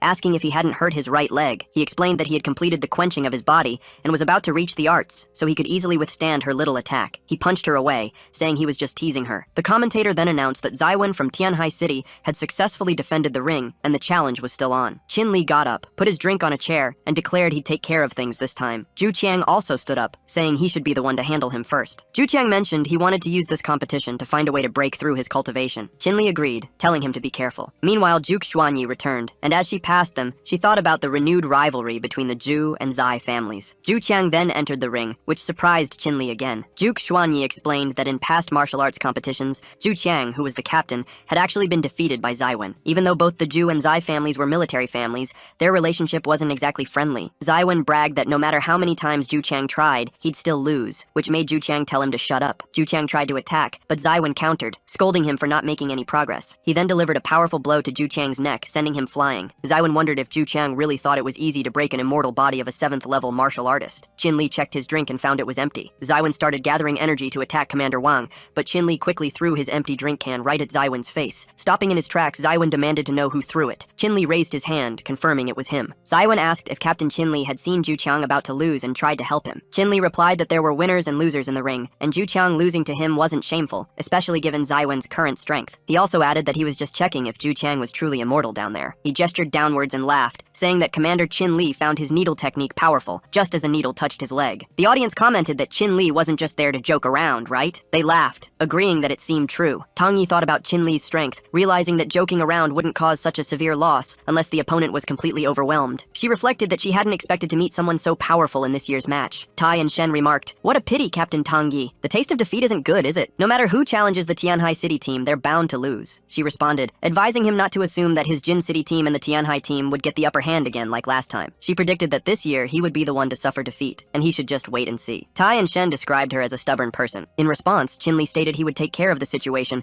while Zhu Qiang asked the captain to be careful. Zaiwen thought to himself that Chin Li was only a 5th-level martial artist, wondering how he would deal with his opponent. Chin Li asked Captain Zaiwen to go easy on him. Zaiwen responded that since it was Captain Chin Li's first time leading the team, he could make the first 2 moves. He thought that he couldn't possibly break through Zaiwen's defense with just 2 moves. He then proposed, asking if Chin Li would let him have 2 moves instead. He further inquired if Captain Chin Li didn't like the arrangement, adding that he could give him a few more strikes, okay? The audience shouted that even before the fight began, Chin Li's spirit had already dropped by half, and someone else commented that it happened because he ran into Zaiwen. Chin Li agreed, saying okay, but for safety's sake, he'd wear these gloves first, showing off a pair of boxing gloves. Zhu Qiang asked him not to hold back, and Sergeant Wang observed that she seemed confident. She totally confirmed her confidence, pointing out how sharp Godfather Sergeant Wang's eye was. A brown-haired guy wondered if he heard wrong, then turned to his friend to ask who that guy even was. His friend said he didn't know him personally, but recognized him as Staff Sergeant Wang from Xiangjing. Sergeant Wang mentioned how surprised he was that Zaiwen took down so many opponents so fast, thinking his strength had really shot up since last year. Zhu Qiang was super confident, saying their team leader would probably beat him in just 10 hits, just like their godfather wanted. Sergeant Wang nodded in agreement. The scene then switched, and someone in the audience was eager to see if Chin Li could actually back up his big talk. Another person brought up that Zaiwen had beaten him before, hoping this time they could really show off Tianhai City's power in Jiangjing. Zaiwen then challenged Chin Li to a fight,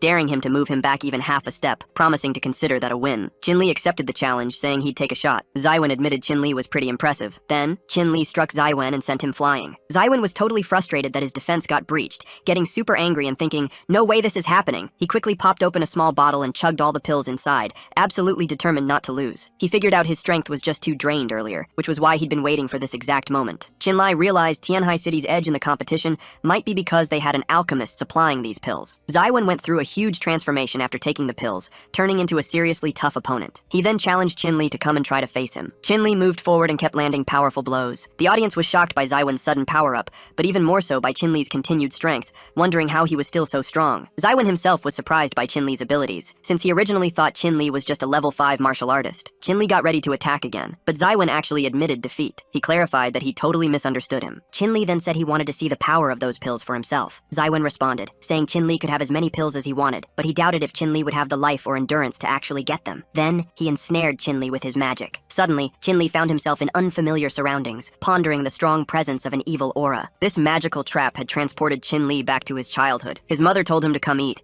asking why he was still just standing there. He wondered what was even happening to him right now. He started to walk towards the food, but suddenly, blood began spreading everywhere. He saw a crowd gathered around a funeral, and someone commented that the Chin family totally deserved this for all their wrongdoings. The person mentioned hearing there was blood all over the house that day, expressing pity for the little boy. Chin Li pushed forward, asking people to make way, and was shocked to see the grave. Just then, Qing Yin Chu arrived. Chin Li asked her why she was there. She said she was sorry for not getting there on time, but even though his mom and dad weren't in this world anymore, there was no need to be sad. She moved closer and hugged him, telling him he'd be joining them down there right now. She pulled out a knife to stab him in the back, but Chin Li grabbed her hand and threw her away, saying that even if she became more and more like Qing Yin, her body odor was still just as unpleasant as before. Chin Li was pretty shocked when the fake Qing Yan suddenly turned into Keelan. He figured if he really wanted to fix things, he needed to get rid of this darkness first. But with everyone not cooperating and so many things in his way, he knew he had to seize this chance to push forward. He grabbed the knife off the floor and noticed all the evil spirits lurking around. Chin Li plunged the knife into the floor. Suddenly, a bunch of Keelan duplicates popped up, all yelling to kill him. Chin Li struck one of them, thinking that while this guy's fighting skills weren't as good as Zaiwen's, his ability to create illusions was definitely enough to cause some serious trouble. He realized that if he didn't take out the old man behind these illusions,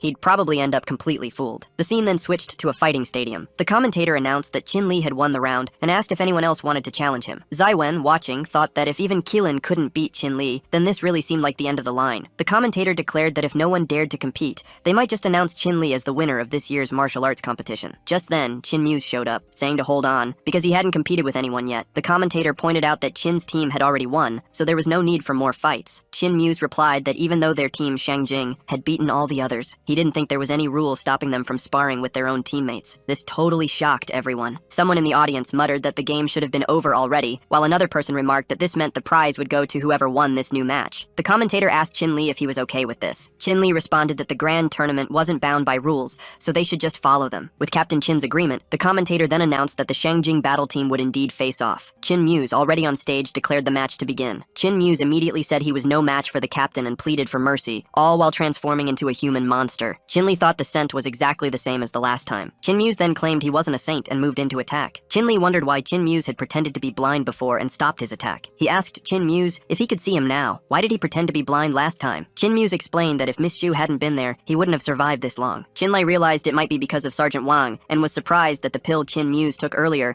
had boosted his power so much. Chin Muse declared he was revealing this now because he wanted Chin Li dead and lunged at him, but Chin Li punched him, sending him flying, and a bottle of pills fell from Chin Muse's pocket, shattering. Chin Li spotted a pill, picked it up, and wondered what it was. Chin Li crushed the pill. Chin Muse was shocked, remembering Sergeant Wang giving it to him and saying there was only one bottle left, to save it for emergencies. Chin Muse quickly moved towards the crushed pill, licked it off the floor, and ate it, muttering that he couldn't waste it. The audience started asking what he was doing as Chin Muse transformed into a monster. Zhu Xun wondered what was happening, while Sergeant Wang thought the drugs were finally kicking in. Chin Muse lunged at Chin Li, telling him to go to hell, but Chin Li stopped him, pushing him away. Chin Li thought about how strong Chin Muse was, and how he had crushed that medicine. What exactly was it? He couldn't believe a pill could make someone so abnormal. Chin Muse attacked again, and Chin Li decided that if that was the case, he'd use his other powers too. Chin Muse then transformed into an even bigger monster. Chin Li watched him, realizing that the chi in Chin Muse's body was growing incredibly fast, almost uncontrollably. He grabbed his magical needles, understanding that the pill's power had spread to the Beihui and Tianzhu points,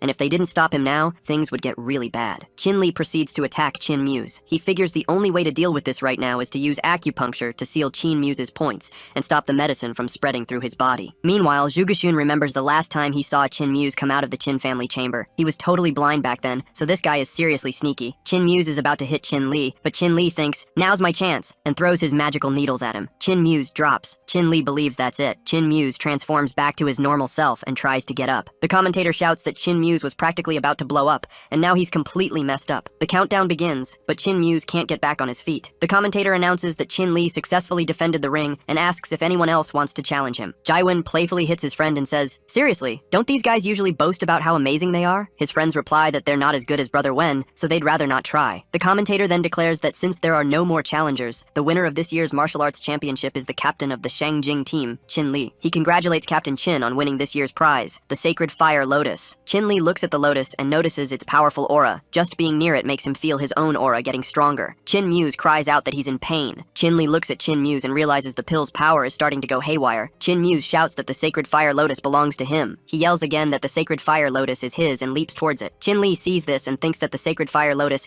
has a massive amount of yang energy, and if it mixes with the pill energy in Chin Muse's body, it'll be a huge disaster. Chin Li punches him, sending him flying. Sergeant Wang orders his men to stop Chin Muse. Chin Muse glares at Sergeant Wang, blaming him, and gets ready to attack him, seemingly ready to die in the process. Chin Li looks at them and realizes Sergeant Wang is the one who gave Chin Muse the pill. Chin Li steps between them, thinking that the pill's effects have already spread throughout Chin Muse's entire body. The only way to stop him now is to seal the veins near his heart, so Chin Li throws his magical needles at him. Chin Muse is about to attack Sergeant Wang, but then he collapses. Zhu Guixun checks on him and declares him dead. Chin Li thinks Chin Muse won't die that easily, and it looks like his plan worked perfectly. Sergeant Wang tells Chin Li not to worry, explaining that this is a life or death arena. He promises to inform the head of the Chin family and ensure Chin Muse gets a burial with the highest honors. He tells a soldier to send Chin Muse's body back to his family, and the soldier agrees. Sergeant Wang congratulates Chin Li. Chin Li thinks that he needs to keep Sergeant Wang alive and Chin Muse from truly dying until he can fully investigate everything. A little later, Chin Li is walking down the street and calls out for Liang King to show herself. She apologizes, saying she was worried he might be in danger again, just like last time, which is why she followed him. Chin Li thinks there are a lot of martial artists in Tianhai City, and her concern isn't totally unreasonable. He reassures her, telling her not to worry about him. He's just going to meet Staff Sergeant Wang, so there shouldn't be any danger. He then asks her to help him with something since she's already there. Soon after, Chin Li found himself in a car with Sergeant Wang. Sergeant Wang told Chin Li he probably had a lot of questions, but if he wanted answers, he'd have to put on a mask and come with him to meet someone. Chin Li wasn't entirely sure about it, but he got the message. Sergeant Wang quickly added not to be offended, explaining it was just standard procedure. Without orders from higher-ups, information about these places was super confidential to the public. Chin Li put the mask over his eyes, then joked that he must have misunderstood. He just wasn't a fan of the blindfold style. Sergeant Wang laughed, saying, "Commander Chin, Shounen certainly had a good sense of humor. Chin Li, meanwhile, started thinking about Liang King. It had been a while, and he wondered what she was up to. He figured with her experience, knowledge, and strength, she'd been working on things for a long time. It shouldn't be an issue for Chin Muse to follow Chin Li's needle method. At the same time, Liang King found Chin Muse. She quickly took down a guard, then grabbed a magical needle and pinned it onto Chin Muse's head. Chin Muse got up, asking where he was and if he wasn't dead yet. Liang King told him he'd be dead if it weren't for his boss. Chin Muse then asked who her boss was. She replied, Chin Li. Chin Muse was totally shocked to hear that. Back in the car, Sergeant Wang asked Chin Li if he had any questions. Chin Li said he didn't need to ask, because he was sure Sergeant Wang would give him answers once they arrived. He mused that the cultivation-boosting pills they were taking must have a limit. Otherwise, they wouldn't still be at the same level as Jai Wen. Chin Li then asked about the pill Chin Muse took. Yi Dinghong, who was now present, confirmed it was an advanced version of the pill he held in his hand. He explained that this pill, when consumed, enhanced physical strength, but he hadn't expected things to turn out the way they did with Chin Muse. Yi Dinghong explained that his parents had paid a huge price to develop those pills. Chin Li asked what he meant. Yi Dinghong revealed that his parents' research back then was meant to create more talent for the military, but it also attracted the attention of people with bad intentions. Yi Dinghong then opened a secret door and went inside. He remarked that if his parents were still around, the strength of the people in the base would be far greater. Chin Li followed him into the room, noticing photos covering the walls. Yi Dinghong handed him a file, explaining it was the research his parents had left behind. Chin Li started reading through the file. The file detailed how, at the end of their medical research, they were attacked by an outside force. Many researchers were killed or injured, and his parents' whereabouts remained unknown after they left this file behind and vanished. Chin Li then asked Yi Dinghong if he knew anything else about his parents. He replied, "Of course." He told Chin Li that if he wanted to learn more about his parents, he'd have to complete a task for him first. It wasn't illegal. He just needed to safely escort a person to the US within 10 days. This person was closely connected to the project his parents worked on, and after a big incident, the institute suffered heavy casualties and substantial losses. Luckily, after several years of effort, they finally had a major breakthrough. At the same time, some folks got interested in the results and even sent assassins to mess up the project again. Chin Li figured the person he was escorting was an alchemist. He wondered why he was chosen specifically when there were likely many strong martial artists available. He thought, did this kid figure out what I'm up to so easily? Yi Dinghong insisted he had keen eyesight. He'd recruited all the previous tournament winners, but most of them relied on drugs for their strength, which didn't last long. Otherwise, he wouldn't have come to Chin Li. Chin Li remembered his parents researching pills for these martial artists and sensed something off about their aura, but there was no other way to get more information about his parents. He told Yi Dinghong he promised to fulfill the agreement and hoped Yi Dinghong wouldn't forget it. Yi Dinghong just said, "Sure, good deal." He handed Chin Li a bottle, telling him to take these pills along. He might need them if he ran into any half-step masters. Chin Li asked about half-step masters, wondering if he meant martial artists above level 9. Yi Dinghong confirmed that yes, those above level 9 were considered half-step masters, possessing even more potent combat power. He explained that the person who provided these pills was attacked because of how effective they were. Chin Li realized he needed to finish refining the remaining aura in his body. He added that the pills he'd given Chin Li were more advanced, based on his parents' formula from back then, and he could use them with ease. He warned not to consume too many at once. A little later, Chin Li meditated, holding the sacred fire lotus. He thought about Master Chin saying he'd reveal everything once Chin Li broke through level 9. He wondered if Chifei being by his side was also Master Chin's plan. He reflected on everything that had happened, from receiving a military award to participating in a tournament to winning the sacred fire lotus, realizing it all seemed perfectly planned. Knowing he needed to uncover the truth, he decided to concentrate on his training and started working on magical techniques with the pills. The next morning, he kept meditating, thinking about how fast time flew, but he felt the energy in his body had been refined, and his body felt much more relaxed. Suddenly, he heard music, got startled, jumped out of bed, and wondered what was going on. Zhuge Shun, hearing the noise from Chin Li's room, wondered if the captain had some unique training method. He answered his phone and asked what was up. Qin Yanchu told him to come home fast. She said their mom, dad, and Chu Zitan were in a car accident and were at Zhangcheng Hospital. The doctor said Chu Zitan's condition was getting worse. He promised he'd be right there. He drove fast, wondering how they ended up in such a bad accident so suddenly. He then noticed a car chasing him, which soon collided with his vehicle. He struggled to stop his car. The punks in the other car asked why he was driving so fast, guessing he wanted to go save someone, and seemed to be sizing him up. He worried he wouldn't make it in time. A bald punk piped up, saying he heard Chin Li was a tough guy. He promised Chin Li wouldn't feel a thing after a few hits. Chin Li asked who they were, and the punk just smirked, saying they were the guys who were about to beat him up. Then he asked if Chin Li was ready for it. Chin Li, not missing a beat, confidently shot back that they were the ones who were going to get a beating. He quickly realized these guys weren't pushovers, and figured it would take a while to deal with them all. One of the punks then mentioned that there were 2 more people with Chin Li who weren't afraid of dying. Liang King told his boss he could go, and they'd handle the mess. A punk charged at Chin Muse, who calmly said, "If you want to die, I'll be happy to oblige." Chin Muse kicked the punk away, then warned the others that these guys weren't just ordinary martial artists. Both Chin Muse and Liang King got out of the car. Chin Li thought to himself that they were seriously outnumbered by all these martial artists, and he couldn't see a quick way out of this. He really needed to come up with a plan. Chin Muse warned that if they didn't leave right then, they might not make it out at all. The punks yelled, "Don't let anyone get away!" and charged, planning to go up and hold them back. Chin Muse looked at Chin Li and advised him that if they couldn't fight everyone, they should at least protect themselves and just get out of there. Chin Li threw a bottle to Chin Muse, telling him to keep it for a crucial moment and use it to boost his energy. Chin Muse caught it and thanked him. Meanwhile, the scene shifted to the hospital, where Han Ying-chu and Qing Yin-chu were waiting. Chin Li arrived and asked Han Ying-chu how things were. She sadly mentioned Chu Zitan, and the doctor expressed his regret, explaining that young master Jiang Jun had called him there immediately, but the patient's wounds were just too severe. Chin Li thanked Dr. Jai Webno for his time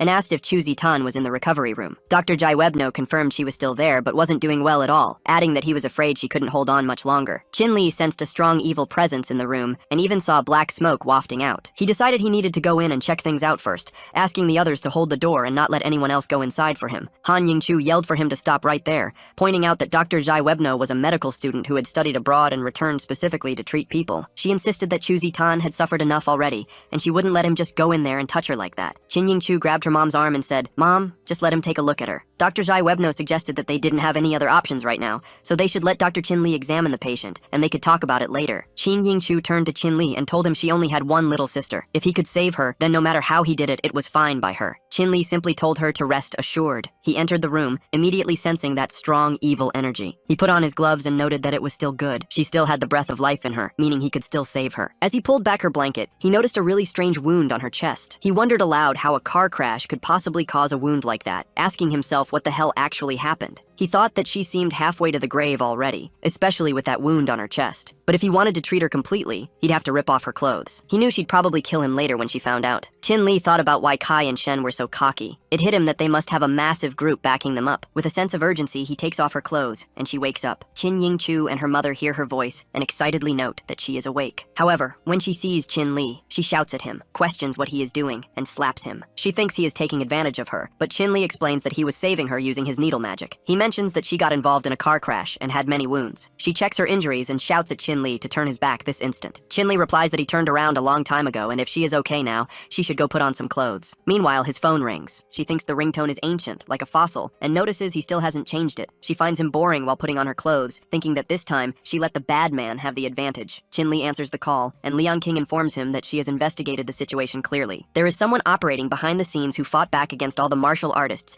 and they are on their way back from Tianhai City. Chin Li acknowledges the information. The scene shifts to a car where Kai Shen and his team members sit. One of them mentions hearing that Chin Li's whole family was involved in a car crash and laughs. Kai Shen responds, stating that the incident is just a little lesson for Chin Li, wanting him to see the consequences of angering him. Suddenly, Chin Li jumps into their car and challenges them, asking if that is so and what the consequences will be. Kai Shen becomes worried, asking what he is doing there and wondering if this brat's power is even stronger than before. He reflects on the short period of time, questioning how he could become so powerful so quickly. Chin Li interrupts, asking what's next after deceiving a person and if he plans to run away. He grabs him by the collar. Kai Shen remarks that he can't treat him this way because he is working for Jun Feng. Ignoring the protests, Chin Li throws him out of the car, stating that when he lays hands on his family members, he should remember who he is working for. Kai Shen, now on the ground, asserts that Chin Li is just a weak little brat for daring to hit him. He gets up and questions if Chin Li knows his real identity. Chin Li runs towards him, declaring that he doesn't care about his identity. If he dares to touch his family, he has to pay a heavy price. As Chin Li is about to punch him, he pleads for him to stop and offers to give him money. Chin Li asks how much, and he quickly replies with 10 million, suggesting that he can use money to make amends. However,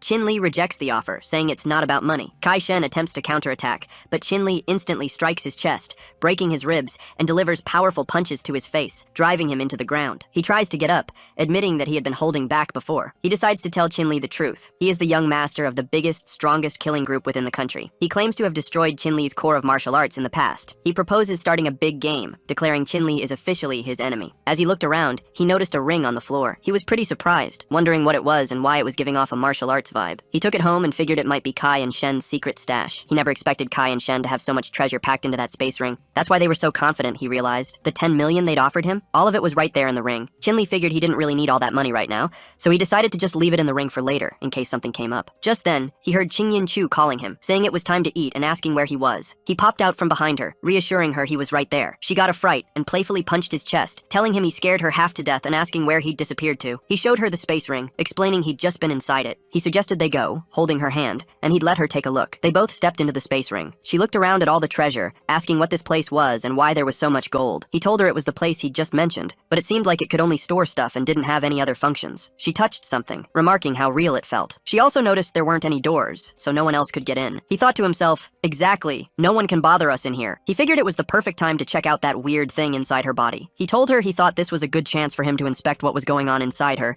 and she agreed. He used his magic to inspect, placing 2 fingers on her forehead. As she looked at his tense face, she wondered if the thing inside her wasn't benign. He, meanwhile, was thinking he'd already broken through another level, but he still wasn't sure if he could actually fight that weird thing inside her body. He tried to inspect with his magic again, but that green energy pulled him away once more. He wondered what was happening and who was pulling him. As he entered her body, he saw her transform into a different lady. He asked who she was, wondering why she looked so familiar. Had he seen her before? Then it clicked. It was her. He had a strong feeling someone was waiting for him. Anyway, he decided to follow her first to see what would happen. She ran off, and he asked who she was and what she was doing inside Ching-Yin-Chu's body. He wanted to know their connection and what exactly was going on. He followed her as she reached a central point. He asked if she'd brought him here because she needed his help, so she should at least tell him why. She spoke in another language, and he asked what she was trying to say. She thought to herself that she never imagined the seal would get so strong, completely blocking her from communicating with the outside world. Wondering what to do, she suddenly had an idea. She tried to use gestures, pointing towards some circles behind her to help him understand. He wondered if she was just gesturing and wanted him to guess. He asked if she meant she was covered by those things, like a seal, right? He then asked if that meant she and Ching-Yin-Chu were connected, and if she couldn't break the seal, she'd disappear in a few years, which would also mean Ching-Yin-Chu would die. Chin-Li asks how she can break that seal. She grabs his hands, and he feels this super strong energy, thinking, wow, what an incredible aura. She hands him a book, and then he pops out of her body. She asks what's happening, and he explains that her body isn't just any ordinary body. She's like, oh, so that's it.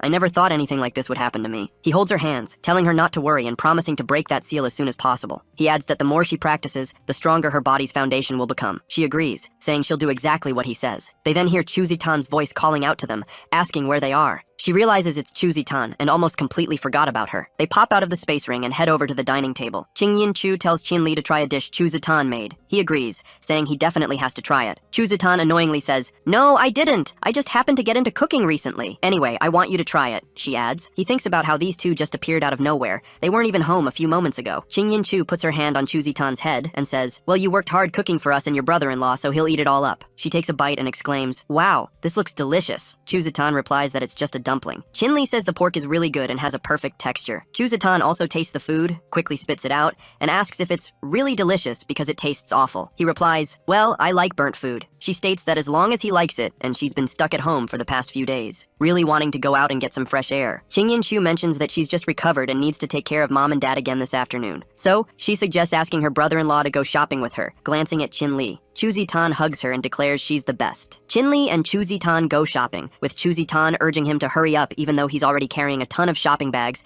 telling him to wait for her. When they get to Karshire, a salesgirl welcomes them, complimenting Chu Zitan's good eye and showing off a special watch from their store. The salesgirl asks if she's thinking of it as a gift for someone, and Chu Zitan confirms. The salesgirl then asks about the preferred color, and Chu Zitan points to a watch, saying she wants to check that one out. The salesgirl pulls out the watch, detailing its features. 12 cut solitaires with rare gemstones, 26 timekeeping functions, and handmade by the finest experts. She suggests it's the perfect choice for her boyfriend. Blushing, Chu Zitan corrects the salesgirl, saying she's mistaken. He's her brother-in-law. Chu Zitan acknowledges her mistake, apologizes, and hands over her card, saying it's all right and asking to wrap up the purchase. The salesgirl, expressing gratitude, mentions she'll upgrade Chu Zitan to a VIP customer, giving her a card machine and asking for her password. After entering it, the machine flashes a notification, insufficient balance. Chu Zitan apologizes, guessing she might have used up all the money on the card. The salesgirl remarks that it seems Chu Zitan is still a student. The salesgirl then told Chu Zitan that if she had free time, she should study hard. She added that if Chu Zitan was always busy or broke, she shouldn't waste her time there. The salesgirl seemed to regret her words,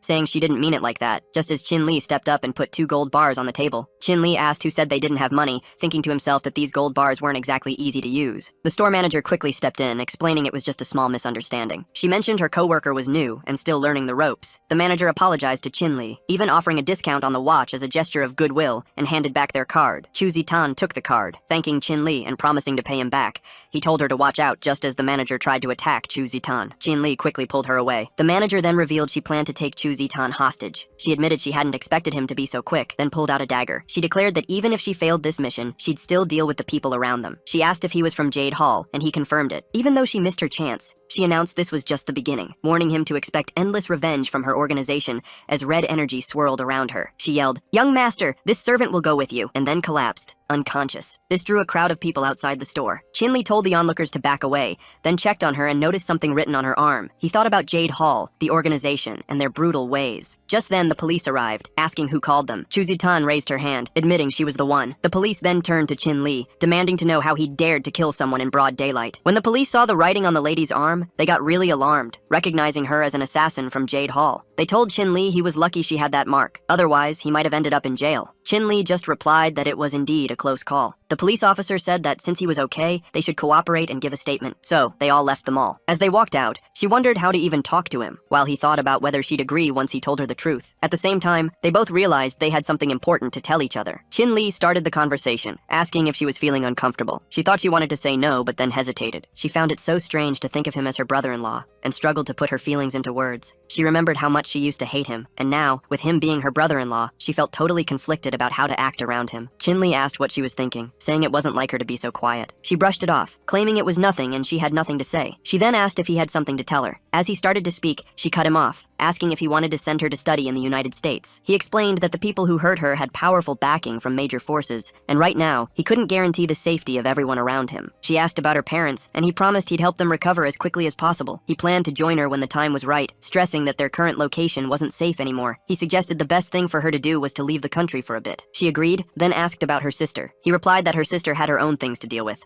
emphasizing that she was his wife and he'd do everything to protect her, so there was no need to worry. She said, "Really? That's good," and then privately wondered why she felt so pathetic, convinced that fate was just messing with people's lives. Chinli came closer, putting his hands on her shoulders. He told her not to be sad, promising to bring her back as soon as he could. Chu Zitan shot back, asking who needed him to pick her up anyway. She'd wanted to leave this country for ages to get more freedom, but, she reminded him, "Don't forget to send her monthly allowance." Chinli agreed, saying it was no big deal. Then he asked if there was anything else she wanted to tell him. She just said she forgot and started walking back home. A little later, they got home. Qingyin Chu told everyone to wash up and get ready for dinner, setting the food out on the table. Chu Zitan, though, just said she was tired and wanted to rest for a bit, heading straight up to her room. Qingyin Chu then asked Chinli what was up and why Chu Zitan looked so down. Chinli explained that he'd actually planned to send her to study abroad. Hearing this, Chu Zitan was shocked and asked for confirmation, realizing that's what had happened. Qingyin Chu hugged him from behind, telling him not to worry. She believed that one day, Chu Zitan would understand him. Chinli thought to himself that even though his family's safety was sorted out for now, the seal inside her body needed to be removed ASAP. He went to his room and started reading the book she'd given him, wondering if it was the Heavenly Heart Sutra. He even wondered if she might be lying to him, especially when he opened the book and found it completely empty. Puzzled, he thought maybe the texts only appeared under certain conditions. What good was a book she gave him if there was nothing to read? While he was thinking all this, his phone rang. He answered, and the caller said, he did it. Qingyin Chu said she'd meet him after taking care of their parents,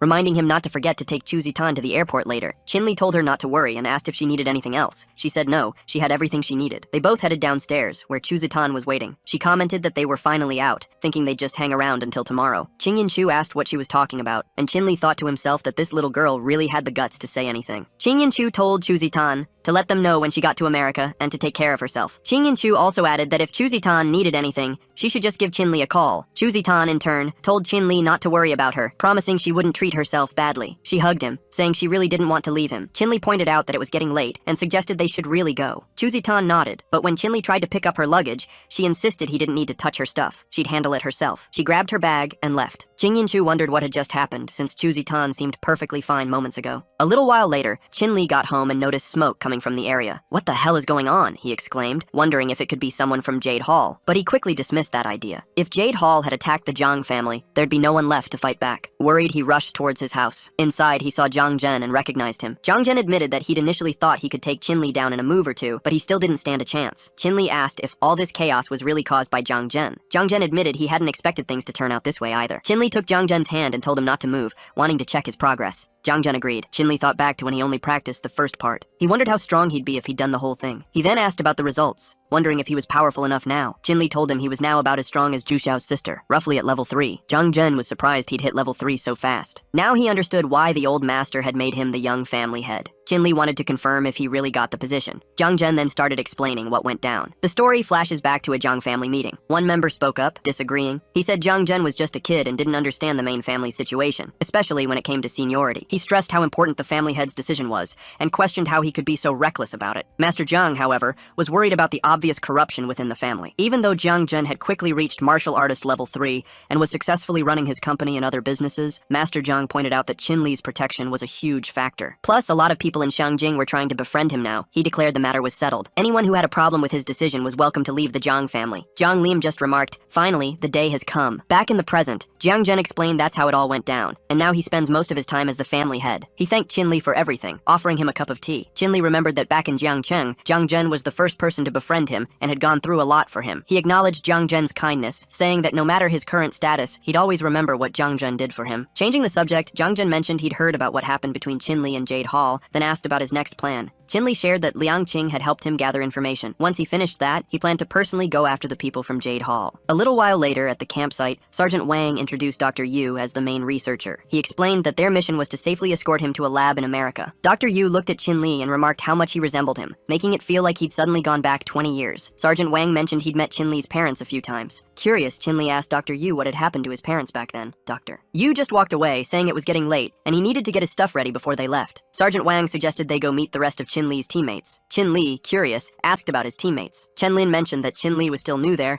and asked if he knew how tough the mission was, especially with his head injury. Just then, Cao Zhi emerged from the tent, calling out Chen Lin for being impolite. He then walked over to Qin Li, introduced himself as Cao Ji, and confirmed if he was Qin Li. Qin Li affirmed it, and Cao Ji remarked that being a level 5 martial artist at his age wasn't bad at all. Qin Li responded by saying he'd do his best to keep up with the team. He said he was happy to join as a level 5 newbie, explaining he was just a rich kid looking to have some fun with the team. Qin Li was cautioned not to show his true strength unless it was an emergency. Chen Lin then introduced Tan Wei as their team captain. The others were just team members. He suggested they all get to know each other and get ready to leave soon. Tan Wei advised Qin Li to remember to take care of himself. Cao Ji added that their captain was a level 9 martial artist who might even become a half-step grandmaster in the next 2 years. He also mentioned that both Chen Lin and he were at level 8. Qin Li expressed his excitement, saying he didn't expect the captain to be so powerful. Chao Zhi then introduced Chu Miao, the only girl on their team, who was at level 7. Qin Li noticed her surname was also Chu. Chu Miao got up and commented that there were a lot of high-ranking martial artists out there, and if it weren't for his rich status, they wouldn't have let him in. Dr. Yu showed up, saying he was ready and they should get going. Everyone got on the plane, and Chen Lin suggested they talk about some stuff now that Staff Sergeant Wang wasn't around. Dr. Yu immediately started working on his laptop. He explained that he was on a super important mission, but his strength was still pretty basic. Chu Miao agreed, adding that he was just a spoiled rich kid with a bad attitude, basically dead weight for their team. She stressed how important it was to follow the captain's orders and not do anything without permission. She also made it clear that if things got dangerous during the trip, their priority would be protecting the doctor, and there was no guarantee for his safety. Qin Li nodded, saying he understood. Chu Miao was surprised he actually listened to her, realizing that not all rich people were super bossy and arrogant. Cao Ji told Qin Li not to worry about them, explaining that everyone was focused on the mission and just spoke their minds without meaning any harm. Qin Li assured him it was fine and stressed how important the mission was, telling them not to worry about him. Tan Wei agreed, telling everyone not to bother Dr. Yu while he worked. As Qin Li watched the laptop screen, he started thinking about the formula. Dr. Yu mentioned that using the sacred fire lotus needed the right medicinal properties, but the prep time wasn't right, so he suggested using animal bones instead. Then he realized he couldn't use bones and told Qin Li to adjust the portion density to 27.47% at a specific spot. The laptop then popped up a notification saying the simulation was ready. Dr. Yu asked how Qin Li knew the exact value, even grabbing his hand in surprise. Qin Li thought to himself that this info came from his parents' notes, which were super unique and tough to figure out. Dr. Yu kept pushing, asking if Qin Li knew the density and how to use it, suspecting he might be the child of his old colleagues and perhaps had some hidden knowledge. Qin Li just said it was luck, while Yan Wei grumbled something about fate. Qin Li figured Dr. Yu probably knew something about his parents,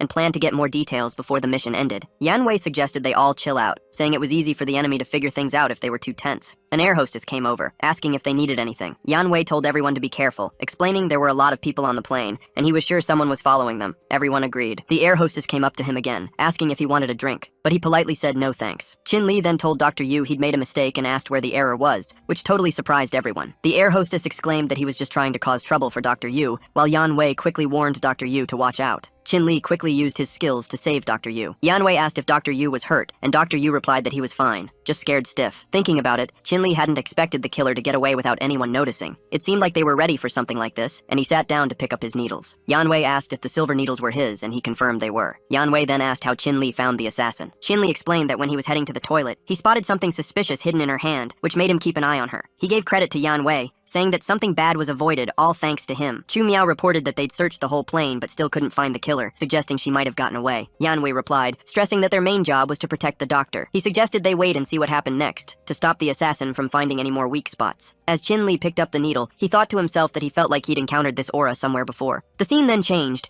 showing them sitting in a car in the United States. Chin-Li tells Dr. Yu to get some rest since he hasn't slept in 2 days. Dr. Yu replies that he finally figured out a formula and asks Chin-Li to take a look. Chin-Li tells Dr. Yu to calm down. Meanwhile, Dr. Yu thinks Chin-Li is the child of that couple and probably knows something about this formula. Yanwei tells everyone to get ready because they're being followed. Suddenly, he yells for the car to stop when he spots a roadblock up ahead, and they screech to a halt. Lu Yan, a level 9 martial artist, steps out of another car and thanks Dr. Yu for all his hard work, offering to take him to his destination. Yanwei and his team get out of their car, and he tells Lu Yan that he doesn't believe those rumors. Chin-Li asks what rumors they're talking about and what's happening. Yanwei explains that most of the people who attacked the research institute are from Jade Hall. He adds that they suspected a group in Yangtze was working with foreign countries to get something from the lab. Lu Yan congratulates him, saying he's right, while Yanwei orders his team to protect the doctor. Lu Yan laughs, asking if they really think they can protect him with just a few level 8s and one level 9 martial artist, especially since his whole group is made up of level 8s. Chin-Li thinks to himself that these guys would help foreigners hurt their own people just for money. Lu Yan then orders his people to kill them all, and Chin-Li figures he must be connected to those earlier incidents right before they rush in to attack. Both teams try to take each other down, and Chin-Li stays with Dr. Yu, watching his team get defeated. Yanwei tells Chin-Li to grab Dr. Yu and run, but he falls. Chin-Li urges them to run, saying that the ones who should be running are the traitors who betrayed their own people and country. He uses his magic to attack, saying that for many years, the Jade Hall has been raising a bunch of wolves. Flies in the air attack Lu Yan, who is surprised that Chin-Li is already a half-step master. Chin-Li hits back, telling Lu Yan to get ready to die, and successfully attacks and kills him. Yanwei comments that he killed them with just one move. Chin-Li then realizes he is the powerful person Lu Yan mentioned, who killed the young master, finally understanding why the staff sergeant told him to hide his identity and power. He asks his team if everyone is okay. They're all shocked and ask if he's a half-step master. Chin-Li replies that he might be, but he's not entirely sure. Chin-Li mentions that it doesn't hurt anymore, and expects it to heal in a few days. Yanwei admits they were wrong and prejudiced against him, apologizing. Chin-Li replies that it's okay, reminding them they're all teammates, so they should just forget about it. Coucher adds that it's a good thing Chin-Li was there, otherwise they might all have been killed. Chin-Li asks why they have to take on such a dangerous mission abroad. Yanwei tries to answer, but Dr. Yu cuts in, saying it all started many years ago. The scene then shifts to a flashback where Dr. Qin asks about how well the aura concentration pill works. Another doctor, Yuta, replies that they're still testing it and should have results soon. An overweight person asks if the pill really helps him break through to level 6. Dr. Yu explains that even though the medication is still being tested and results aren't guaranteed, it's definitely possible. The person swallows the pill, saying he trusts Dr. Yu. 1 week later, the scene shifts, and the person gains the power, looking very happy. Dr. Qin exclaims that it's finally done, acknowledging the amazing results of years of research. He congratulated everyone on their hard work, hoping they'd keep helping Dr. Yu and doing their best. Everyone readily agreed. The individual laughed, telling Dr. Yu he was confident in his success. He then asked if there were any more pills left, eager to hit level 9 ASAP. Dr. Yu replied that yes, there were, but the results were still a mystery, and he wasn't sure about the side effects. He mentioned they were heading to the US next month for a research exchange, and with more people getting interested in the research, he really needed to boost his strength. The individual told him to just get in touch if he ever felt uncomfortable. Dr. Yu regretted not convincing him back then, thinking that if those pills hadn't failed, his friend wouldn't have died. He knew he had to succeed in this research, no matter what. Dr. Yu tried using the pills again, wondering why the success rate was still stuck at 50%. Suddenly, there was an explosion in the lab. He exclaimed that he'd followed Dr. Qin's instructions exactly to make the pills, so how could this have happened? Dr. Yu tried again to get the exact formula, and then it clicked for him. He decided to really dig into those pills. He could follow the clues Dr. Qin left behind